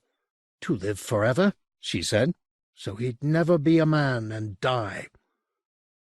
"We didn't find him for 6 days," said the youth, almost whispering in Redmond's ear. "And even then she wouldn't let anybody near him, once she had him to herself. The pig, I mean, not the doctor. Everyone loved Kevin, you see," he whispered intimately. "He was beautiful." "And where's Lacey?" Leverthal's loving smile decayed. "With Kevin," said the youth. "Where Kevin wants him." He pointed through the door of the sty. There was a body lying on the straw, back to the door. "If you want him, you'll have to go and get him," said the boy, and the next moment he had the back of Redmond's neck in a vice-like grip. The sow responded to the sudden action. She started to stamp the straw, showing the whites of her eyes. Redmond tried to shrug off the boy's grip, at the same time delivering an elbow to his belly. The boy backed off, winded and cursing, only to be replaced by Leverthal. "Go to him," she said, as she snatched at Redmond's hair. "Go to him if you want him." Her nails raked across his temple and nose, just missing his eyes. "Get off me," he said, trying to shake the woman off, but she clung, her head lashing back and forth as she tried to press him over the wall. The rest happened with horrid speed. Her long hair brushed through a candle flame, and her head caught fire, the flames climbing quickly. Shrieking for help, she stumbled heavily against the gate. It failed to support her weight and gave inward. Redmond watched helplessly as the burning woman fell amongst the straw. The flames spread enthusiastically across the forecourt towards the sow, lapping up the kindling. Even now, in extremis, the pig was still a pig. No miracles here, no speaking or pleading in tongues. The animal panicked as the blaze surrounded her, cornering her stamping bulk and licking at her flanks. The air was filled with the stench of singeing bacon as the flames ran up her sides and over her head, chasing through her bristles like a grass fire. Her voice was a pig's voice, her complaints a pig's complaints. Hysterical grunts escaped her lips, and she hurtled across the forecourt of the sty and out of the broken gate, trampling Leverthal. The sow's body, still burning, was a magic thing in the night as she careered across the field, weaving about in her pain. Her cries did not diminish as the dark ate her up. They seemed just to echo back and forth across the field, unable to find a way out of the locked room. Redmond stepped over Leverthal's fire-ridden corpse and into the sty. The straw was burning on every side, and the fire was creeping towards the door. He half shut his eyes against the stinging smoke and ducked into the pig-house. Lacey was lying as he had been all along, back to the door. Redmond turned the boy over. He was alive. He was awake. His face, bloated with tears and terror, stared up off his straw pillow, eyes so wide they looked fit to leap from his head. "Get up," said Redmond, leaning over the boy. His small body was rigid, and it was all Redmond could do to prise his limbs apart. With little words of care, he coaxed the boy to his feet as the smoke began to swirl into the pig-house. "Come on, it's all right. Come on." He stood upright, and something brushed his hair. Redmond felt a little rain of worms across his face and glanced up to see Hennessy, or what was left of him, still suspended from the crossbeam of the pig-house. His features were incomprehensible, blackened to a drooping mush. His body was raggedly gnawed off at the hip, and his innards hung from the fetid carcass, dangling in wormy loops in front of Redmond's face. Had it not been for the thick smoke, the smell of the body would have been overpowering. As it was, Redmond was simply revolted, and his revulsion gave strength to his arm. He hauled Lacey out of the shadow of the body and pushed him through the door.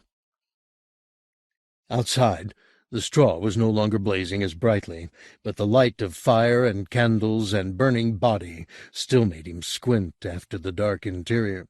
"Come on, lad," he said, lifting the kid through the flames. The boy's eyes were buttoned bright, lunatic bright. They said futility. They crossed the sty to the gate, skipping Leverthal's corpse, and headed into the darkness of the open field. The boy seemed to be stirring from his stricken state with every step they took away from the farm. Behind them, the sty was already a blazing memory. Ahead, the night was as still and impenetrable as ever. Redmond tried not to think of the pig. It must be dead by now, surely. But as they ran, there seemed to be a noise in the earth, as something huge kept pace with them, content to keep its distance, wary now, but relentless in its pursuit. He dragged on Lacey's arm, and hurried on, the ground sun-baked beneath their feet. Lacey was whimpering now, no words as yet, but sound at least. It was a good sign, a sign Redmond needed. He'd had about his fill of insanity. They reached the building without incident. The corridors were empty, as they'd been when he'd left an hour ago. Perhaps nobody had found Slape's corpse yet. It was possible. None of the boys had seemed in a fit mood for recreation. Perhaps they had slipped silently to their dormitories to sleep off their worship. It was time to find a phone and call the police. Man and boy walked down the corridor towards the governor's office, hand in hand. Lacey had fallen silent again, but his expression was no longer so manic. It looked as though cleansing tears might be close. He sniffed, made noises in his throat. His grip on Redmond's hand tightened, then relaxed completely. Ahead, the vestibule was in darkness. Somebody had smashed the bulb recently. It still rocked gently on its cable, illuminated by a seepage of dull light from the window. "Come on, there's nothing to be afraid of. Come on, boy." Lacey bent to Redmond's hand and bit the flesh. The trick was so quick he let the boy go before he could prevent himself, and Lacey was showing his heels as he scooted away down the corridor away from the vestibule. No matter, he couldn't get far. For once Redmond was glad the place had walls and bars.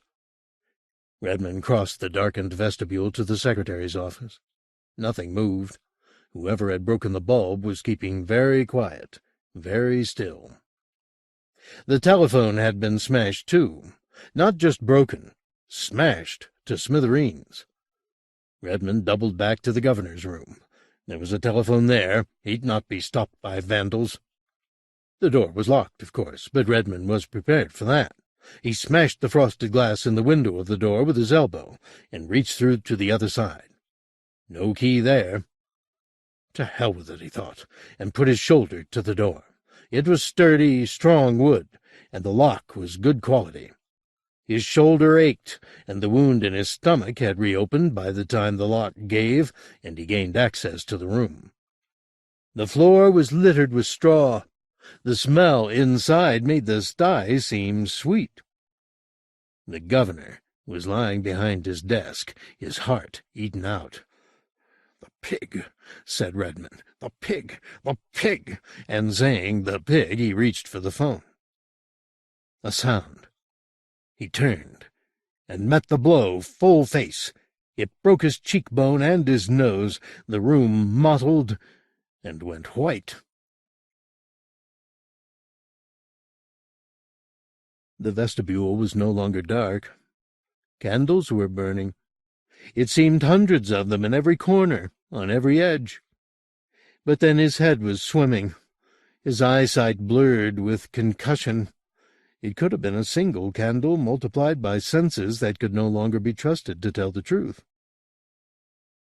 He stood in the middle of the arena of the vestibule, not quite knowing how he could be standing, for his legs felt numb and useless beneath him.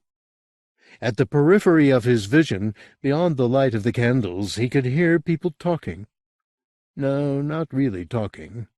They weren't proper words. They were nonsense sounds, made by people who may or may not have been there.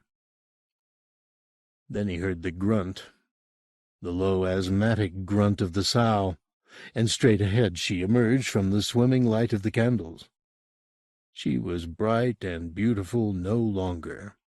Her flanks were charred, her beady eyes withered, her snout somehow twisted out of true. She hobbled towards him very slowly, and very slowly the figure astride her became apparent. It was Tommy Lacey, of course, naked as the day he was born, his body as pink and as hairless as one of her Pharaoh, his face as innocent of human feeling. His eyes were now her eyes, as he guided the great sow by her ears, and the noise of the sow, the snaffling sound, was not out of the pig's mouth, but out of his. His was the voice of the pig. Redmond said his name quietly. Not Lacey, but Tommy. The boy seemed not to hear. Only then, as the pig and her rider approached, did Redmond register why he hadn't fallen on his face. There was a rope around his neck. Even as he thought the thought, the noose tightened, and he was hauled off his feet into the air. No pain, but a terrible horror, worse, so much worse than pain, opened in him. A gorge of loss and regret, and all he was sank away into it. Below him the sow and the boy had come to a halt beneath his jangling feet. The boy, still grunting, had climbed off the pig and was squatting down beside the beast. Through the graying air Redmond could see the curve of the boy's spine, the flawless skin of his back. He saw, too, the knotted rope that protruded from between his pale buttocks, the end frayed, for all the world like the tail of a pig. The sow put its head up, though its eyes were beyond seeing. He liked to think that she suffered, and would suffer now until she died. It was almost sufficient to think of that. Then the sow's mouth opened, and she spoke. He wasn't certain how the words came, but they came, a boy's voice lilting. "This is the state of the beast," it said. "To eat and to be eaten." Then the sow smiled, and Redmond felt, though he had believed himself numb, the first shock of pain as Lacey's teeth bit off a piece from his foot, and the boy clambered, snorting, up his savior's body to kiss out his life. Sex, Death, and Starshine. Diane ran her scented fingers through the 2 days' growth of ginger stubble on Terry's chin. "I love it," she said, "even the gray bits." She loved everything about him, or at least that's what she claimed. When he kissed her, "I love it." When he undressed her, "I love it." When he slid his briefs off, I love it, I love it." She'd go down on him with such unalloyed enthusiasm all he could do was watch the top of her ash-blonde head bobbing at his groin, and hope to God nobody chanced to walk into the dressing-room. She was a married woman, after all, even if she was an actress. He had a wife himself, somewhere. This tete-a-tete would make some juicy copy for one of the local rags, and here he was trying to garner a reputation as a serious-minded director. No gimmicks, no gossip, just art. Then even thoughts of ambition would be dissolved on her tongue as she played havoc with his nerve endings. She wasn't much of an actress, but by God she was quite a performer. Faultless technique, immaculate timing, She knew either by instinct or by rehearsal just when to pick up the rhythm and bring the whole scene to a satisfying conclusion. When she'd finished milking the moment dry, he almost wanted to applaud. The whole cast of Calloway's production of Twelfth Night knew about the affair, of course. There'd be the occasional snide comment passed if actress and director were both late for rehearsals, or if she arrived looking full and he flushed. He tried to persuade her to control the cat-with-the-cream look that crept over her face, but she just wasn't that good a deceiver, which was rich, considering her profession. But then La Duval, as Edward insisted on calling her, didn't need to be a great player. She was famous. So what if she spoke Shakespeare like it was Hiawatha? Dum-de-dum-de-dum-de-dum. So what if her grasp of psychology was dubious, her logic faulty, her projection inadequate? So what if she had as much sense of poetry as she did propriety? She was a star, and that meant business. There was no taking that away from her. Her name was money. The Elysium Theatre publicity announced her claim to fame in 3-inch Roman bold, black on yellow. Diane Duvall, star of The Love Child. The Love Child. Possibly the worst soap opera to cavort across the screens of the nation in the history of that genre. 2 solid hours a week of underwritten characters and mind-numbing dialogue, as a result of which it consistently drew high ratings, and its performers became, almost overnight, brilliant stars in television's rhinestone heaven. Glittering there, the brightest of the bright, was Diane Duvall. Maybe she wasn't born to play the classics, but Jesus, was she good box office. And in this day and age, with theaters deserted, all that mattered was the number of punters on seats. Calloway had resigned himself to the fact that this would not be the definitive Twelfth Night, but if the production were successful, and with Diane in the role of Viola, it had every chance. It might open a few doors to him in the West End. Besides, working with the ever-adoring, ever-demanding Miss D. Duval had its compensations. Calloway pulled up his serge trousers and looked down at her. She was giving him that winsome smile of hers, the one she used in the letter scene. Expression 5 in the Duval repertoire, somewhere between virginal and motherly. He acknowledged the smile with one from his own stock, a small, loving look that passed for genuine at a yard's distance. Then he consulted his watch. "God, we're late, sweetie." She licked her lips. Did she really like the taste that much? "I'd better fix my hair," she said, standing up and glancing in the long mirror beside the shower. "Yes. Are you okay?" "Couldn't be better," he replied. He kissed her lightly on the nose and left her to her teasing. On his way to the stage, he ducked into the men's dressing-room to adjust his clothing and douse his burning cheeks with cold water. Sex always induced a giveaway mottling on his face and upper chest.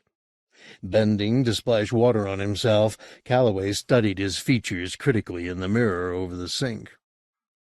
After 36 years of holding the signs of age at bay, he was beginning to look the part. He was no more the juvenile lead. There was an indisputable puffiness beneath his eyes, which was nothing to do with sleeplessness, and there were lines, too, on his forehead and round his mouth. He didn't look the wunderkind any longer. The secrets of his debauchery were written all over his face. The excess of sex, booze, and ambition, the frustration of aspiring and just missing the main chance so many times. What would he look like now, he thought bitterly, if he'd been content to be some unenterprising nobody working in a minor rep, guaranteed a house of 10 aficionados every night, and devoted to Brecht? Face as smooth as a baby's bottom, probably. Most of the people in the socially committed theater had that look. Vacant and content, poor cows. "Well, you pays your money and you takes your choice," he told himself. He took one last look at the haggard cherub in the mirror, reflecting that, crow's feet or not, women still couldn't resist him, and went out to face the trials and tribulations of Act 3. On stage there was a heated debate in progress. The carpenter, his name was Jake, had built 2 hedges for Olivia's garden. They still had to be covered with leaves, but they looked quite impressive, running the depth of the stage to the cyclorama, where the rest of the garden would be painted. None of this symbolic stuff. A garden was a garden. Green grass, blue sky. That's the way the audience liked it north of Birmingham, and Terry had some sympathy for their plain tastes. "Terry, love." Eddie Cunningham had him by the hand and elbow, escorting him into the fray. "What's the problem?" "Terry, love, you cannot be serious about these fucking—" It came trippingly off the tongue. "Fucking hedges. Tell Uncle Eddie you're not serious before I throw a fit." Eddie pointed towards the offending hedges. "I mean, look at them." As he spoke, a thin plume of spittle fizzed in the air. "What's the problem?" Terry asked again. "Problem? Blocking, love. Blocking. Think about it. We've rehearsed this whole scene with me bobbing up and down like a marcher. Up, right, down, left. But it doesn't work if I haven't got access round the back. And look, these fucking things are flush with the backdrop." "Well, they have to be, for the illusion, Eddie." "I can't get round, though, Terry. You must see my point." He appealed to the few others on stage, the carpenters, 2 technicians, 3 actors. "I mean, there's just not enough time." "Eddie, we'll reblock." "Oh." That took the wind out of his sails. "No." I mean, it seems easiest, doesn't it?" "Yes. I just liked—" "I know." "Well, needs must. What about the croquet?" "We'll cut that too. All that business with the croquet ballads, the bawdy stuff. It'll all have to go. I'm sorry, I haven't thought this through. I wasn't thinking straight." Eddie flounced. "That's all you ever do, love, think straight." "Titters." Terry let it pass. Eddie had a genuine point of criticism. He had failed to consider the problems of the hedge design. "I'm sorry about the business, but there's no way we can accommodate it." "You won't be cutting anybody else's business, I'm sure," said Eddie. He threw a glance over Calloway's shoulder at Diane, then headed for the dressing room. Exit enraged actor, stage left. Calloway made no attempt to stop him. It would have worsened the situation considerably to spoil his departure. He just breathed out a quiet, "Oh, Jesus," and dragged a wide hand down over his face. That was the fatal flaw of this profession. Actors. "Will somebody fetch him back?" he said. Silence. "Where's Ryan?" The stage manager showed his bespectacled face over the offending hedge. "Sorry? Ryan, love, will you please take a cup of coffee to Eddie and coax him back into the bosom of the family?" Ryan pulled a face that said, "You offended him, you fetch him." But Calloway had passed this particular buck before. He was a past master at it. He just stared at Ryan, defying him to contradict his request, until the other man dropped his eyes and nodded his acquiescence. "Sure," he said glumly. "Good man." Ryan cast him an accusatory look and disappeared in pursuit of Ed Cunningham. "No show without Belch," said Calloway, trying to warm up the atmosphere a little. Someone grunted, and the small half-circle of onlookers began to disperse. Show over.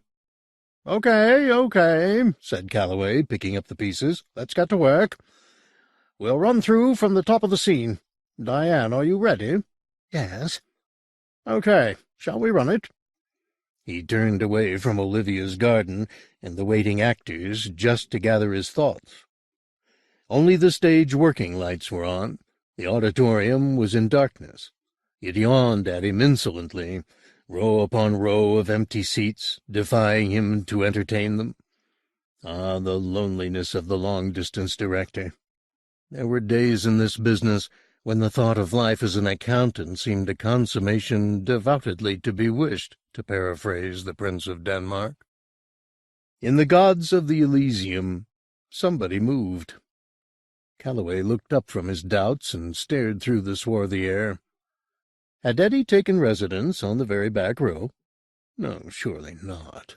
For one thing, he hadn't had time to get all the way up there.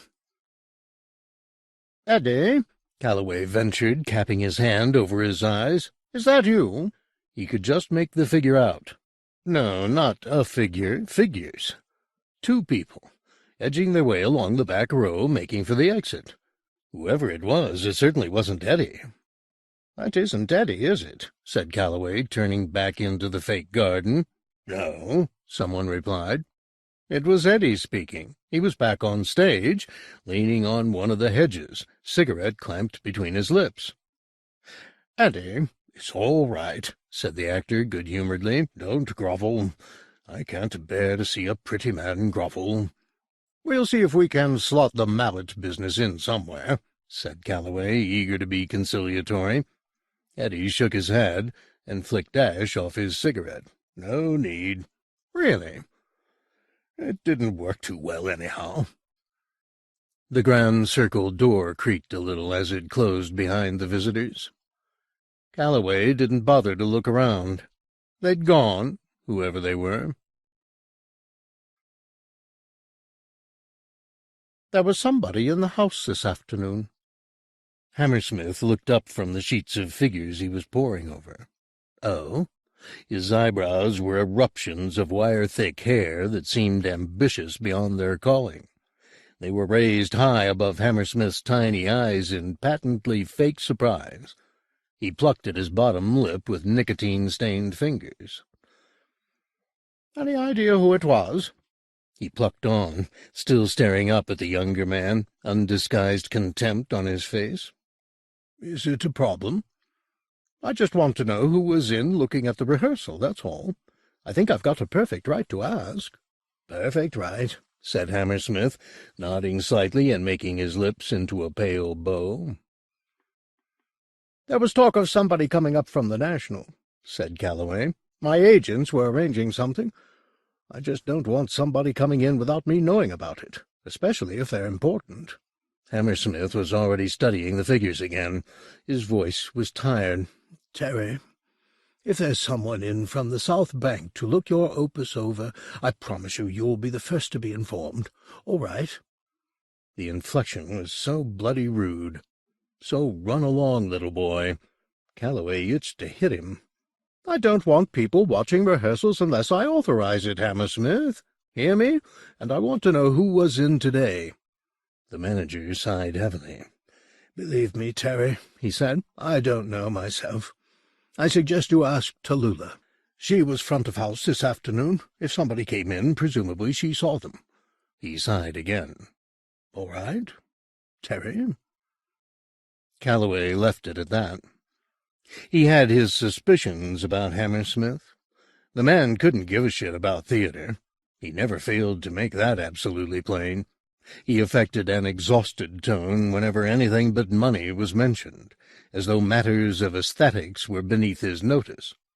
And he had a word, loudly administered, for actors and directors alike. Butterflies. One-day wonders. In Hammersmith's world only money was forever, and the Elysium Theatre stood on prime land a wise man could turn a tidy profit on if he played his cards right. Calloway was certain he'd sell off the place tomorrow if he could maneuver it. A satellite town like Redditch, growing as Birmingham grew, didn't need theatres. It needed offices, hypermarkets, warehouses. It needed, to quote the councillors, growth through investment in new industry. It also needed prime sites to build that industry upon. No mere art could survive such pragmatism. Tallulah was not in the box, nor in the foyer, nor in the green room. Irritated both by Hammersmith's incivility and Tallulah's disappearance, Calloway went back into the auditorium to pick up his jacket and go to get drunk.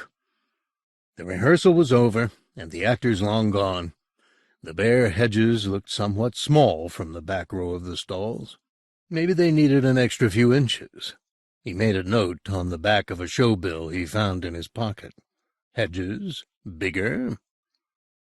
A footfall made him look up, and a figure had appeared on stage. A smooth entrance up stage center where the hedges converged. Calloway didn't recognize the man. "Mr. Calloway? Mr. Terence Calloway?" "Yes?" The visitor walked down stage to where, in an earlier age, the footlights would have been, and stood looking out into the auditorium. "My apologies for interrupting your train of thought." "No problem." "I wanted a word with me, if you would." Calloway wandered down to the front of the stalls, appraising the stranger. He was dressed in shades of gray from head to foot, a gray worsted suit, gray shoes, a gray cravat. Piss elegant was Calloway's first uncharitable summation. But the man cut an impressive figure nevertheless. His face, beneath the shadow of his brim, was difficult to discern. "Allow me to introduce myself." The voice was persuasive, cultured, ideal for advertisement voiceovers, soap commercials, maybe. After Hammersmith's bad manners, the voice came as a breath of good breeding. "My name is Litchfield. Not that I expect that means much to a man of your tender years." Tender years? Well. Maybe there was still something of the wunderkind in his face. "Are you a critic?" Calloway inquired. The laugh that emanated from beneath the immaculately swept brim was ripely ironical. "In the name of Jesus, no," Litchfield replied. "I'm sorry, then, you have me at a loss." "No need for an apology." "Were you in the house this afternoon?" Litchfield ignored the question. "I realize you're a busy man, Mr. Calloway, and I don't want to waste your time.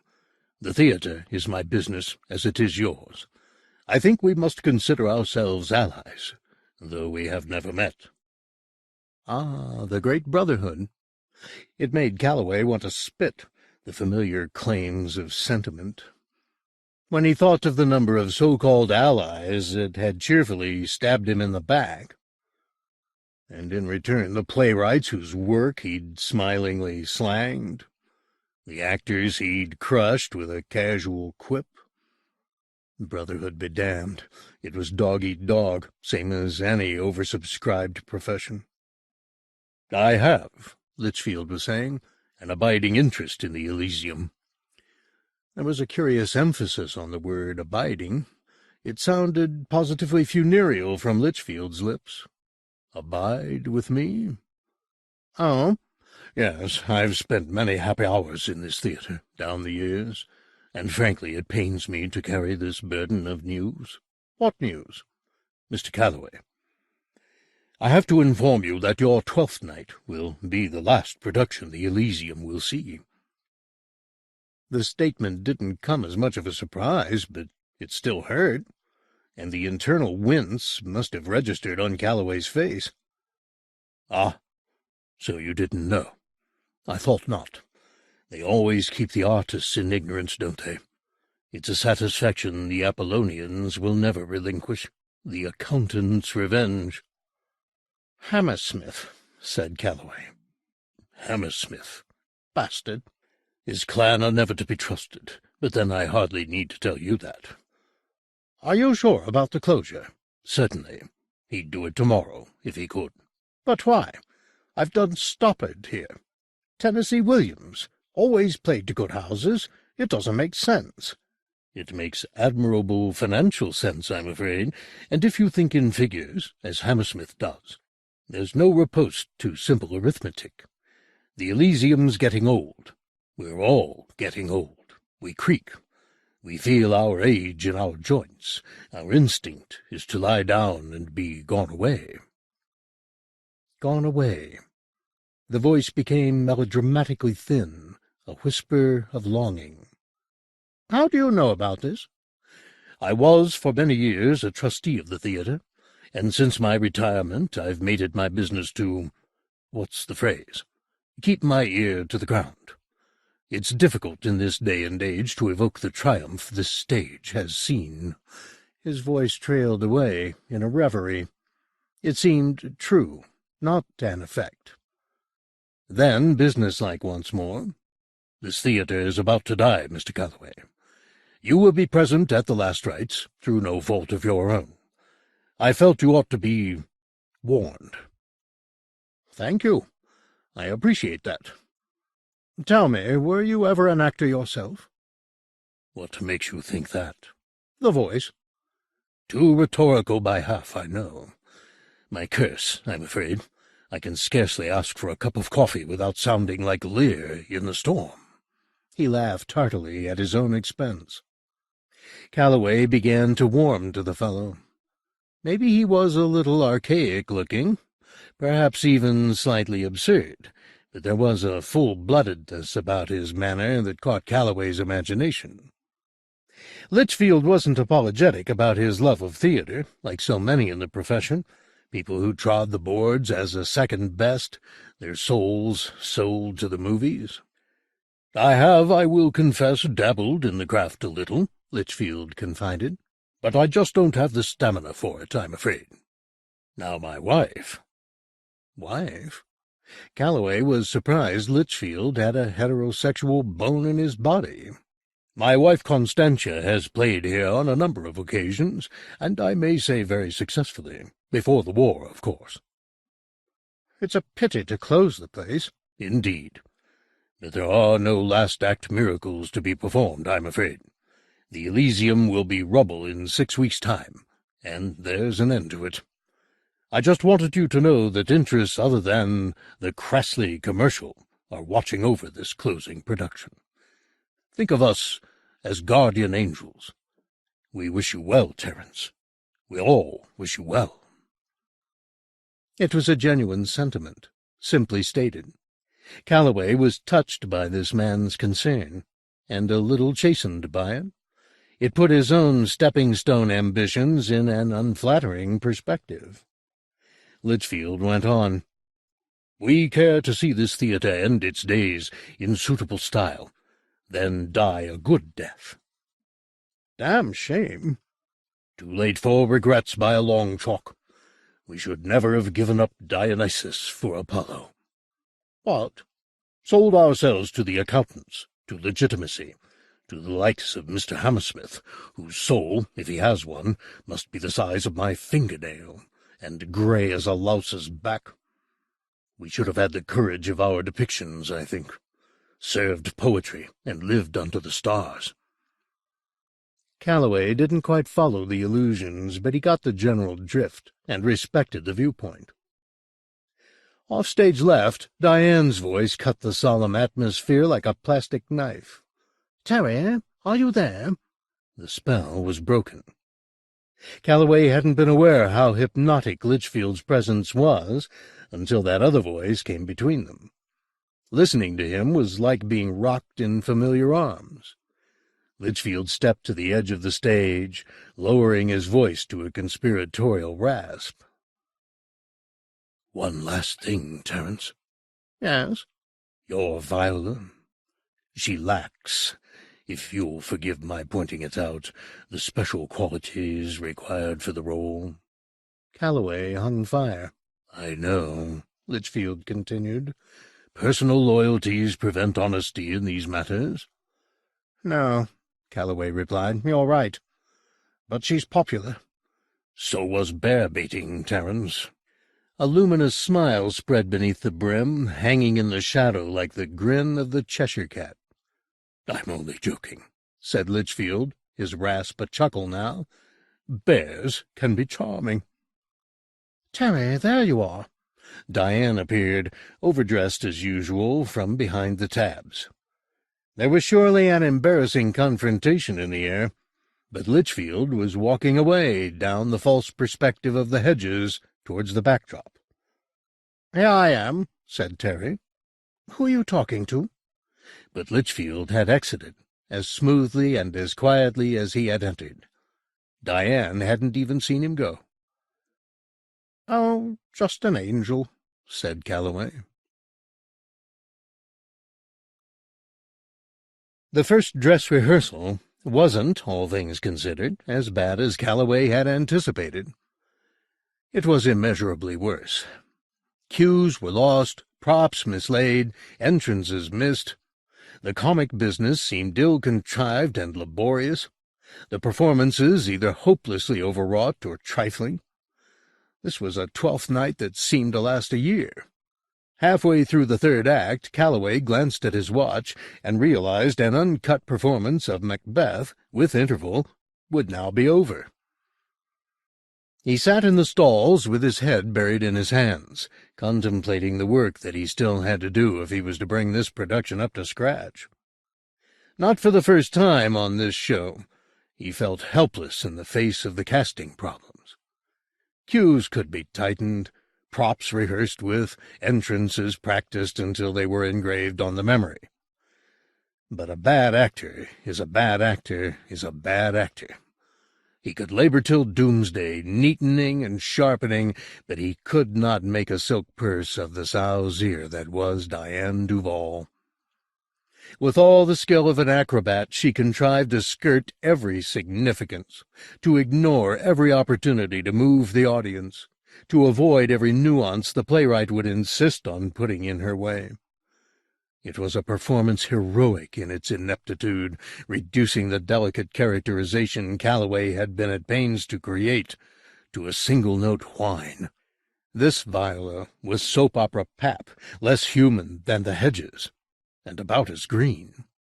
The critics would slaughter her. Worse than that, Litchfield would be disappointed. To his considerable surprise, the impact of Litchfield's appearance hadn't dwindled. Calloway couldn't forget his actorly projection, his posing, his rhetoric. It had moved him more deeply than he was prepared to admit, and the thought of this 12th night, with this Viola, becoming the swan song of Litchfield's beloved Elysium, perturbed and embarrassed him. It seemed somehow ungrateful. He'd been warned often enough about a director's burdens, long before he became seriously embroiled in the profession. His dear departed guru at the Actors' Centre, Well-Beloved, he of the glass eye, had told Calloway from the beginning. A director is the loneliest creature on God's earth. He knows what's good and bad in a show, or he should if he's worth his salt, and he has to carry that information around with him and keep smiling. It hadn't seemed so difficult at the time. "This job isn't about succeeding," Well-Beloved used to say. "It's about learning not to fall on your sodding face." Good advice, as it turned out. He could still see Well-Beloved handing out that wisdom on a plate, his bald head shiny, his living eye glittering with cynical delight. No man on earth, Calloway had thought, loved theater with more passion than Well-Beloved, and surely no man could have been more scathing about its pretensions. It was almost 1 a.m. by the time they'd finished the wretched run-through, gone through the notes, and separated, glum and mutually resentful, into the night. Calloway wanted none of their company tonight. No late drinking in one or other's digs. No mutual ego massage. He had a cloud of gloom all to himself, and neither wine, women, nor song would disperse it. He could barely bring himself to look Diane in the face. His notes to her, broadcast in front of the rest of the cast, had been acidic. Not that it would do much good. In the foyer he met Tallulah, still spry, though it was long after an old lady's bedtime. "Are you locking up tonight?" he asked her, more for something to say than because he was actually curious. "I always lock up," she said. She was well over 70, too old for her job in the box office, and too tenacious to be easily removed. But then that was all academic now, wasn't it? He wondered what her response would be when she heard the news of the closure. It would probably break her brittle heart. Hadn't Hammersmith once told him Tallulah had been at the theater since she was a girl of 15? Well, good night, Tallulah. She gave him a tiny nod, as always. Then she reached out and took Calloway's arm. Yes? Mr. Litchfield, she began. What about Mr. Litchfield?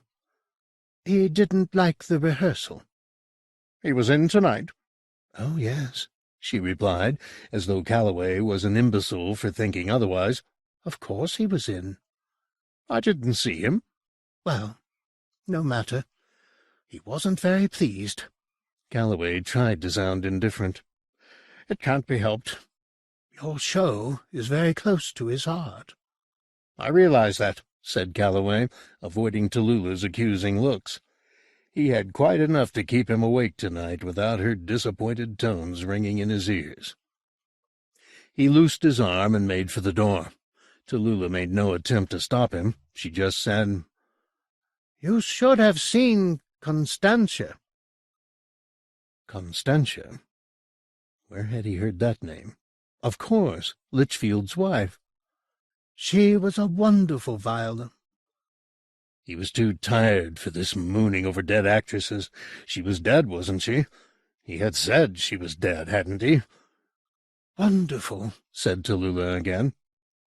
Good night, Tallulah. I'll see you tomorrow. The old crone didn't answer. If she was offended by his brusque manner, then so be it. He left her to her complaints and faced the street. It was late November, and chilly.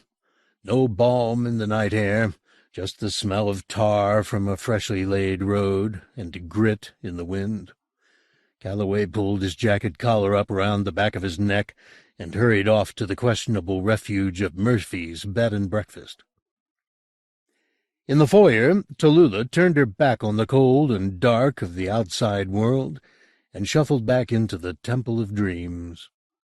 It smelt so weary now, stale with use and age, like her own body. It was time to let natural processes take their toll. There was no point in letting things run beyond their allotted span. That was as true of buildings as of people, but the Elysium had to die as it had lived, in glory. Respectfully, she drew back the red curtains that covered the portraits in the corridor that led from foyer to stalls. Barrymore, Irving, great names and great actors. Stained and faded pictures, perhaps, but the memories were as sharp and as refreshing as spring water. And in pride of place, the last of the line to be unveiled, a portrait of Constantia Litchfield. A face of transcendent beauty, a bone structure to make an anatomist weep. She had been far too young for Litchfield, of course, and that had been part of the tragedy of it. Litchfield, the Svengali, a man twice her age, had been capable of giving his brilliant beauty everything she desired. Fame, money, companionship. Everything but the gift she most required. Life itself. She'd died before she was yet 20, a cancer in the breast. Taken so suddenly, it was still difficult to believe she'd gone. Tears brimmed in Tallulah's eyes as she remembered that lost and wasted genius. So many parts Constantia would have illuminated had she been spared. Cleopatra, Hedda, Rosalind, Electra. But it wasn't to be. She'd gone, extinguished like a candle in a hurricane, and for those who were left behind, life was a slow and joyless march through a cold land. There were mornings now, stirring to another dawn, when she would turn over and pray to die in her sleep. The tears were quite blinding her now. She was awash. And, oh dear, there was somebody behind her. Probably Mr. Calloway back for something, and here she was, sobbing fit to burst, behaving like the silly old woman she knew he thought her to be. A young man like him, what did he understand about the pain of the years, the deep ache of irretrievable loss? That wouldn't come to him for a while yet. Sooner than he thought, but a while, nevertheless. "Tally," somebody said. She knew who it was. Richard Walden Litchfield. She turned round, and he was standing no more than 6 feet from her, as fine a figure of a man as ever she remembered him to be. He must be 20 years older than she was, but age didn't seem to bow him. She felt ashamed of her tears. "Tally," he said kindly, "I know it's a little late, but I felt you'd surely want to say hello." "Hello?"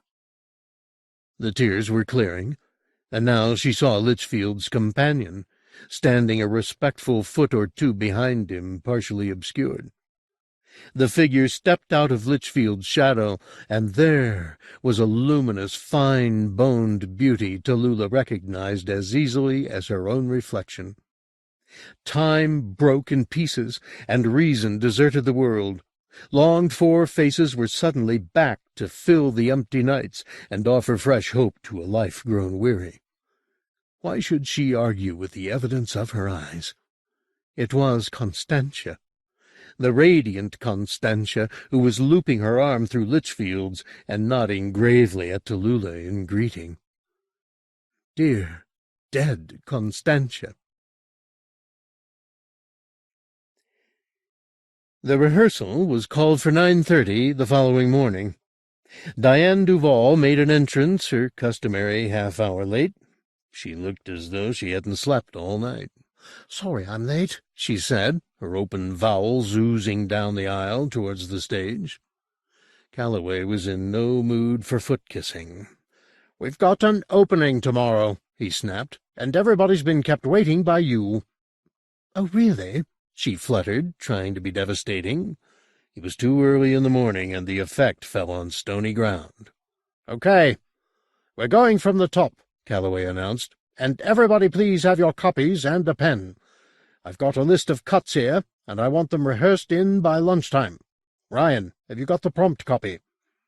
There was a hurried exchange with the ASM, and an apologetic negative from Ryan. "Well, get it, and I don't want any complaints from anyone. It's too late in the day. Last night's run was a wake, not a performance. The cues took forever, the business was ragged. I'm going to cut, and it's not going to be very palatable." It wasn't. The complaints came, warning or no, the arguments, the compromises, the sour faces and muttered insults. Calloway would have rather been hanging by his toes from a trapeze than maneuvering 14 highly-strung people through a play 2/3 of them scarcely understood, and the other third couldn't give a monkey's about. It was nerve-wracking. It was made worse because all the time he had the prickly sense of being watched, though the auditorium was empty from gods to front stalls. Maybe Litchfield had a spy-hole somewhere, he thought, then condemned the idea as the first signs of budding paranoia. At last, lunch. Calloway knew where he'd find Diane, and he was prepared for the scene he had to play with her. Accusations, tears, reassurance, tears again, reconciliation, standard format. He knocked on the star's door. "Who is it?" Was she crying already, or talking through a glass of something comforting? "It's me." "Oh. Can I come in?" "Yes." She had a bottle of vodka, good vodka, and a glass. No tears as yet. "I'm useless, aren't I?" she said, almost as soon as he'd closed the door. Her eyes begged for contradiction. "Don't be silly," he hedged. "I could never get the hang of Shakespeare," she pouted, as though it were the bard's fault. "Oh, those bloody words!" The squall was on the horizon. He could see it mustering. "It's all right," he lied, putting his arm around her. "You just need a little time." Her face clouded. "We open tomorrow," she said flatly. The point was difficult to refute. "They'll tear me apart, won't they?" He wanted to say no, but his tongue had a fit of honesty. Yes, unless— I'll never work again, will I? Harry talked me into this, that damn half-witted Jew. Good for my reputation, he said. Bound to give me a bit more clout, he said. What does he know? Takes his 10% and leaves me holding the baby. I'm the one who looks the damn fool, aren't I? At the thought of looking a fool, the storm broke. No light shower, this. It was a cloud burst or nothing. He did what he could, but it was difficult. She was sobbing so loudly his pearls of wisdom were drowned out. So he kissed her a little, as any decent director was bound to do, and, miracle upon miracle, that seemed to do the trick. He applied the technique with a little more gusto, his hands strained to her breasts, ferreting under her blouse for her nipples and teasing them between thumb and forefinger. It worked wonders. There were hints of sun between the clouds now. She sniffed and unbuckled his belt, letting his heat dry out the last of the rain. His fingers were finding the lacy edge of her panties, and she was sighing as he investigated her, gently, but not too gently, insistent, but never too insistent.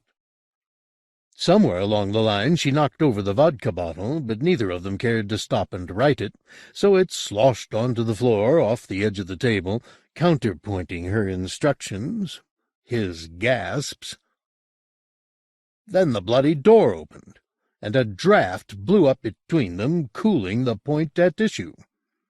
Calloway almost turned around, then realized he was unbuckled, and stared instead into the mirror behind Diane to see the intruder's face. It was Litchfield. He was looking straight at Calloway, his face impassive. "I'm sorry. I should have knocked." His voice was as smooth as whipped cream, betraying nary a tremor of embarrassment. Calloway wedged himself away, buckled up his belt, and turned to Litchfield, silently cursing his burning cheeks. "Yes, it would have been polite," he said. "Again, my apologies. I wanted a word with—" His eyes, so deep-set they were unfathomable, were on Diane. "Your star," he said. Calloway could practically feel Diane's ego expand at the word. The approach confounded him. Had Litchfield undergone a volte-face? Was he coming here, the repentant admirer, to kneel at the feet of greatness? "I would appreciate a word with the lady in private, if that were possible," the mellow voice went on. "Well, we were just—" "Of course," Diane interrupted. "Just allow me a moment, would you?" She was immediately on top of the situation, tears forgotten. "I'll be just outside," said Litchfield, already taking his leave. Before he had closed the door behind him, Diane was in front of the mirror, tissue-wrapped fingers skirting her eye to divert a rivulet of mascara. "Well," she was cooing, "how lovely to have a well-wisher. Do you know who he is?" "His name's Litchfield," Calloway told her. "He used to be a trustee of the theatre." "Maybe he wants to offer me something." "I doubt it." "Oh, don't be such a drag, Terence," she snarled.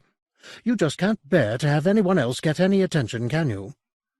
"My mistake." She peered at her eyes. "How do I look?" she asked. "Fine." "I'm sorry about before." "Before?" "You know." "Oh, yes." "I'll see you in the pub, eh?"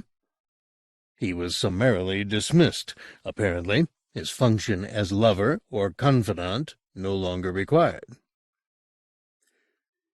In the chilly corridor outside the dressing-room, Litchfield was waiting patiently.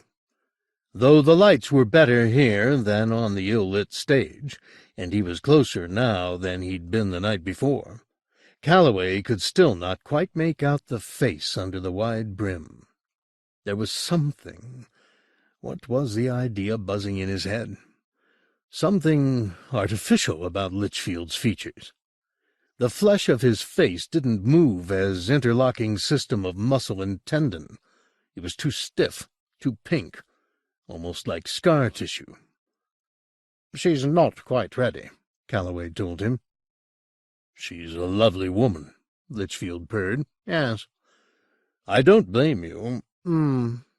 She's no actress, though. You're not going to interfere, are you, Litchfield? I won't let you. Perish the thought. The voyeuristic pleasure Litchfield had plainly taken in his embarrassment made Calloway less respectful than he'd been. I won't have you upsetting her. My interests are your interests, Terence. All I want to do is see this production prosper, believe me. Am I likely, under those circumstances, to alarm your leading lady? I'll be as meek as a lamb, Terence. Whatever you are, came the testy reply, you're no lamb. The smile appeared again on Litchfield's face, the tissue round his mouth barely stretching to accommodate his expression. Calloway retired to the pub with that predatory sickle of teeth fixed in his mind, anxious for no reason he could focus upon. In the mirrored cell of her dressing-room, Diane Duval was just about ready to play her scene. "You may come in now, Mr. Litchfield," she announced. He was in the doorway before the last syllable of his name had died on her lips. "Miss Duval." He bowed slightly in deference to her. She smiled, so courteous. "Will you please forgive my blundering in earlier on?" She looked coy. It always melted men. "Mr. Calloway," she began. "A very insistent young man, I think." "Yes." "Not above pressing his attentions on his leading lady, perhaps?" She frowned a little, a dancing pucker where the plucked arches of her brows converged. "I'm afraid so." "Most unprofessional of him," Litchfield said, "but forgive me. An understandable ardor." She moved upstage of him, towards the lights of her mirror, and turned, knowing they would backlight her hair more flatteringly. "Well, Mr. Litchfield, what can I do for you?" "This is, frankly, a delicate matter," said Litchfield. "The bitter fact is, how shall I put this? Your talents are not ideally suited to this production. Your style lacks delicacy." There was silence for 2 beats. She sniffed, thought about the inference of the remark, and then moved out of center stage towards the door. She didn't like the way this scene had begun. She was expecting an admirer, and instead she had a critic on her hands. "Get out," she said, her voice like slate. "Miss Duval." "You heard me." "You're not comfortable as Viola, are you?" Litchfield continued, as though the star had said nothing. "None of your bloody business," she spat back. "But it is. I saw the rehearsals. You were bland, unpersuasive. The comedy is flat. The reunion scene, it should break our hearts, is leaden." "I don't need your opinion, thank you." "You have no style." "Piss off." "No presence and no style. I'm sure on the television you are radiance itself, but the stage requires a special truth, a soulfulness you, frankly, lack." The scene was hotting up. She wanted to hit him, but she couldn't find the proper motivation. She couldn't take this faded poseur seriously. He was more musical comedy than melodrama, with his neat gray gloves and his neat gray cravat. Stupid waspish queen. What did he know about acting? "Get out before I call the stage manager," she said, but he stepped between her and the door. A rape scene? Was that what they were playing? Had he got the hots for her? God forbid. "My wife," he was saying, "has played Viola." "Good for her." "And she feels she could breathe a little more life into the role than you?" "We open tomorrow," she found herself replying, as though defending her presence. Why the hell was she trying to reason with him, barging in here and making these terrible remarks? Maybe because she was just a little afraid. His breath, close to her now, smelt of expensive chocolate. "She knows the role by heart." "The part's mine, and I'm doing it. I'm doing it even if I'm the worst Viola in theatrical history, all right?" She was trying to keep her composure, but it was difficult. Something about him made her nervous. It wasn't violence she feared from him, but she feared something. "I'm afraid I have already promised the part to my wife." "What?" She goggled at his arrogance. "And Constantia will play the role." She laughed at the name. Maybe this was high comedy after all. Something from Sheridan or Wilde, arch catty stuff. But he spoke with such absolute certainty. Constantia will play the role, as if it was all cut and dried. "I'm not discussing this any longer, Buster, so if your wife wants to play Viola, she'll have to do it in the fucking street, all right?" "She opens tomorrow." "Are you deaf, or stupid, or both?" "Control," an inner voice told her.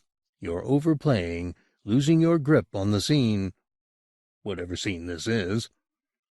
He stepped towards her, and the mirror lights caught the face beneath the brim full on. She hadn't looked carefully enough when he first made his appearance. Now she saw the deeply etched lines, the gougings around his eyes and his mouth. It wasn't flesh, she was sure of it. He was wearing latex appliances, and they were badly glued in place. Her hand all but twitched with the desire to snatch at it and uncover his real face. Of course, that was it. The scene she was playing, the unmasking. "Let's see what you look like," she said, and her hand was at his cheek before he could stop her, his smile spreading wider as she attacked. This is what he wants, she thought, but it was too late for regrets or apologies. Her fingertips had found the line of the mask at the edge of his eye socket and curled round to take a better hold. She yanked. The thin veil of latex came away, and his true physiognomy was exposed for the world to see. Diane tried to back away, but his hand was in her hair. All she could do was look up into that all but fleshless face. A few withered strands of muscle curled here and there, and a hint of a beard hung from a leathery flap at his throat. But all living tissue had long since decayed. Most of his face was simply bone, stained and worn. "I was not," said the skull, "embalmed. Unlike Constantia." The explanation escaped Diane. She made no sound of protest, which the scene would surely have justified. All she could summon was a whimper as his hand-hold tightened and he hauled her head back. "We must make a choice, sooner or later," said Litchfield, his breath smelling less like chocolate than profound putrescence, "between serving ourselves and serving our art." She didn't quite understand. "The dead must choose more carefully than the living.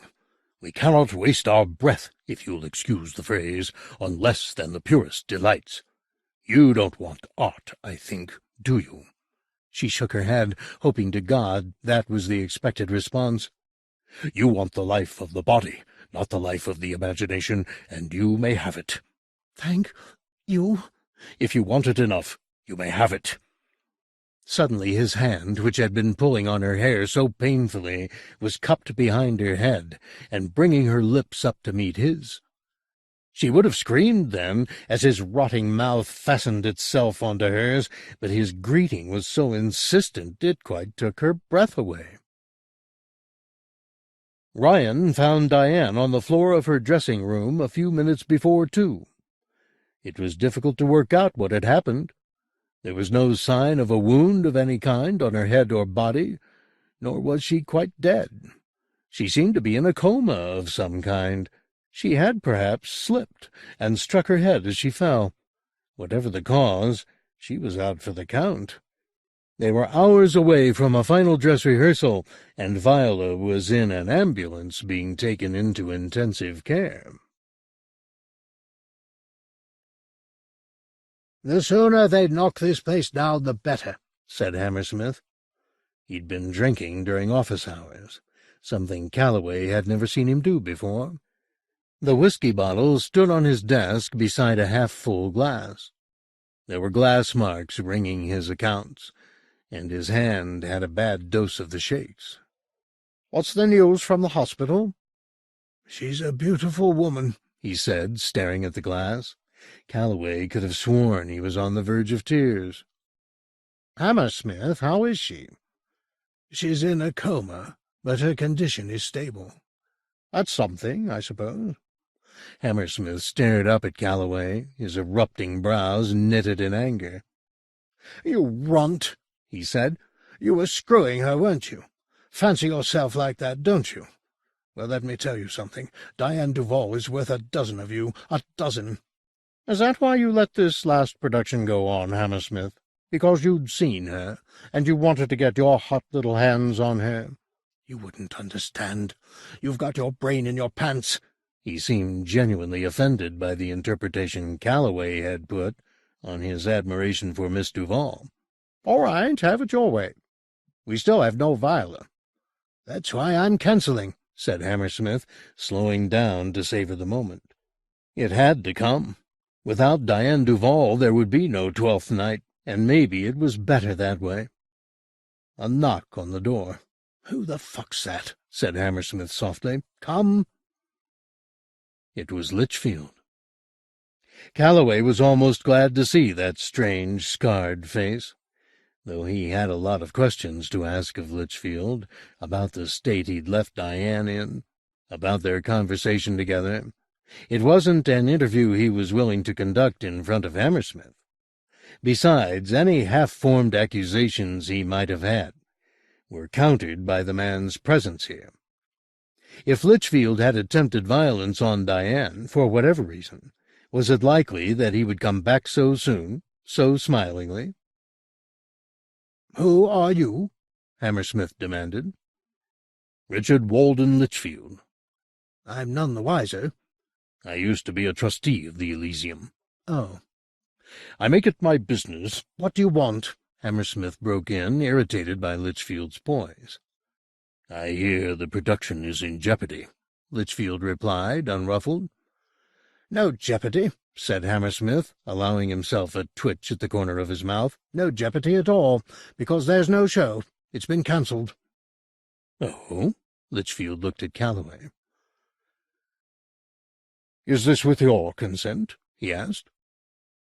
"He has no say in the matter. I have sole right of cancellation if circumstances dictate it. It's in his contract. The theatre is closed as of today. It will not reopen." "Yes, it will," said Litchfield. "What?" Hammersmith stood up behind his desk, and Calloway realized he'd never seen the man standing before. He was very short. "We will play 12th night as advertised," Litchfield purred. "My wife has kindly agreed to understudy the part of Viola in place of Miss Duval." Hammersmith laughed, a coarse butcher's laugh. It died on his lips, however, as the office was suffused with lavender, and Constantia Litchfield made her entrance, shimmering in silk and fur. She looked as perfect as the day she died. Even Hammersmith held his breath and his silence at the sight of her. "Our new Viola," Litchfield announced. After a moment Hammersmith found his voice. "This woman can't step in at half a day's notice." "Why not?" said Calloway, not taking his eyes off the woman. Litchfield was a lucky man. Constantia was an extraordinary beauty. He scarcely dared draw a breath in her presence for fear she'd vanish. Then she spoke. The lines were from Act 5, Scene 1. "If nothing lets to make us happy both, but this my masculine usurped attire, do not embrace me till each circumstance of place, time, fortune, do cohere and jump that I am Viola." The voice was light and musical, but it seemed to resound in her body, filling each phrase with an undercurrent of suppressed passion. And that face! It was wonderfully alive, the features playing the story of her speech with delicate economy. She was enchanting. "I'm sorry," said Hammersmith, "but there are rules and regulations about this sort of thing. Is she equity?" "No," said Litchfield. "Well, you see, it's impossible. The union strictly precludes this kind of thing. They'd flay us alive." "What's it to you, Hammersmith?" said Calloway. "What the fuck do you care? You'll never need set foot in a theatre again once this place is demolished." "My wife has watched the rehearsals. She is word perfect." "It could be magic," said Calloway, his enthusiasm firing up with every moment he looked at Constantia. "You're risking the union, Calloway," Hammersmith chided. "I'll take the risk." "As you say, it's nothing to me. but if a little bird was to tell them, you'd have egg on your face. Hammersmith, give her a chance. Give all of us a chance. If equity blacks me, that's my lookout. Hammersmith sat down again. Nobody'll come, you know that, don't you? Diane Duval was a star. They would have sat through your turgid production to see her, Calloway. But an unknown? Well, it's your funeral. Go ahead and do it. I'll wash my hands of the whole thing. It's on your head, Calloway, remember that. I hope they flay you for it. Thank you, said Litchfield. Most kind. Hammersmith began to rearrange his desk to give more prominence to the bottle and the glass. The interview was over. He wasn't interested in these butterflies any longer. Go away, he said. Just go away. I have one or two requests to make, Litchfield told Calloway as they left the office. Alterations to the production which would enhance my wife's performance. What are they? For Constantia's comfort, I would ask that the lighting levels be taken down substantially. She's simply not accustomed to performing under such hot, bright lights. Very well. I'd also request that we install a row of footlights. Footlights? An odd requirement, I realize, but she feels much happier with footlights. They tend to dazzle the actors, said Calloway. It becomes difficult to see the audience. Nevertheless, I have to stipulate their installation. Okay. Thirdly, I would ask that all scenes involving kissing, embracing, or otherwise touching Constantia be redirected to remove every instance of physical contact whatsoever. Everything? Everything. For God's sake, why? My wife needs no business to dramatize the working of the heart, Terence. That curious intonation on the word heart, working of the heart. Calloway caught Constantia's eye for the merest of moments. It was like being blessed. "Shall we introduce our new Violet to the company?" Litchfield suggested. "Why not?" The trio went into the theater. The rearranging of the blocking and the business to exclude any physical contact was simple, and though the rest of the cast were initially wary of their new colleague, her unaffected manner and her natural grace soon had them at her feet. Besides, her presence meant that the show would go on. At 6, Calloway called a break, announcing that they'd begin the dress at 8, and telling them to go out and enjoy themselves for an hour or so. The company went their ways, buzzing with a newfound enthusiasm for the production.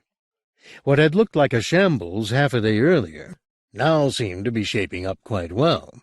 There were 1,000 things to be sniped at, of course. Technical shortcomings, costumes that fitted badly, directorial foibles, all par for the course. In fact, the actors were happier than they'd been in a good while. Even Ed Cunningham was not above passing a compliment or two. Litchfield found Tallulah in the green room tidying. "Tonight." "Yes, sir." "You must not be afraid." "I'm not afraid," Tallulah replied. "What's a thought? As if—" "There may be some pain, which I regret. For you, indeed for all of us." "I understand." "Of course you do. You love the theatre as I love it. You know the paradox of this profession. To play life. Ah, Tallulah, to play life, what a curious thing it is. Sometimes I wonder, you know, how long I can keep up the illusion."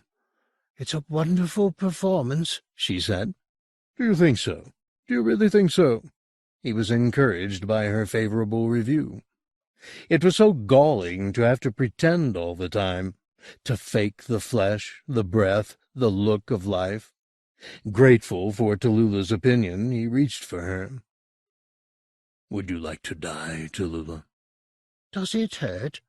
"Scarcely at all." "It would make me very happy." "And so it should." His mouth covered her mouth, and she was dead in less than a minute, conceding happily to his inquiring tongue. He laid her out on the threadbare couch and locked the door of the green room with her own key. She'd cool easily in the chill of the room, and be up and about again by the time the audience arrived. At 6:15, Diane Duval got out of a taxi at the front of the Elysium. It was well dark, a windy November night, but she felt fine. Nothing could depress tonight, not the dark, not the cold.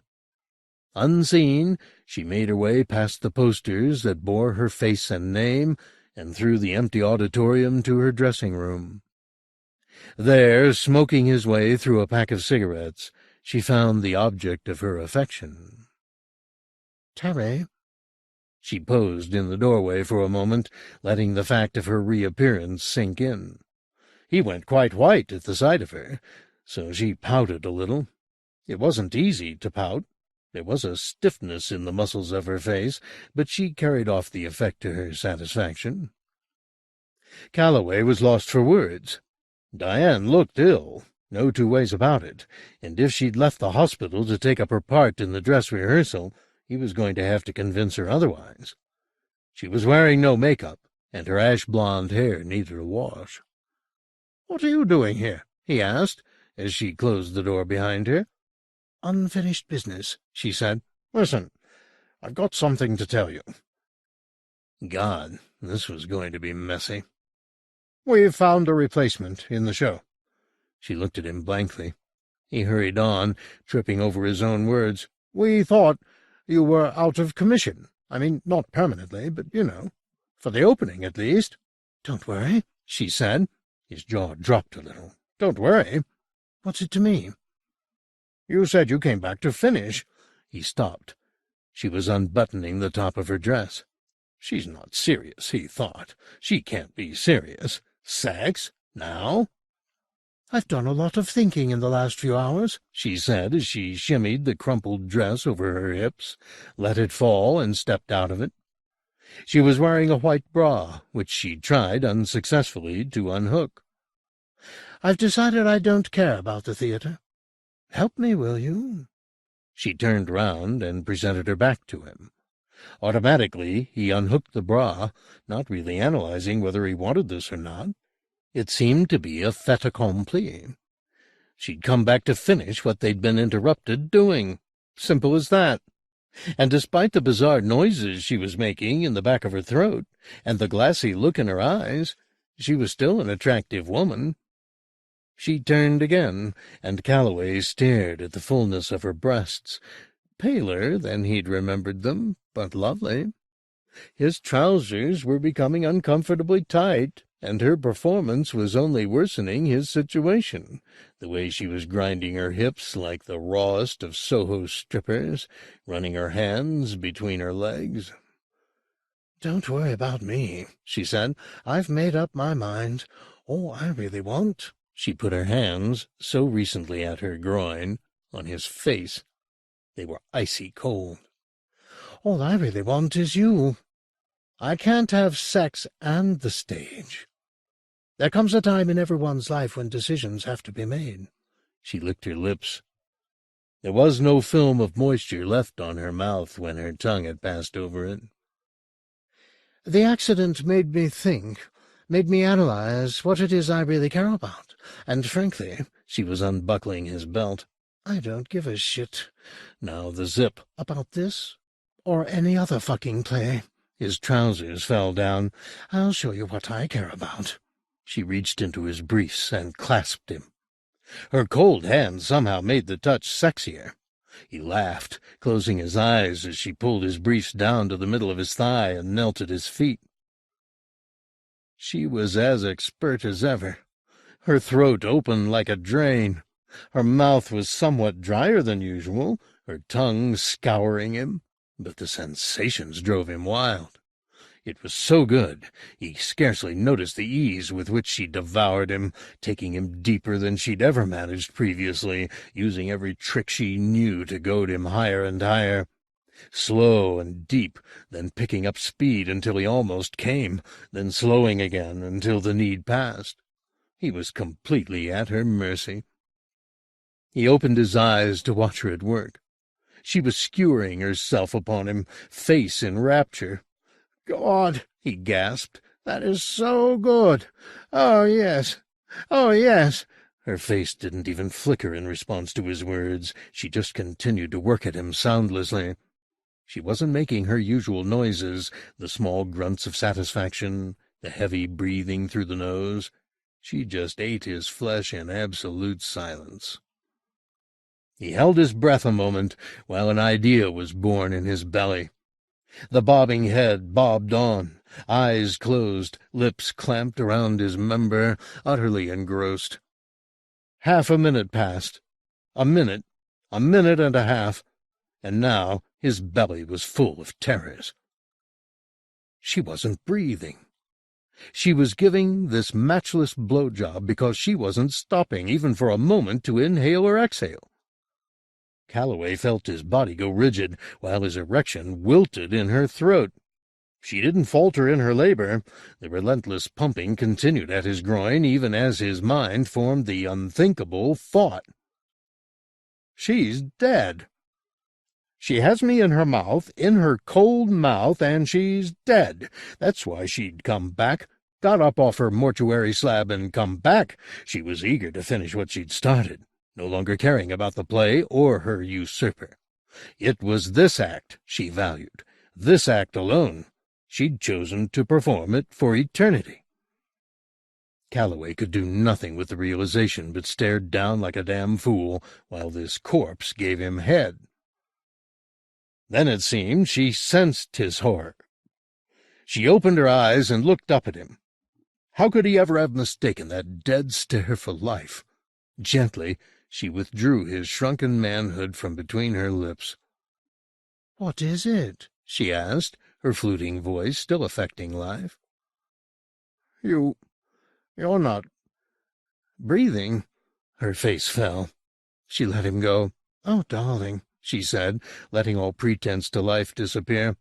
"I'm not so good at playing the part, am I?" Her voice was a ghost's voice, thin, forlorn. Her skin, which he had thought so flatteringly pale, was, on second view, a waxen white. "You are dead?" he said. "I'm afraid so. 2 hours ago, in my sleep. But I had to come, Terry. So much unfinished business. I made my choice. You should be flattered. You are flattered, aren't you?" She stood up and reached into her handbag, which she'd left beside the mirror. Calloway looked at the door, trying to make his limbs work, but they were inert. Besides, he had his trousers round his ankles. 2 steps, and he'd fall flat on his face. She turned back on him, with something silver and sharp in her hand.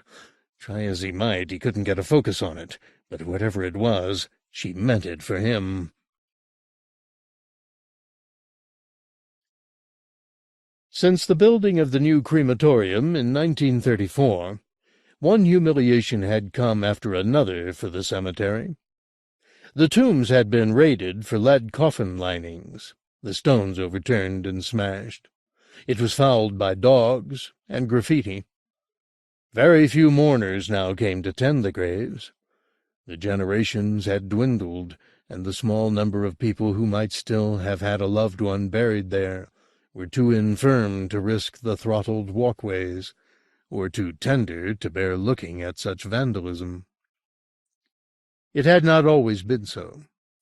There were illustrious and influential families interred behind the marble facades of the Victorian mausoleums. Founder fathers, local industrialists and dignitaries, any and all who had done the town proud by their efforts. The body of the actress Constantia Litchfield had been buried here. Until the day break and the shadows flee away. Though her grave was almost unique in the attention some secret admirer still paid to it. Nobody was watching that night. It was too bitter for lovers. Nobody saw Charlotte Hancock open the door of her sepulchre, with the beating wings of pigeons applauding her vigor as she shambled out to meet the moon. Her husband Gerard was with her. He less fresh than she, having been dead 13 years longer. Joseph Jardine, en famille, was not far behind the Hancocks, as was Marriott Fletcher, and Dan Snell, and the Peacock brothers. The list went on and on. In one corner, Alfred Crawshaw, captain in the 17th Lancers, was helping his lovely wife Emma from the rot of their bed. Everywhere faces pressed at the cracks of the tomb lids. Was that not Kezia Reynolds with her child, who'd lived just a day in her arms? And Martin van der Linde, the memory of the just is blessed, whose wife had never been found. Rosa and Selina Goldfinch, upstanding women both, and Thomas Jerry, and too many names to mention, too many states of decay to describe. Sufficient to say they rose, their burial finery fly-born, their faces stripped of all but the foundation of beauty. Still they came, swinging open the back gate of the cemetery and threading their way across the wasteland towards the Elysium. In the distance, the sound of traffic. Above, a jet roared in to land. One of the Peacock brothers, staring up at the winking giant as it passed over, missed his footing and fell on his face, shattering his jaw. They picked him up fondly and escorted him on his way. There was no harm done. And what would a resurrection be without a few laughs? So the show went on. If music be the food of love, play on. Give me excess of it, that, surfeiting, the appetite may sicken and so die. Calloway could not be found at Curtain, but Ryan had instructions from Hammersmith, through the ubiquitous Mr. Litchfield, to take the show up with or without the director. "He'll be upstairs, in the gods," said Litchfield. "In fact, I think I can see him from here." "Is he smiling?" asked Eddie. "Grinning from ear to ear." "Then he's pissed." The actors laughed. There was a good deal of laughter that night. The show was running smoothly, and though they couldn't see the audience over the glare of the newly installed footlights, they could feel the waves of love and delight pouring out of the auditorium. The actors were coming off stage elated. "They're all sitting in the gods," said Eddie. "But your friends, Mr. Litchfield, doing old Ham good. They're quiet, of course, but such big smiles on their faces." Act 1, Scene 2, and the first entrance of Constantia Litchfield as Viola was met with spontaneous applause. Such applause! Like the hollow roll of snare drums, like the brittle beating of 1,000 sticks on 1,000 stretched skins. Lavish, wanton applause. And, my God, she rose to the occasion. She began the play as she meant to go on, giving her whole heart to the role, not needing physicality to communicate the depth of her feelings, but speaking the poetry with such intelligence and passion, the merest flutter of her hand was worth more than 100 grander gestures. After that first scene, her every entrance was met with the same applause from the audience, followed by almost reverential silence. Backstage, a kind of buoyant confidence had set in. The whole company sniffed the success, a success which had been snatched miraculously from the jaws of disaster. There again! Applause! Applause! In his office, Hammersmith dimly registered the brittle din of adulation through a haze of booze. He was in the act of pouring his 8th drink when the door opened. He glanced up for a moment and registered that the visitor was that upstart Calloway. Come to gloat, I dare say, Hammersmith thought. Come to tell me how wrong I was. "What do you want?" The punk didn't answer. From the corner of his eye, Hammersmith had an impression of a broad, bright smile on Calloway's face. Self-satisfied half-wit, coming in here when a man was in mourning. "I suppose you've heard?" The other grunted. "She died," said Hammersmith, beginning to cry. "She died a few hours ago, without regaining consciousness. I haven't told the actors. Didn't seem worth it." Calloway said nothing in reply to this news. Didn't the bastard care? Couldn't he see that this was the end of the world? The woman was dead. She died in the bowels of the Elysium. There'd be official inquiries made. The insurance would be examined. A post-mortem, an inquest. It would reveal too much. He drank deeply from his glass, not bothering to look at Calloway again. "Your career'll take a dive after this, son. It won't just be me, oh dear no." Still Calloway kept his silence. "Don't you care?" Hammersmith demanded. There was silence for a moment, then Calloway responded, "I don't give a shit." "Jumped-up little stage manager, that's all you are. That's all any of you fucking directors are. One good review and you're God's gift to art. Well, let me set you straight about that." He looked at Calloway, his eyes swimming in alcohol, having difficulty focusing, but he got there eventually. Calloway, the dirty bugger, was naked from the waist down. He was wearing his shoes and his socks, but no trousers or briefs. His self-exposure would have been comical, but for the expression on his face. The man had gone mad. His eyes were rolling around uncontrollably, saliva and snot ran from mouth and nose, his tongue hung out like the tongue of a panting dog. Hammersmith put his glass down on his blotting pad and looked at the worst part. There was blood on Calloway's shirt, a trail of it which led up his neck to his left ear, from which protruded the end of Diane Duval's nail file. It had been driven deep into Calloway's brain. The man was surely dead. But he stood, spoke, walked. From the theater there rose another round of applause, muted by distance. It wasn't a real sound, somehow. It came from another world, a place where emotions ruled. It was a world Hammersmith had always felt excluded from. He'd never been much of an actor, though God knows he'd tried, and the 2 plays he'd penned were, he knew, execrable. Bookkeeping was his forte, and he'd used it to stay as close to the stage as he could, hating his own lack of art as much as he resented that skill in others. The applause died, and as if taking a cue from an unseen prompter, Calloway came at him.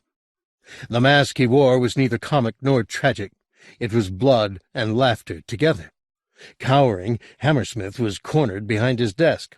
Calloway leapt onto it. He looked so ridiculous, shirt-tails and balls flip-flapping, and seized Hammersmith by the tie. "Philistine!" said Calloway, never now to know Hammersmith's heart, and broke the man's neck. Snap! While below the applause began again. "Do not embrace me till each circumstance of place, time, fortune, do cohere and jump, that I am Viola." From Constantia's mouth the lines were a revelation. It was almost as though this 12th night were a new play, and the part of Viola had been written for Constantia Litchfield alone. The actors who shared the stage with her felt their egos shriveling in the face of such a gift. The last act continued to its bittersweet conclusion, the audience as enthralled as ever to judge by their breathless attention. The Duke spoke. "Give me thy hand, and let me see thee in thy woman's weeds." In the rehearsal, the invitation in the line had been ignored. No one was to touch this Viola, much less take her hand. But in the heat of the performance such taboos were forgotten. Possessed by the passion of the moment, the actor reached for Constantia. She, forgetting the taboo in her turn, reached to answer his touch. In the wings, Litchfield breathed "No" under his breath, but his order wasn't heard. The Duke grasped Viola's hand in his, life and death holding court together under this painted sky. It was a chilly hand, a hand without blood in its veins or a blush in its skin. But here it was, as good as alive. They were equals, the living and the dead, and nobody could find just cause to part them. In the wings, Litchfield sighed and allowed himself a smile. He'd feared that touch, feared it would break the spell, but Dionysus was with them tonight. All would be well. He felt it in his bones. The act drew to a close, and Malvolio, still trumpeting his threats, even in defeat, was carted off. One by one the company exited, leaving the clown to wrap up the play. A great while ago the world began, with hey, ho, the wind and the rain. But that's all one, our play is done, and we'll strive to please you every day. The scene darkened to blackout, and the curtain descended. From the gods, rapturous applause erupted, that same rattling, hollow applause. The company, their faces shining with the success of the dress rehearsal, formed behind the curtain for the bow. The curtain rose. The applause mounted. In the wings, Calloway joined Litchfield. He was dressed now, and he'd washed the blood off his neck. "Well, we have a brilliant success," said the Skull. "It does seem a pity that this company should be dissolved so soon." "It does," said the Corpse. The actors were shouting into the wings now, calling for Calloway to join them. They were applauding him, encouraging him to show his face. He put a hand on Litchfield's shoulder. "We'll go together, sir," he said. No, I couldn't." "You must. It's your triumph as much as mine." Litchfield nodded, and they went out together to take their bows beside the company. In the wings, Tallulah was at work. She felt restored after her sleep in the green room. So much unpleasantness had gone, taken with her life. She no longer suffered the aches in her hip, or the creeping neuralgia in her scalp. There was no longer the necessity to draw breath through pipes encrusted with 70 years' muck, or to rub the backs of her hands to get the circulation going, not even the need to blink. She laid the fires with a new strength, pressing the detritus of past productions into use. Old backdrops, props, costuming. When she had enough combustibles heaped, she struck a match and set the flame to them. The Elysium began to burn. Over the applause, somebody was shouting, "Marvelous, sweethearts! Marvelous!" It was Diane's voice. They all recognized it, even though they couldn't quite see her. She was staggering down the center aisle towards the stage, making quite a fool of herself. "Silly bitch," said Eddie. "Whoops," said Calloway. She was at the edge of the stage now, haranguing him. "Got all you wanted now, have you? This your new lady love, is it? Is it?" She was trying to clamber up, her hands gripping the hot metal hoods of the footlights. Her skin began to singe. The fat was well and truly in the fire. "For God's sake, somebody stop her," said Eddie, but she didn't seem to feel the searing of her hands. She just laughed in his face. The smell of burning flesh wafted up from the footlights. The company broke rank, triumph forgotten. Somebody yelled, "Kill the lights!" A beat, and then the stage lights were extinguished. Diane fell back, her hands smoking. One of the cast fainted. Another ran into the wings to be sick. Somewhere behind them they could hear the faint crackle of flames, but they had other calls on their attention. With the footlights gone, they could see the auditorium more clearly. The stalls were empty, but the balcony and the gods were full to bursting with eager admirers. Every row was packed, and every available inch of aisle space thronged with audience. Somebody up there started clapping again, alone for a few moments before the wave of applause began afresh. But now few of the company took pride in it. Even from the stage, even with exhausted and light-dazzled eyes, it was obvious that no man, woman, or child in that adoring crowd was alive. They waved fine silk handkerchiefs at the players in rotted fists. Some of them beat a tattoo on the seats in front of them. Most just clapped, bone on bone. Calloway smiled, bowed deeply, and received their admiration and gratitude. In all his 15 years of work in the theater, he had never found an audience so appreciative. Bathing in the love of their admirers, Constantia and Richard Litchfield joined hands and walked down stage to take another bow, while the living actors retreated in horror. They began to yell and pray. They let out howls. They ran about like discovered adulterers in a farce. But like the farce, there was no way out of the situation. There were bright flames tickling the roof joists, and billows of canvas cascaded down to right and left as the flies caught fire. In front, the dead. Behind, death. Smoke was beginning to thicken the air. It was impossible to see where one was going. Somebody was wearing a toga of burning canvas and reciting screams. Someone else was wielding a fire extinguisher against the inferno. All useless, all tired business, badly managed. As the roof began to give, lethal falls of timber and girder silenced most. In the gods, the audience had more or less departed.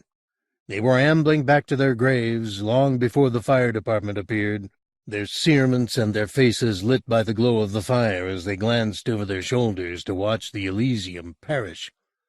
It had been a fine show, and they were happy to go home, content for another while to gossip in the dark. The fire burned through the night, despite the never less than gallant efforts of the fire department to put it out. By 4 a.m, the fight was given up as lost, and the conflagration allowed its head. It had done with the Elysium by dawn. In the ruins, the remains of several persons were discovered, most of the bodies in states that defied easy identification. Dental records were consulted, and one corpse was found to be that of Giles Hammersmith, administrator. Another that of Ryan Xavier, stage manager, and most shockingly, a third, that of Diane Duval. Star of the Love Child, burned to death, read the tabloids. She was forgotten in a week. There were no survivors.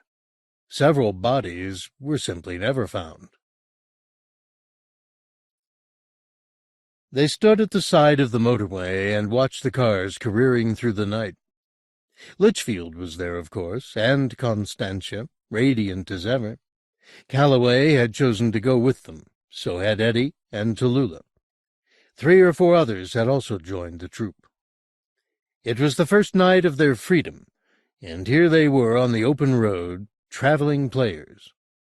The smoke alone had killed Eddie, but there were a few more serious injuries amongst their number, sustained in the fire. Burned bodies, broken limbs. But the audience they would play for in the future would forgive them their petty mutilations. "There are lives lived for love," said Litchfield to his new company, "and lives lived for art.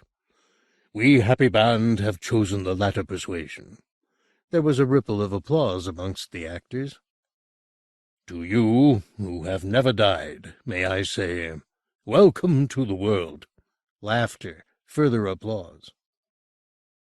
The lights of the cars racing north along the motorway threw the company into silhouette. They looked, to all intents and purposes, like living men and women. But then, wasn't that the trick of their craft? To imitate life so well, the illusion was indistinguishable from the real thing. And their new public, awaiting them in mortuaries, churchyards, and chapels of rest, would appreciate that skill more than most. Who better to applaud the sham of passion and pain they would perform than the dead who had experienced such feelings and thrown them off at last?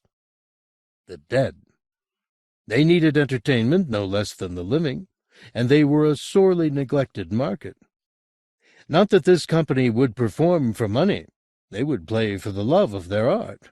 Litchfield had made that clear from the outset. No more service would be done to Apollo. "Now," he said, "which road shall we take, north or south?" "North," said Eddie. "My mother's buried in Glasgow. She died before I ever played professionally. I'd like her to see me." "North it is, then," said Litchfield. "Shall we go and find ourselves some transport?" He led the way towards the motorway restaurant. its neon flickering fitfully, keeping the night at light's length. The colors were theatrically bright, scarlet, lime, cobalt, and a wash of white that splashed out of the windows onto the car park where they stood. The automatic doors hissed as a traveler emerged, bearing gifts of hamburgers and cake to the child in the back of his car. "Surely some friendly driver will find a niche for us," said Litchfield. "All of us," said Calloway. "A truck will do. Beggars can't be too demanding," said Litchfield, "and we are beggars now, subject to the whim of our patrons." "We can always steal a car," said Tallulah. "No need for theft, except in extremity," Litchfield said. "Constantia and I will go ahead and find a chauffeur." He took his wife's hand. "Nobody refuses beauty," he said. "What do we do if anyone asks us what we're doing here?" asked Eddie nervously. He wasn't used to this role. He needed reassurance. Litchfield turned towards the company, his voice booming in the night. "What do you do?" he said. "Play life, of course. And smile." In the hills, the cities. It wasn't until the first week of the Yugoslavian trip that Mick discovered what a political bigot he'd chosen as a lover. Certainly he'd been warned. One of the queens at the baths had told him Judd was to the right of Attila the Hun, but the man had been one of Judd's ex-affairs, and Mick had presumed there was more spite than perception in the character assassination. If only he'd listened. Then he wouldn't be driving along an interminable road in a Volkswagen that suddenly seemed the size of a coffin, listening to Judd's views on Soviet expansionism. Jesus, he was so boring. He didn't converse, he lectured, and endlessly. In Italy, the sermon had been on the way the communists had exploited the peasant vote. Now, in Yugoslavia, Judd had really warmed to this theme, and Mick was just about ready to take a hammer to his self-opinionated head. It wasn't that he disagreed with everything Judd said. Some of the arguments, the ones Mick understood, seemed quite sensible. But then what did he know? He was a dance teacher. Judd was a journalist, a professional pundit. He felt, like most journalists Mick had encountered, that he was obliged to have an opinion on everything under the sun. Especially politics. That was the best trough to wallow in. You could get your snout, eyes, head, and front hooves in that mess of muck, and have a fine old time splashing around. It was an inexhaustible subject to devour, a swill with a little of everything in it, because everything, according to Judd, was political. The arts were political, sex was political, religion, commerce, gardening, eating, drinking, and farting, all political. Jesus, it was mind-blowingly boring, killingly, love-deadeningly boring. Worse still, Judd didn't seem to notice how bored Mick had become, or if he noticed, he didn't care. He just rambled on, his arguments getting windier and windier, his sentences lengthening with every mile they drove. Judd, Mick had decided, was a selfish bastard, and as soon as their honeymoon was over, he'd part with the guy. It was not until their trip, that endless, motiveless caravan through the graveyards of mid-European culture, that Judd realized what a political lightweight he had in Mick. The guy showed precious little interest in the economics or the politics of the countries they passed through. He registered indifference to the full facts behind the Italian situation, and yawned, yes, yawned, when he tried, and failed, to debate the Russian threat to world peace. He had to face the bitter truth. Mick was a queen. There was no other word for him. All right, perhaps he didn't mince or wear jewelry to excess, but he was a queen nevertheless, happy to wallow in a dream world of early Renaissance frescoes and Yugoslavian icons. The complexities, the contradictions, even the agonies that made those cultures blossom and wither were just tiresome to him. His mind was no deeper than his looks. He was a well-groomed nobody. Some honeymoon. The road south from Belgrade to Novi Pazar was, by Yugoslavian standards, a good one. There were fewer potholes than on many of the roads they'd traveled, and it was relatively straight. The town of Novi Pazar lay in the valley of the river Roshka, south of the city named after the river. It wasn't an area particularly popular with the tourists. Despite the good road, it was still inaccessible and lacked sophisticated amenities. But Mick was determined to see the monastery at Shopochani, to the west of the town, and after some bitter argument, he'd won. The journey had proved uninspiring. On either side of the road, the cultivated fields looked parched and dusty. The summer had been unusually hot, and droughts were affecting many of the villages. Crops had failed, and livestock had been prematurely slaughtered to prevent them dying of malnutrition. There was a defeated look about the few faces they glimpsed at the roadside. Even the children had dour expressions, brows as heavy as the stale heat that hung over the valley. Now, with the cards on the table after a row at Belgrade, they drove in silence most of the time. But the straight road, like most straight roads, invited dispute. When the driving was easy, the mind rooted for something to keep it engaged. What better than a fight? "Why the hell do you want to see this damn monastery?" Judd demanded. It was an unmistakable invitation. "We've come all this way." Mick tried to keep the tone conversational. He wasn't in the mood for an argument. "More fucking virgins, is it?" Keeping his voice as even as he could, Mick picked up the guide and read aloud from it.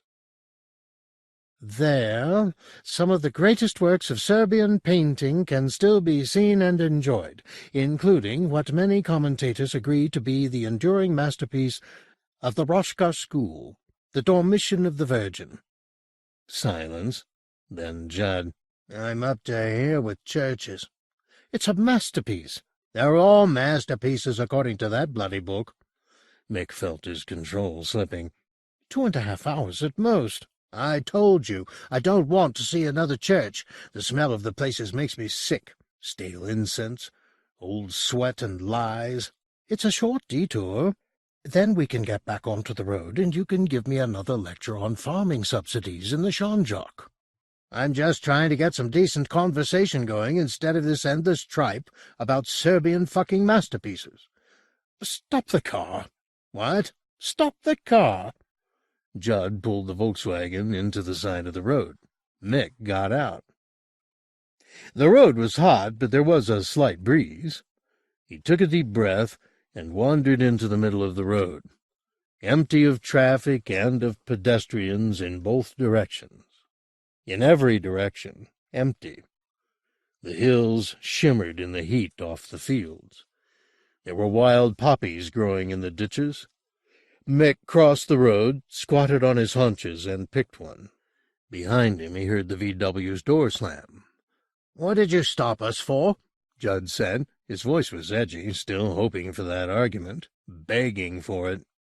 Mick stood up, playing with the poppy. It was close to seeding, late in the season. The petals fell from the receptacle as soon as he touched them, little splashes of red fluttering down onto the gray tarmac. "I asked you a question," Judd said again. Mick looked around. Judd was standing at the far side of the car, his brows a knitted line of burgeoning anger. But handsome. Oh, yes, a face that made women weep with frustration that he was gay. A heavy black mustache, perfectly trimmed, and eyes you could watch forever and never see the same light in them twice. Why, in God's name, thought Mick, does a man as fine as that have to be such an insensitive little shit? Judd returned the look of contemptuous appraisal, staring at the pouting pretty boy across the road. It made him want to puke, seeing the little act Mick was performing for his benefit. It might just have been plausible in a 16-year-old virgin. In a 25-year-old, it lacked credibility. Mick dropped the flower and untucked his T-shirt from his jeans. A tight stomach and a slim, smooth chest were revealed as he pulled it off. His hair was ruffled when his head reappeared, and his face wore a broad grin. Judd looked at the torso. Neat, not too muscular, an appendix scar appearing over his faded jeans. A gold chain, small but catching the sun, dipped in the hollow of his throat. Without meaning to, he returned Mick's grin, and a kind of peace was made between them. Mick was unbuckling his belt. "Want to fuck?" he said, the grin not faltering. "It's no use," came an answer, though not to that question. "What isn't?" "We're not compatible." "Want a bet?" Now he was unzipped and turning away towards the wheat field that bordered the road. Judd watched as Mick cut a swath through the swaying sea, his back the color of the grain, so that he was almost camouflaged by it. It was a dangerous game, screwing in the open air. This wasn't San Francisco, or even Hampstead Heath. Nervously, Judd glanced along the road.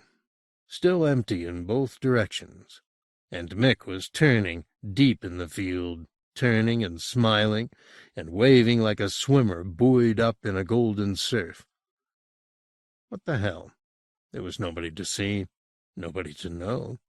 Just the hills, liquid in the heat haze, their forested backs bent to the business of the earth, and a lost dog sitting at the edge of the road, waiting for some lost master. Judd followed Mick's path through the wheat, unbuttoning his shirt as he walked. Field mice ran ahead of him, scurrying through the stalks as the giant came their way, his feet like thunder. Judd saw their panic and smiled. He meant no harm to them, but then how were they to know that? Maybe he'd put out 100 lives, mice, beetles, worms, before he reached the spot where Mick was lying, stark bollock naked, on a bed of trampled grain, still grinning. It was good love they made, good strong love, equal in pleasure for both. There was a precision to their passion, sensing the moment when effortless delight became urgent, when desire became necessity. They locked together, limb around limb, tongue around tongue, in a knot only orgasm could untie, their backs alternately scorched and scratched as they rolled around, exchanging blows and kisses. In the thick of it, creaming together, they heard the fut, fut, fut of a tractor passing by, but they were past caring. They made their way back to the Volkswagen, with body-threshed wheat in their hair, and their ears, in their socks, and between their toes. Their grins had been replaced with easy smiles. The truce, if not permanent, would last a few hours at least. The car was baking hot, and they had to open all the windows and doors to let the breeze cool it before they started towards Novi Pazar. It was 4 o'clock, and there was still an hour's driving ahead. As they got into the car, Mick said, "We'll forget the monastery, eh?" Judd gaped. "I thought—" "I couldn't bear another fucking virgin." They laughed lightly together, then kissed, tasting each other and themselves, a mingling of saliva and the aftertaste of salt semen. The following day was bright, but not particularly warm. No blue skies, just an even layer of white cloud. The morning air was sharp in the lining of the nostrils, like ether or peppermint. Václav Yelovshek watched the pigeons in the main square of Popolats, courting death as they skipped and fluttered ahead of the vehicles that were buzzing around. Some about military business, some civilian. An air of sober intention barely suppressed the excitement he felt on this day, an excitement he knew was shared by every man, woman, and child in Popolatz. Shared by the pigeons, too, for all he knew. Maybe that was why they played under the wheels with such dexterity, knowing that on this day of days no harm could come to them. He scanned the sky again, that same white sky he'd been peering at since dawn. The cloud layer was low, not ideal for the celebrations. A phrase passed through his mind, an English phrase he'd heard from a friend. To have your head in the clouds. It meant, he gathered, to be lost in a reverie, in a white, sightless dream. That, he thought wryly, was all the West knew about clouds, that they stood for dreams. It took a vision they lacked to make a truth out of that casual turn of phrase. Here, in these secret hills, wouldn't they create a spectacular reality from those idle words? A living proverb. A head in the clouds. Already the first contingent was assembling in the square. There were one or two absentees owing to illness, but the auxiliaries were ready and waiting to take their places. Such eagerness! Such wide smiles when an auxiliary heard his or her name and number called, and was taken out of line to join the limb that was already taking shape. On every side, miracles of organization, every one with a job to do and a place to go. There was no shouting or pushing. Indeed, voices were scarcely raised above an eager whisper. He watched in admiration as the work of positioning and buckling and roping went on. It was going to be a long and arduous day. Václav had been in the square since an hour before dawn, drinking coffee from imported plastic cups, discussing the half-hourly meteorological reports coming in from Pristina and Mitrovica, and watching the starless sky as the gray light of morning crept across it. Now he was drinking his sixth coffee of the day, and it was still barely 7 o'clock. Across the square, Metzinger looked as tired and as anxious as Václav felt. They'd watched the dawn seep out of the east together, Metzinger and he. But now they had separated, forgetting previous companionship, and would not speak until the contest was over. After all, Metzinger was from Paduyevo. He had his own city to support in the coming battle. Tomorrow they'd exchange tales of their adventures, but for today they must behave as if they didn't know each other, not even to exchange a smile. For today they had to be utterly partisan, caring only for the victory of their own city over the opposition. Now the first leg of Popolatz was erected, to the mutual satisfaction of Metzinger and Václav. All the safety checks had been meticulously made, and the leg left the square, its shadow falling hugely across the face of the town hall. Václav sipped his sweet coffee, and allowed himself a little grunt of satisfaction.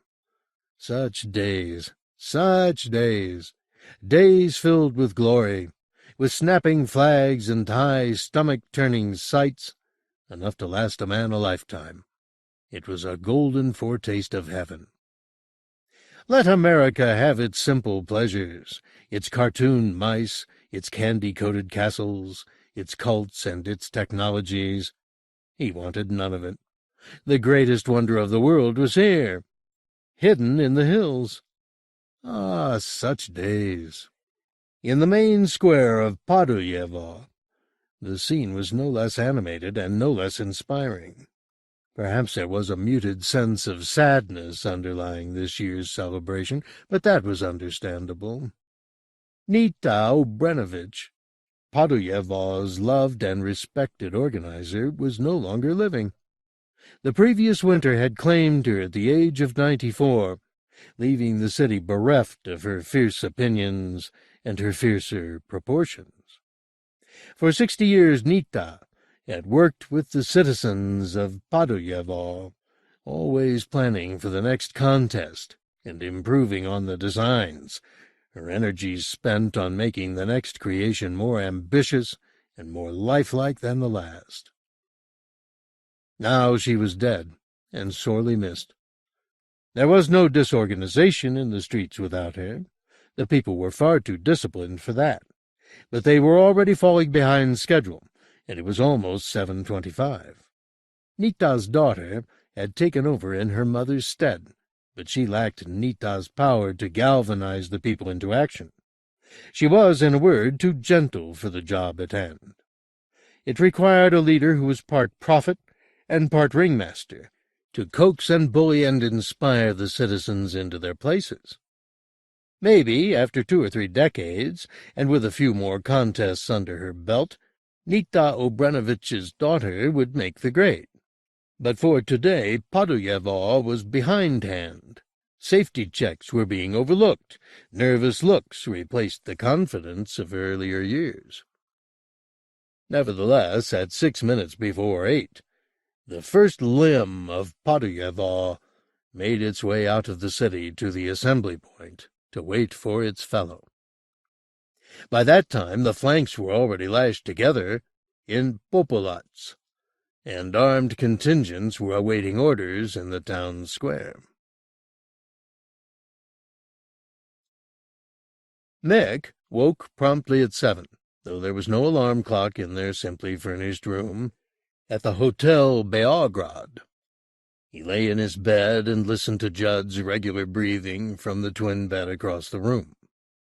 A dull morning light whimpered through the thin curtains, not encouraging an early departure. After a few minutes staring at the cracked paintwork on the ceiling, and a while longer at the crudely carved crucifix on the opposite wall, Mick got up and went to the window. It was a dull day, as he had guessed. The sky was overcast, and the roofs of Novi Pazar were gray and featureless in the flat morning light. But beyond the roofs to the east he could see the hills. There was sun there. He could see shafts of light catching the blue-green of the forest, inviting a visit to their slopes. Today maybe they would go south to Kosovska Mitrovica. There was a market there, wasn't there, and a museum, and they could drive down the valley of the Ibar, following the road beside the river where the hills rose wild and shining on either side. The hills, yes. Today he decided they would see the hills. It was 8:15. By 9 the main bodies of Popolats and Padoyevo were substantially assembled. In their allotted districts the limbs of both cities were ready and waiting to join their expectant torsos. Václav Yelovshek capped his gloved hands over his eyes and surveyed the sky. The cloud base had risen in the last hour, no doubt of it, and there were breaks in the clouds to the west, even on occasion a few glimpses of the sun. It wouldn't be a perfect day for the contest, perhaps, but certainly adequate. Mick and Judd breakfasted late on Hamandex, roughly translated as ham and eggs, and several cups of good black coffee. It was brightening up, even in Novi Pazar, and their ambitions were set high. Kosovska Mitrovica by lunchtime, and maybe a visit to the hill castle of Zvechan in the afternoon. About 9:30 they motored out of Novi Pazar and took the Serbovats road south to the Ibar Valley. Not a good road, but the bumps and potholes couldn't spoil the new day. The road was empty, except for the occasional pedestrian, and in place of the maize and cornfields they'd passed on the previous day, the road was flanked by undulating hills, whose sides were thickly and darkly forested. Apart from a few birds, they saw no wildlife. Even their infrequent traveling companions petered out altogether after a few miles, and the occasional farmhouse they drove by appeared locked and shuttered up. Black pigs ran unattended in the yard, with no child to feed them. Washing snapped and billowed on a sagging line, with no washerwoman in sight. At first, this solitary journey through the hills was refreshing in its lack of human contact. But as the morning drew on, an uneasiness grew on them. "Shouldn't we have seen a signpost to Mitrovica, Mick?" He peered at the map. "Maybe. We've taken the wrong road." "If there'd been a sign, I'd have seen it. I think we should try and get off this road. Bear south a bit more, meet the valley closer to Mitrovica than we'd planned." "How do we get off this bloody road?" "There've been a couple of turnings. Dirt tracks." "Well, it's either that or going on the way we are." Judd pursed his lips. "Cigarette?" he asked. "Finished them miles back." In front of them, the hills formed an impenetrable line. There was no sign of life ahead, no frail wisp of chimney smoke, no sound of voice or vehicle. "All right," said Judd. "We take the next turning. Anything's better than this." They drove on. The road was deteriorating rapidly, the potholes becoming craters, the hummocks feeling like bodies beneath the wheels. Then... There! A turning, a palpable turning. Not a major road, certainly. In fact, barely the dirt track Judd had described the other roads as being. But it was an escape from the endless perspective of the road they were trapped on. "This is becoming a bloody safari," said Judd, as the VW began to bump and grind its way along the doleful little track. "Where's your sense of adventure?" "I forgot to pack it." They were beginning to climb now, as the track wound its way up into the hills. The forest closed over them, blotting out the sky, so a shifting patchwork of light and shadow scooted over the bonnet as they drove. There was bird-song suddenly, vacuous and optimistic, and a smell of new pine and undug earth. A fox crossed the track up ahead, and watched a long moment as the car grumbled up towards it. Then, with the leisurely stride of a fearless prince, it sauntered away into the trees. Wherever they were going, Mick thought, this was better than the road they'd left. Soon maybe they'd stop and walk a while, to find a promontory from which they could see the valley. Even Novi Pazar nestled behind them. The two men were still an hour's drive from Popolats, when the head of the contingent at last marched out of the town square and took up its position with the main body. This last exit left the city completely deserted. Not even the sick or the old were neglected on this day. No one was to be denied the spectacle and the triumph of the contest. Every single citizen, however young or infirm, the blind, the crippled, babes in arms, pregnant women, all made their way up from their proud city to the stamping ground. It was the law that they should attend, but it needed no enforcing. No citizen of either city would have missed the chance to see that sight, to experience the thrill of that contest. The confrontation had to be total, city against city. This was the way it had always been. So the cities went up into the hills. By noon they were gathered, the citizens of Popolats and Podujevo, in the secret well of the hills, hidden from civilized eyes, to do ancient and ceremonial battle. Tens of thousands of hearts beat faster. Tens of thousands of bodies stretched and strained and sweated as the twin cities took their positions. The shadows of the bodies darkened tracts of land the size of small towns. The weight of their feet trampled the grass to a green milk. Their movement killed animals, crushed bushes, and threw down trees. The earth literally reverberated with their passage, the hills echoing with the booming din of their steps. In the towering body of Podujevo, A few technical hitches were becoming apparent. A slight flaw in the knitting of the left flank had resulted in a weakness there, and there were consequent problems in the swiveling mechanism of the hips. It was stiffer than it should be, and the movements were not smooth. As a result, there was considerable strain being put upon that region of the city. It was being dealt with bravely. After all, the contest was intended to press the contestants to their limits. But breaking point was closer than anyone would have dared to admit. The citizens were not as resilient as they had been in previous contests. A bad decade for crops had produced bodies less well-nourished, spines less supple, wills less resolute. The badly knitted flank might not have caused an accident in itself, but further weakened by the frailty of the competitors, it set a scene for death on an unprecedented scale. They stopped the car. "Hear that?" Mick shook his head. His hearing hadn't been good since he was an adolescent. Too many rock shows had blown his eardrums to hell. Judd got out of the car. The birds were quieter now. The noise he'd heard as they drove came again. It wasn't simply a noise. It was almost a motion in the earth, a roar that seemed seated in the substance of the hills. Thunder, was it? No, too rhythmical. It came again through the soles of the feet. Boom! Mick heard it this time. He leaned out of the car window. "It's up ahead somewhere. I hear it now." Judd nodded. Boom! The earth thunder sounded again.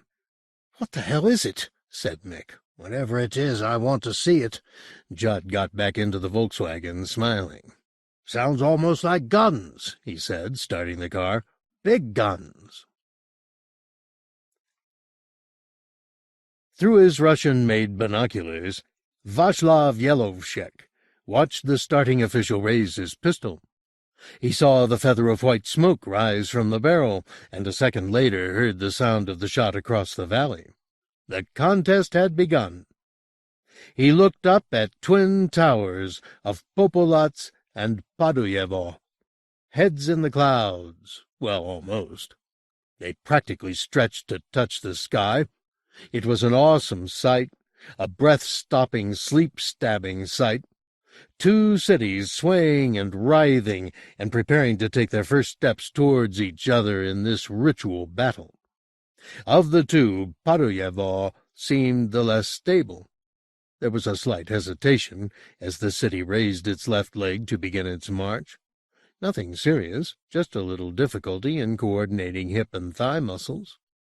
A couple of steps and the city would find its rhythm. A couple more, and its inhabitants would be moving as one creature, one perfect giant set to match its grace and power against its mirror image. The gunshot had sent flurries of birds up from the trees that banked the hidden valley. They rose up in celebration of the great contest, chattering their excitement as they swooped over the stamping ground. "Did you hear a shot?" asked Judd. Mick nodded. "Military exercises?" Judd's smile had broadened. He could see the headlines already. Exclusive reports of secret maneuvers in the depths of the Yugoslavian countryside. Russian tanks, perhaps. Tactical exercises being held out of the West's prying sight. With luck, he would be the carrier of this news. Boom! Boom! There were birds in the air. The thunder was louder now. It did sound like guns. "It's over the next ridge," said Judd. "I don't think we should go any further. I have to see." "I don't. We're not supposed to be here." "I don't see any signs." "They'll cart us away, deport us. I don't know. I just think—" Boom! "I've got to see." The words were scarcely out of his mouth when the screaming started. Paduyevo was screaming, a death cry. Someone buried in the weak flank had died of the strain and had begun a chain of decay in the system. One man loosed his neighbor, and that neighbor loosed his, spreading a cancer of chaos through the body of the city.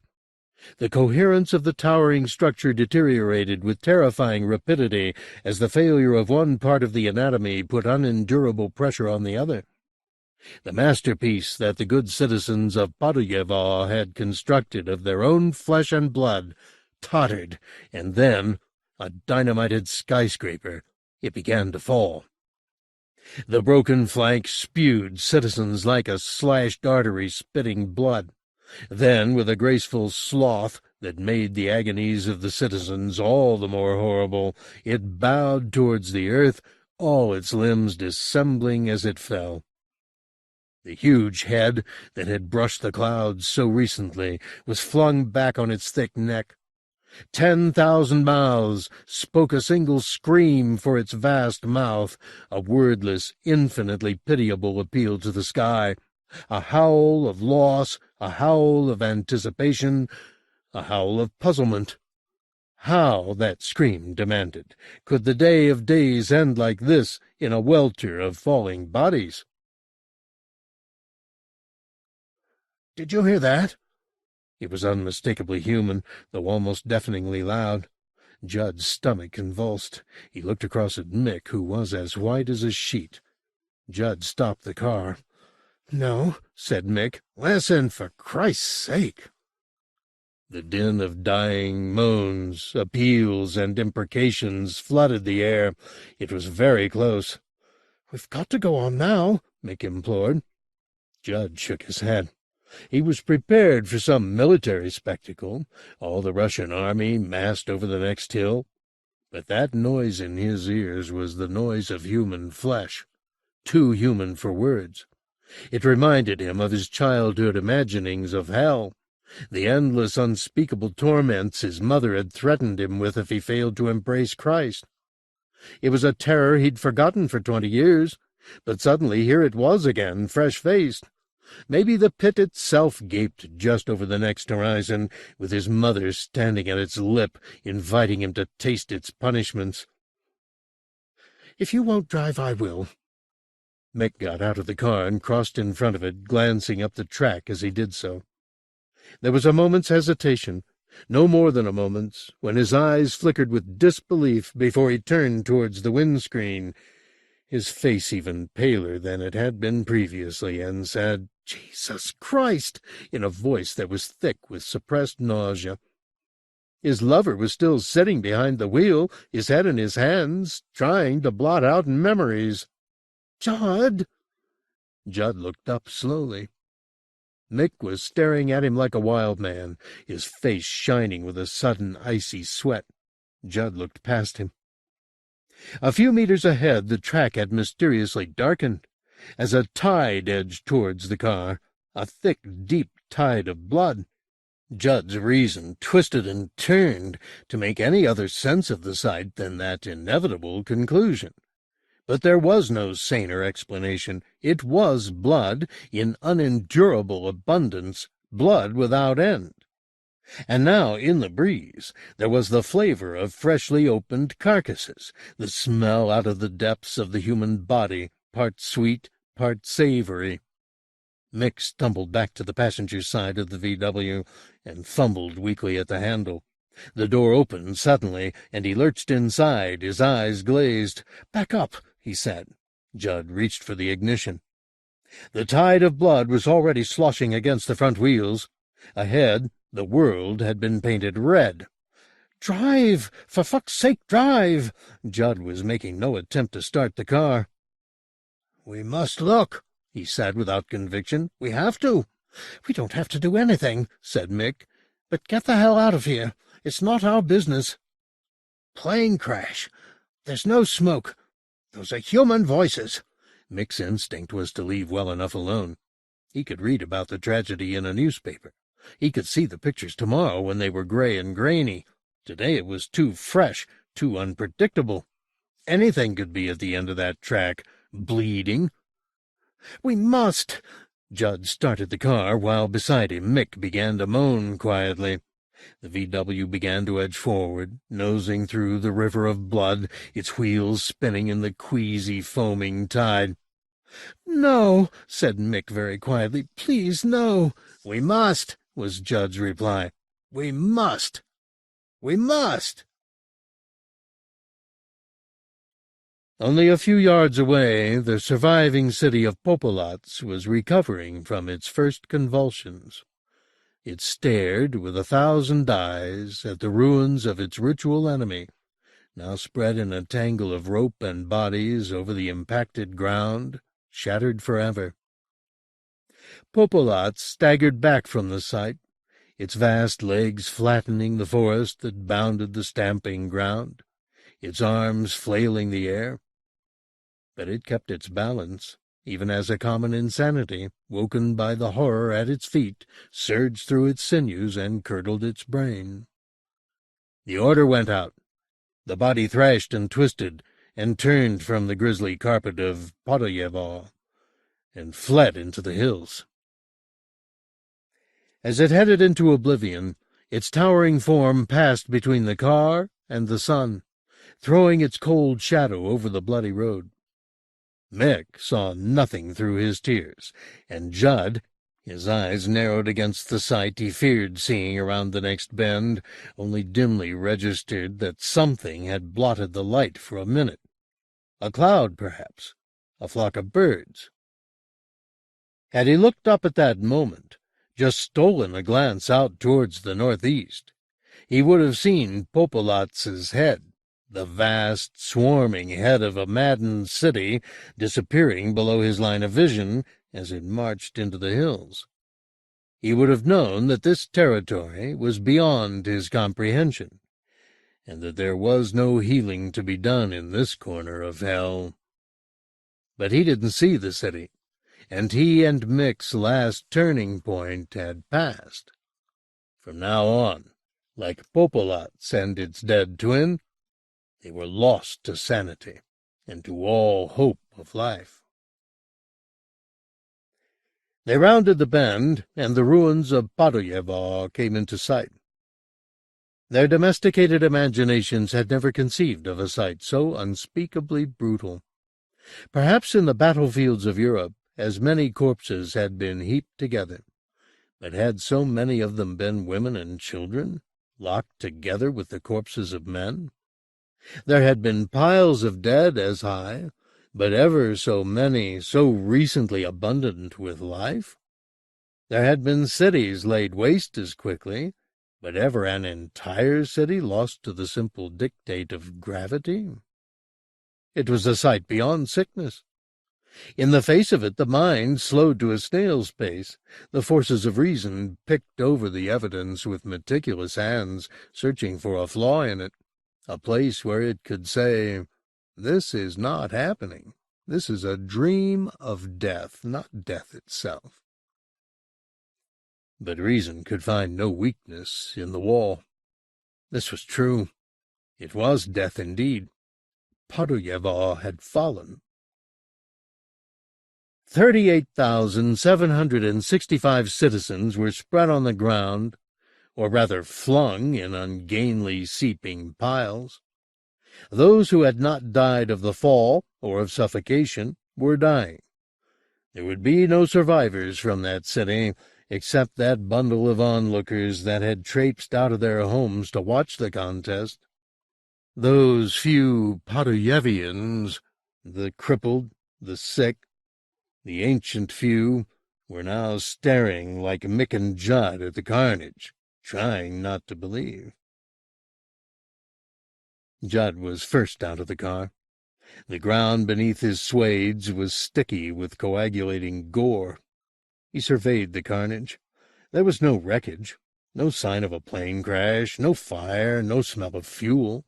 Just tens of thousands of fresh bodies, all either naked or dressed in an identical gray serge, men, women, and children alike.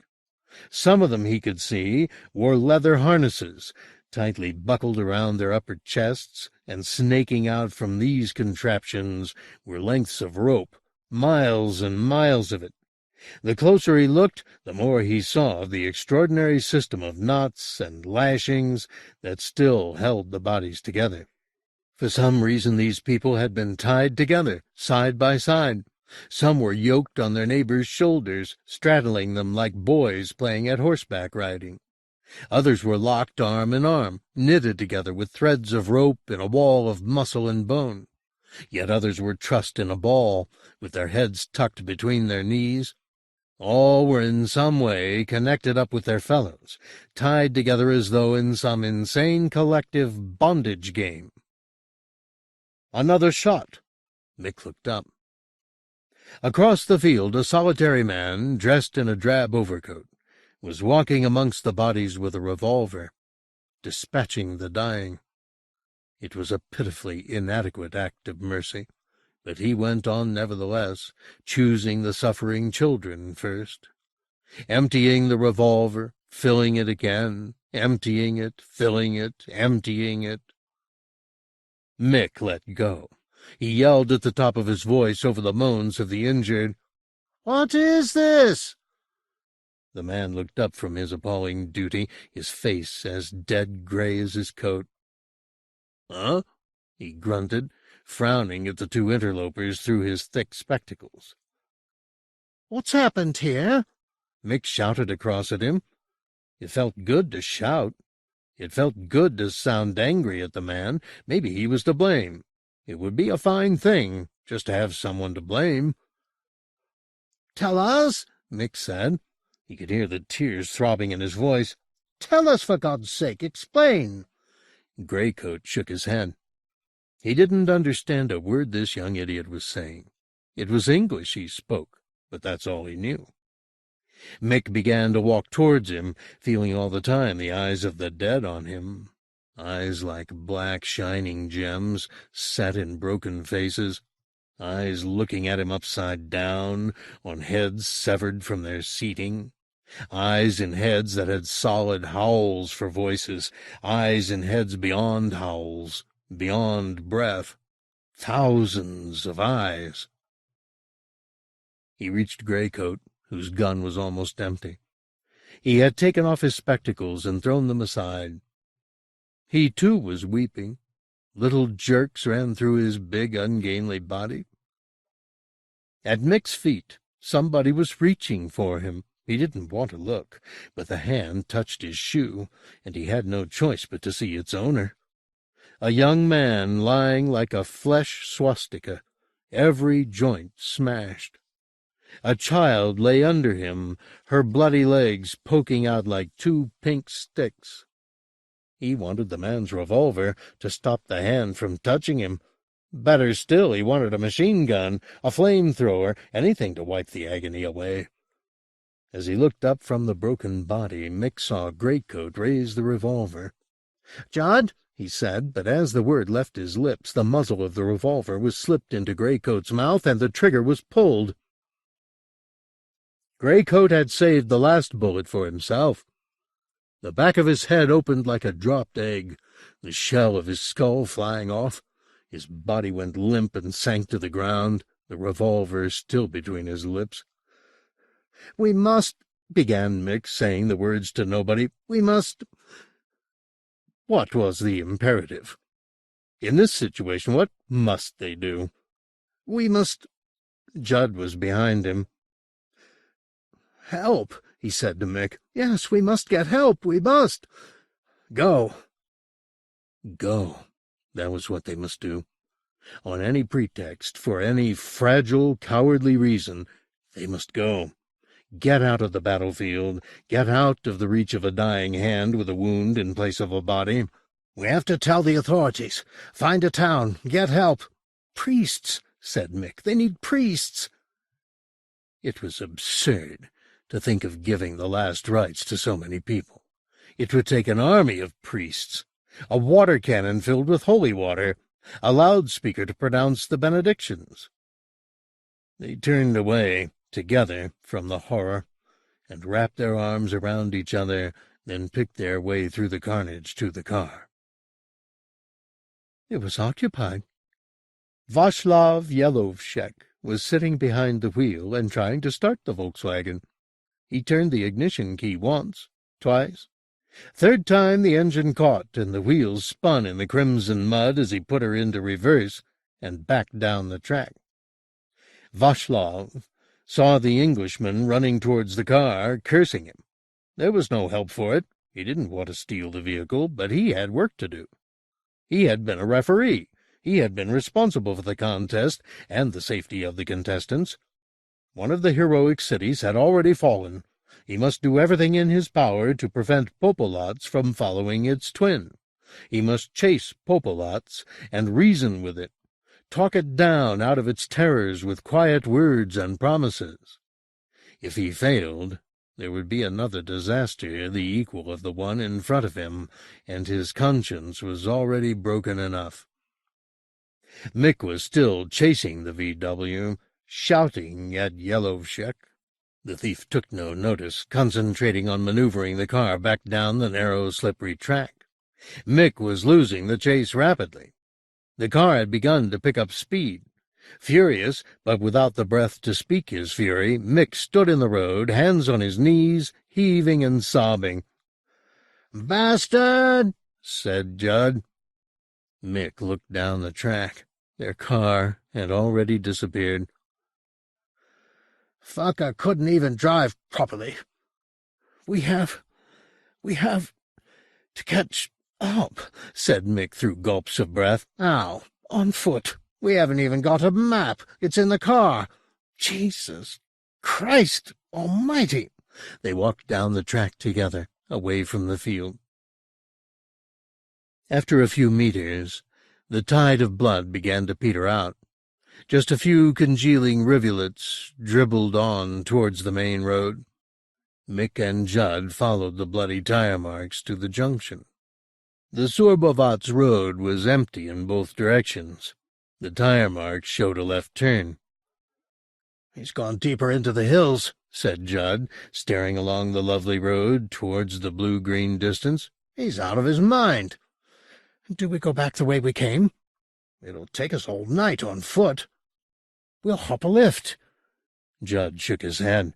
His face was slack and his look lost. "Don't you see, Mick? They all knew this was happening. The people in the farms, they got the hell out while those people went crazy up there. There'll be no cars along this road.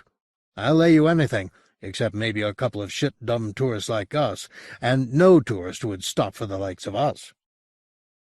He was right. They looked like butchers, splattered with blood. Their faces were shining with grease, their eyes maddened. "We'll have to walk," said Judd, "the way he went." He pointed along the road. The hills were darker now. The sun had suddenly gone out on their slopes. Mick shrugged. Either way, he could see they had a night on the road ahead of them.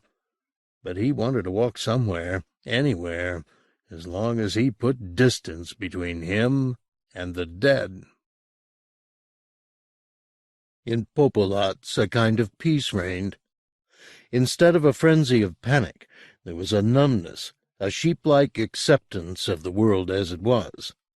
Locked in their positions, strapped, roped, and harnessed to each other in a living system that allowed for no single voice to be louder than any other, nor any back to labor less than its neighbors, they let an insane consensus replace the tranquil voice of reason. They were convulsed into one mind, one thought, one ambition.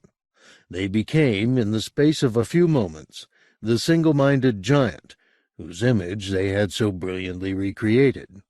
The illusion of petty individuality was swept away in an irresistible tide of collective feeling, not a mob's passion, but a telepathic surge that dissolved the voices of thousands into one irresistible command. And the voice said, "Go." The voice said, "Take this horrible sight away, where I need never see it again." Popolats turned away into the hills, its legs taking strides half a mile long. Each man, woman, and child in that seething tower was sightless. They saw only through the eyes of the city. They were thoughtless, but to think the city's thoughts, and they believed themselves deathless in their lumbering, relentless strength, vast and mad and deathless. 2 miles along the road, Mick and Judd smelt petrol in the air, and a little further along they came upon the VW. It had overturned in the reed-clogged drainage ditch at the side of the road. It had not caught fire. The driver's door was open, and the body of Václav Yelovshek had tumbled out.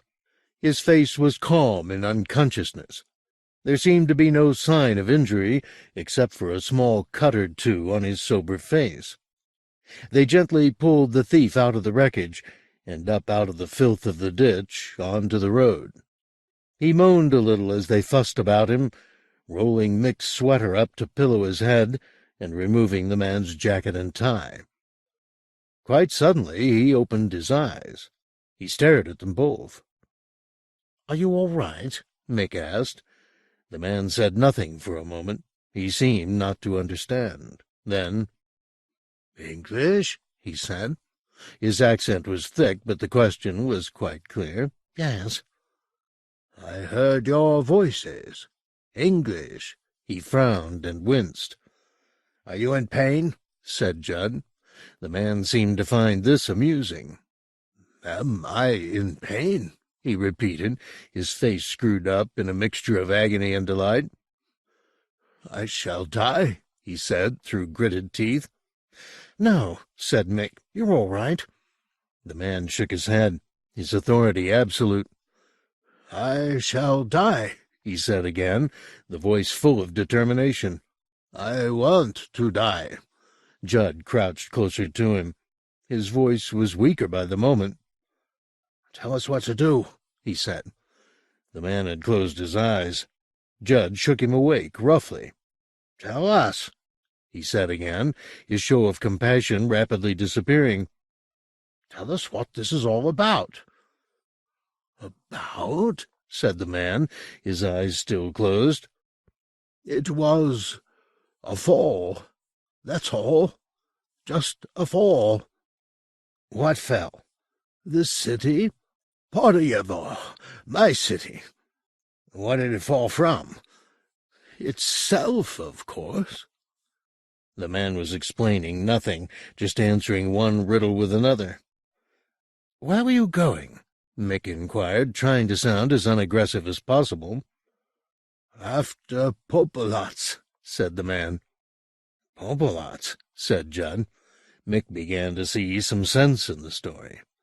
"Popolats is another city, like Porayevo. Twin cities. They're on the map." "Where's the city now?" said Judd. Václav Yelovshek seemed to choose to tell the truth. There was a moment when he hovered between dying with a riddle on his lips and living long enough to unburden his story. What did it matter if the tale was told now? There could never be another contest. All that was over. "They came to fight," he said, his voice now very soft. "Popolats and Porayevo. They come every 10 years. "Fight?" said Judd. "You mean all those people were slaughtered?" Václav shook his head. "No, no. They fell. I told you." "Well, how do they fight?" Mick said. "Go into the hills," was the only reply. Václav opened his eyes a little.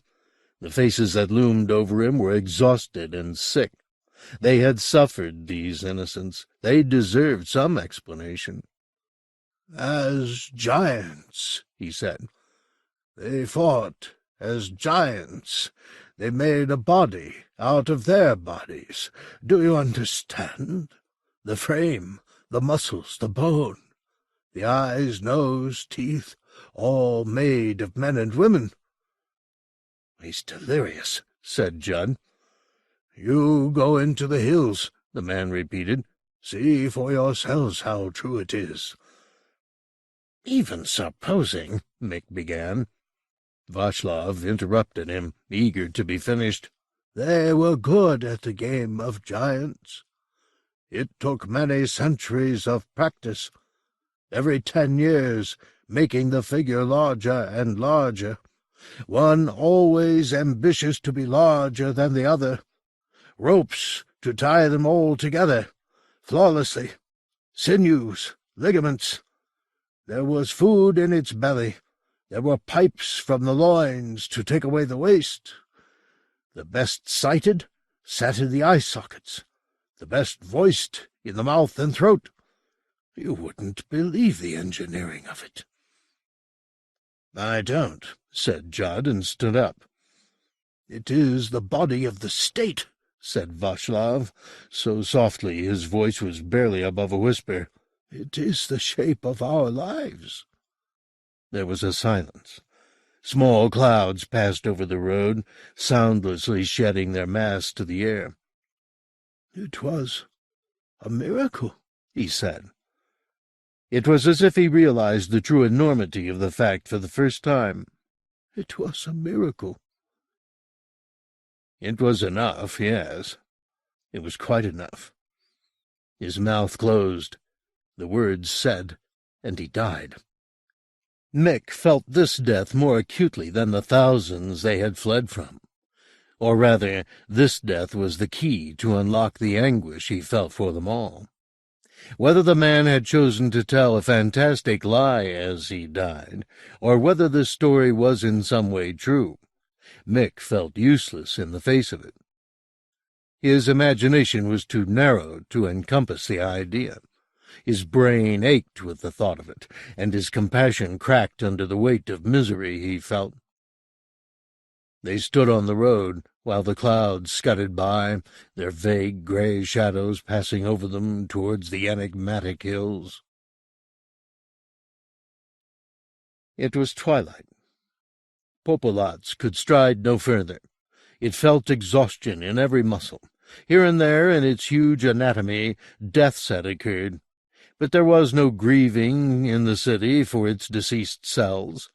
If the dead were in the interior, the corpses were allowed to hang from their harnesses.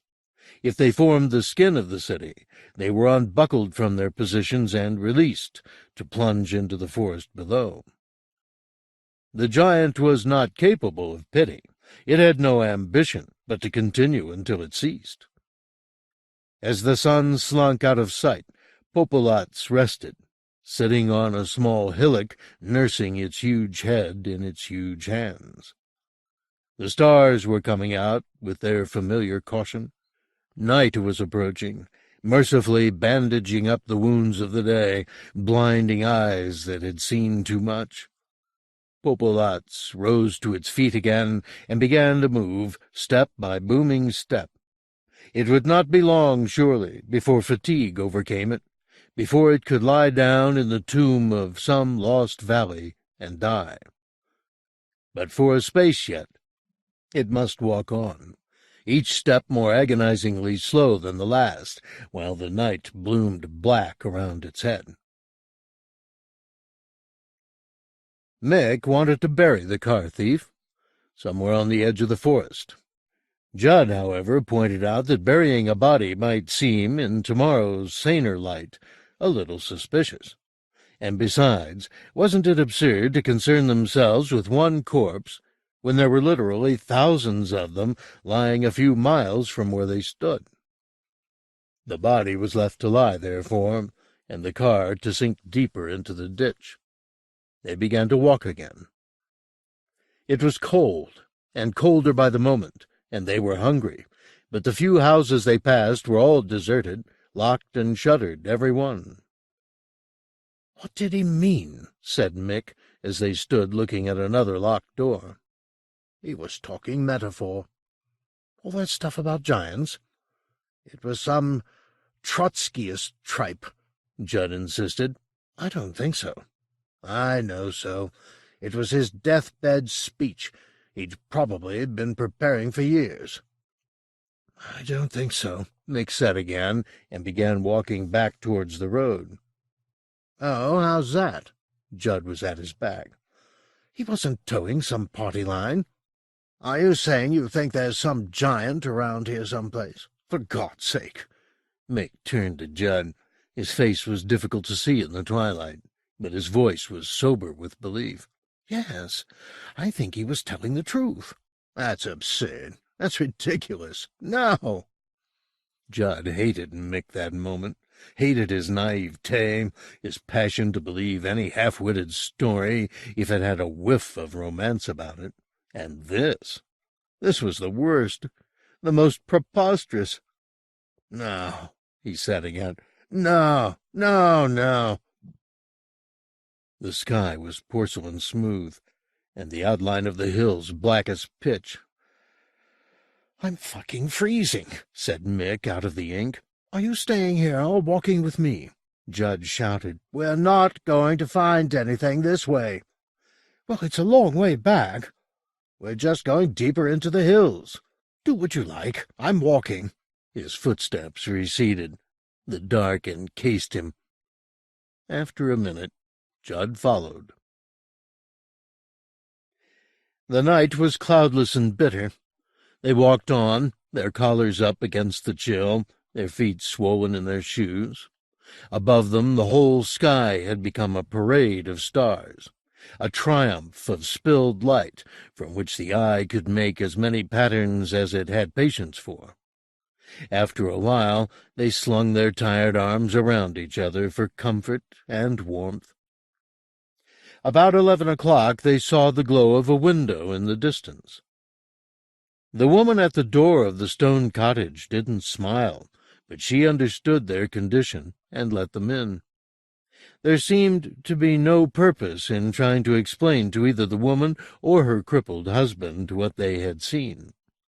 The cottage had no telephone, and there was no sign of a vehicle, so even had they found some way to express themselves, nothing could be done. With mimes and face-pullings, they explained that they were hungry and exhausted. They tried further to explain that they were lost, cursing themselves for leaving their phrase book in the VW. She didn't seem to understand very much of what they said, but sat them down beside a blazing fire and put a pan of food on the stove to heat. They ate thick, unsalted pea soup and eggs, and occasionally smiled their thanks at the woman. Her husband sat beside the fire, making no attempt to talk, or even look at the visitors. The food was good. It buoyed their spirits. They would sleep until morning, and then begin the long trek back. By dawn, the bodies in the field would be being quantified, identified, parceled up and dispatched to their families. The air would be full of reassuring noises, canceling out the moans that still rang in their ears. There would be helicopters, lorry loads of men organizing the clearing-up operations, all the rites and paraphernalia of a civilized disaster. And in a while it would be palatable. It would become part of their history. A tragedy, of course, but one they could explain, classify, and learn to live with. All would be well, yes. All would be well, come morning. The sleep of sheer fatigue came on them suddenly. They lay where they had fallen, still sitting at the table, their heads on their crossed arms. A litter of empty bowls and bread crusts surrounded them. They knew nothing, dreamt nothing, felt nothing. Then the thunder began. In the earth, in the deep earth, a rhythmical tread as of a Titan that came by degrees closer and closer. The woman woke her husband. She blew out the lamp and went to the door. The night sky was luminous with stars, the hills black on every side.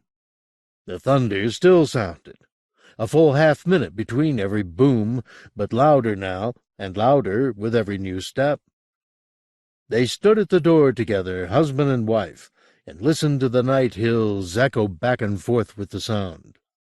There was no lightning to accompany the thunder, just the boom. Boom. Boom. It made the ground shake, It threw dust down from the door lintel and rattled the window latches. Boom! Boom! They didn't know what approached, but whatever shape it took, and whatever it intended, there seemed no sense in running from it. Where they stood, in the pitiful shelter of their cottage, was as safe as any nook of the forest. How could they choose, out of 100,000 trees, which would be standing when the thunder had passed? Better to wait and watch.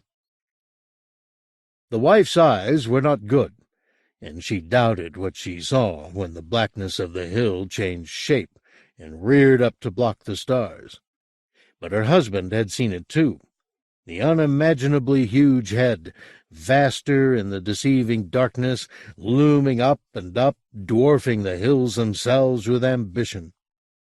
He fell to his knees, babbling a prayer, his arthritic legs twisted beneath him. His wife screamed.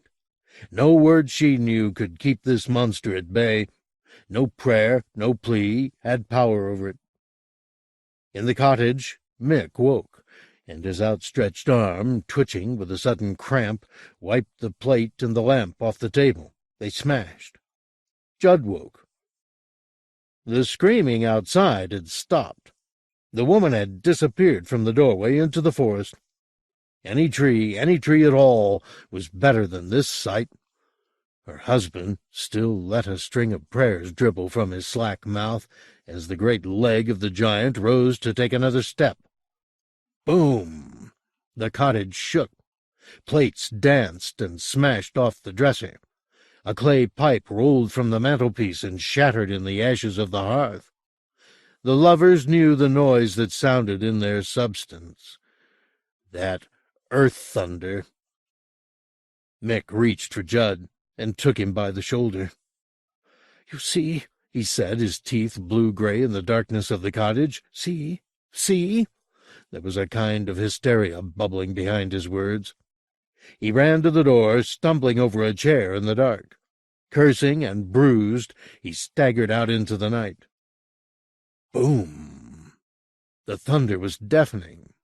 This time it broke all the windows in the cottage. In the bedroom, one of the roof joists cracked and flung debris downstairs. Judd joined his lover at the door. The old man was now face down on the ground, his sick and swollen fingers curled, his begging lips pressed to the damp soil. Mick was looking up towards the sky. Judd followed his gaze. There was a place that showed no stars. It was a darkness in the shape of a man, a vast, broad human frame, a colossus that soared up to meet heaven. It was not quite a perfect giant. Its outline was not tidy. It seethed and swarmed.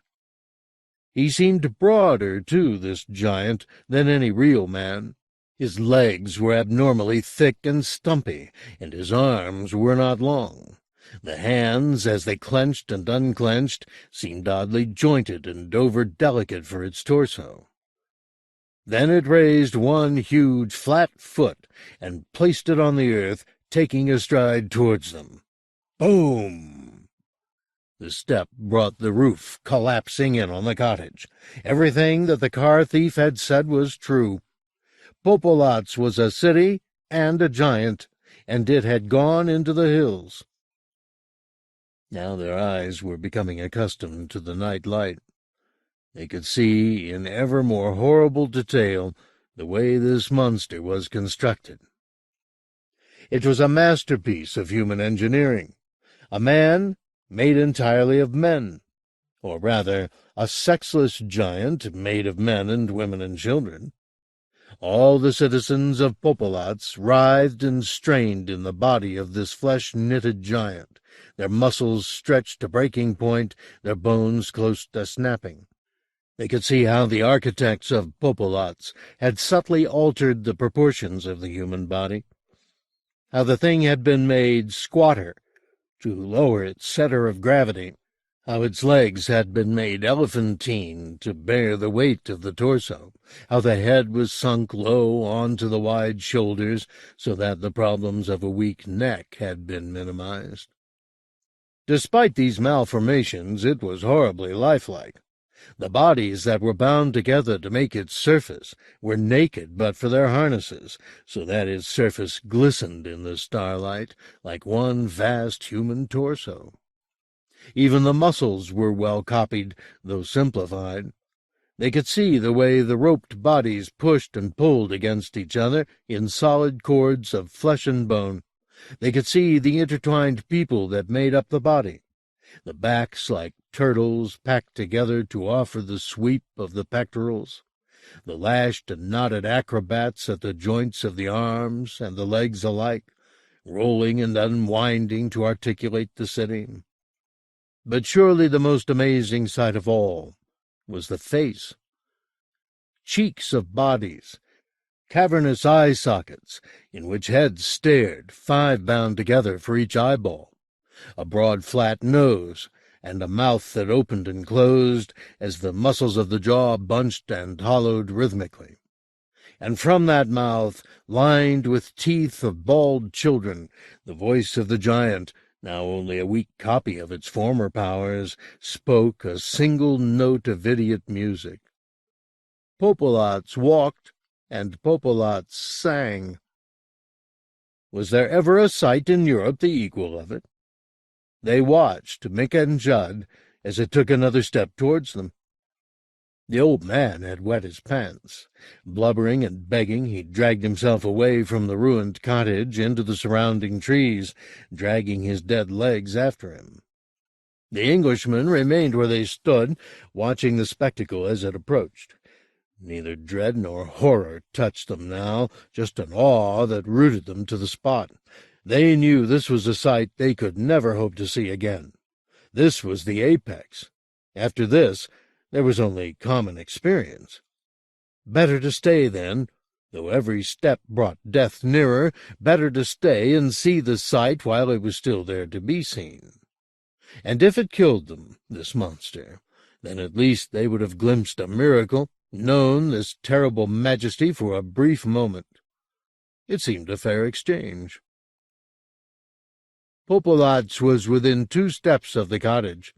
They could see the complexities of its structure quite clearly. The faces of the citizens were becoming detailed. White, sweat-wet, and content in their weariness.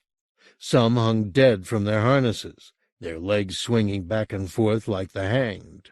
Others, children particularly, had ceased to obey their training and had relaxed their positions, so that the form of the body was degenerating, beginning to seethe with the boils of rebellious cells. Yet it still walked, each step an incalculable effort of coordination and strength. Boom! The step that trod the cottage came sooner than they thought. Mick saw the leg raised, saw the faces of the people in the shin and ankle and foot. They were as big as he was now, all huge men chosen to take the full weight of this great creation. Many were dead. The bottom of the foot, he could see, was a jigsaw of crushed and bloody bodies pressed to death under the weight of their fellow citizens. The foot descended with a roar. In a matter of seconds the cottage was reduced to splinters and dust. Popolots blotted the sky utterly. It was, for a moment, the whole world. Heaven and earth, its presence filled the senses to overflowing. At this proximity one look could not encompass it. The eye had to range backwards and forwards over its mass to take it all in, and even then the mind refused to accept the whole truth. A whirling fragment of stone, flung off from the cottage as it collapsed, struck Judd full in the face. In his head he heard the killing stroke like a ball hitting a wall, a play-yard death. No pain, no remorse. Out like a light, a tiny, insignificant light.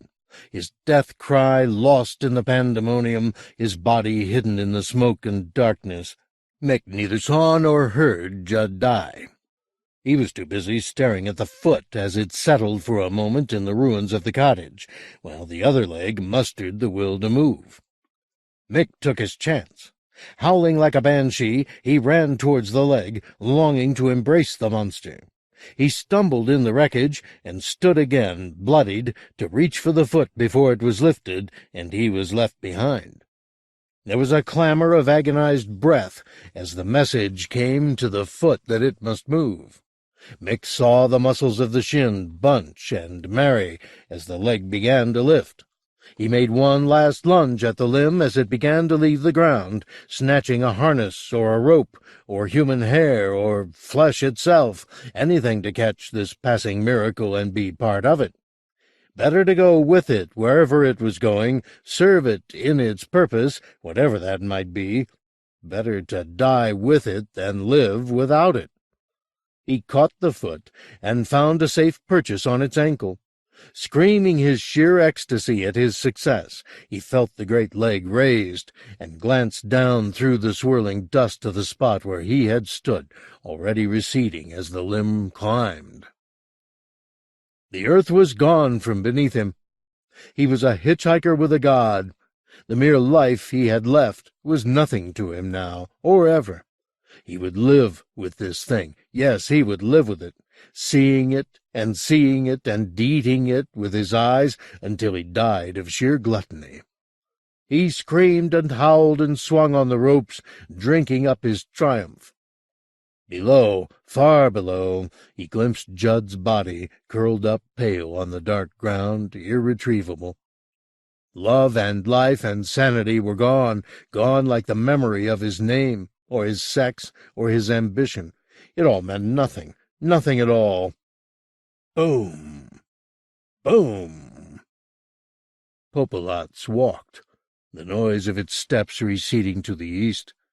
Popolats walked, the hum of its voice lost in the night.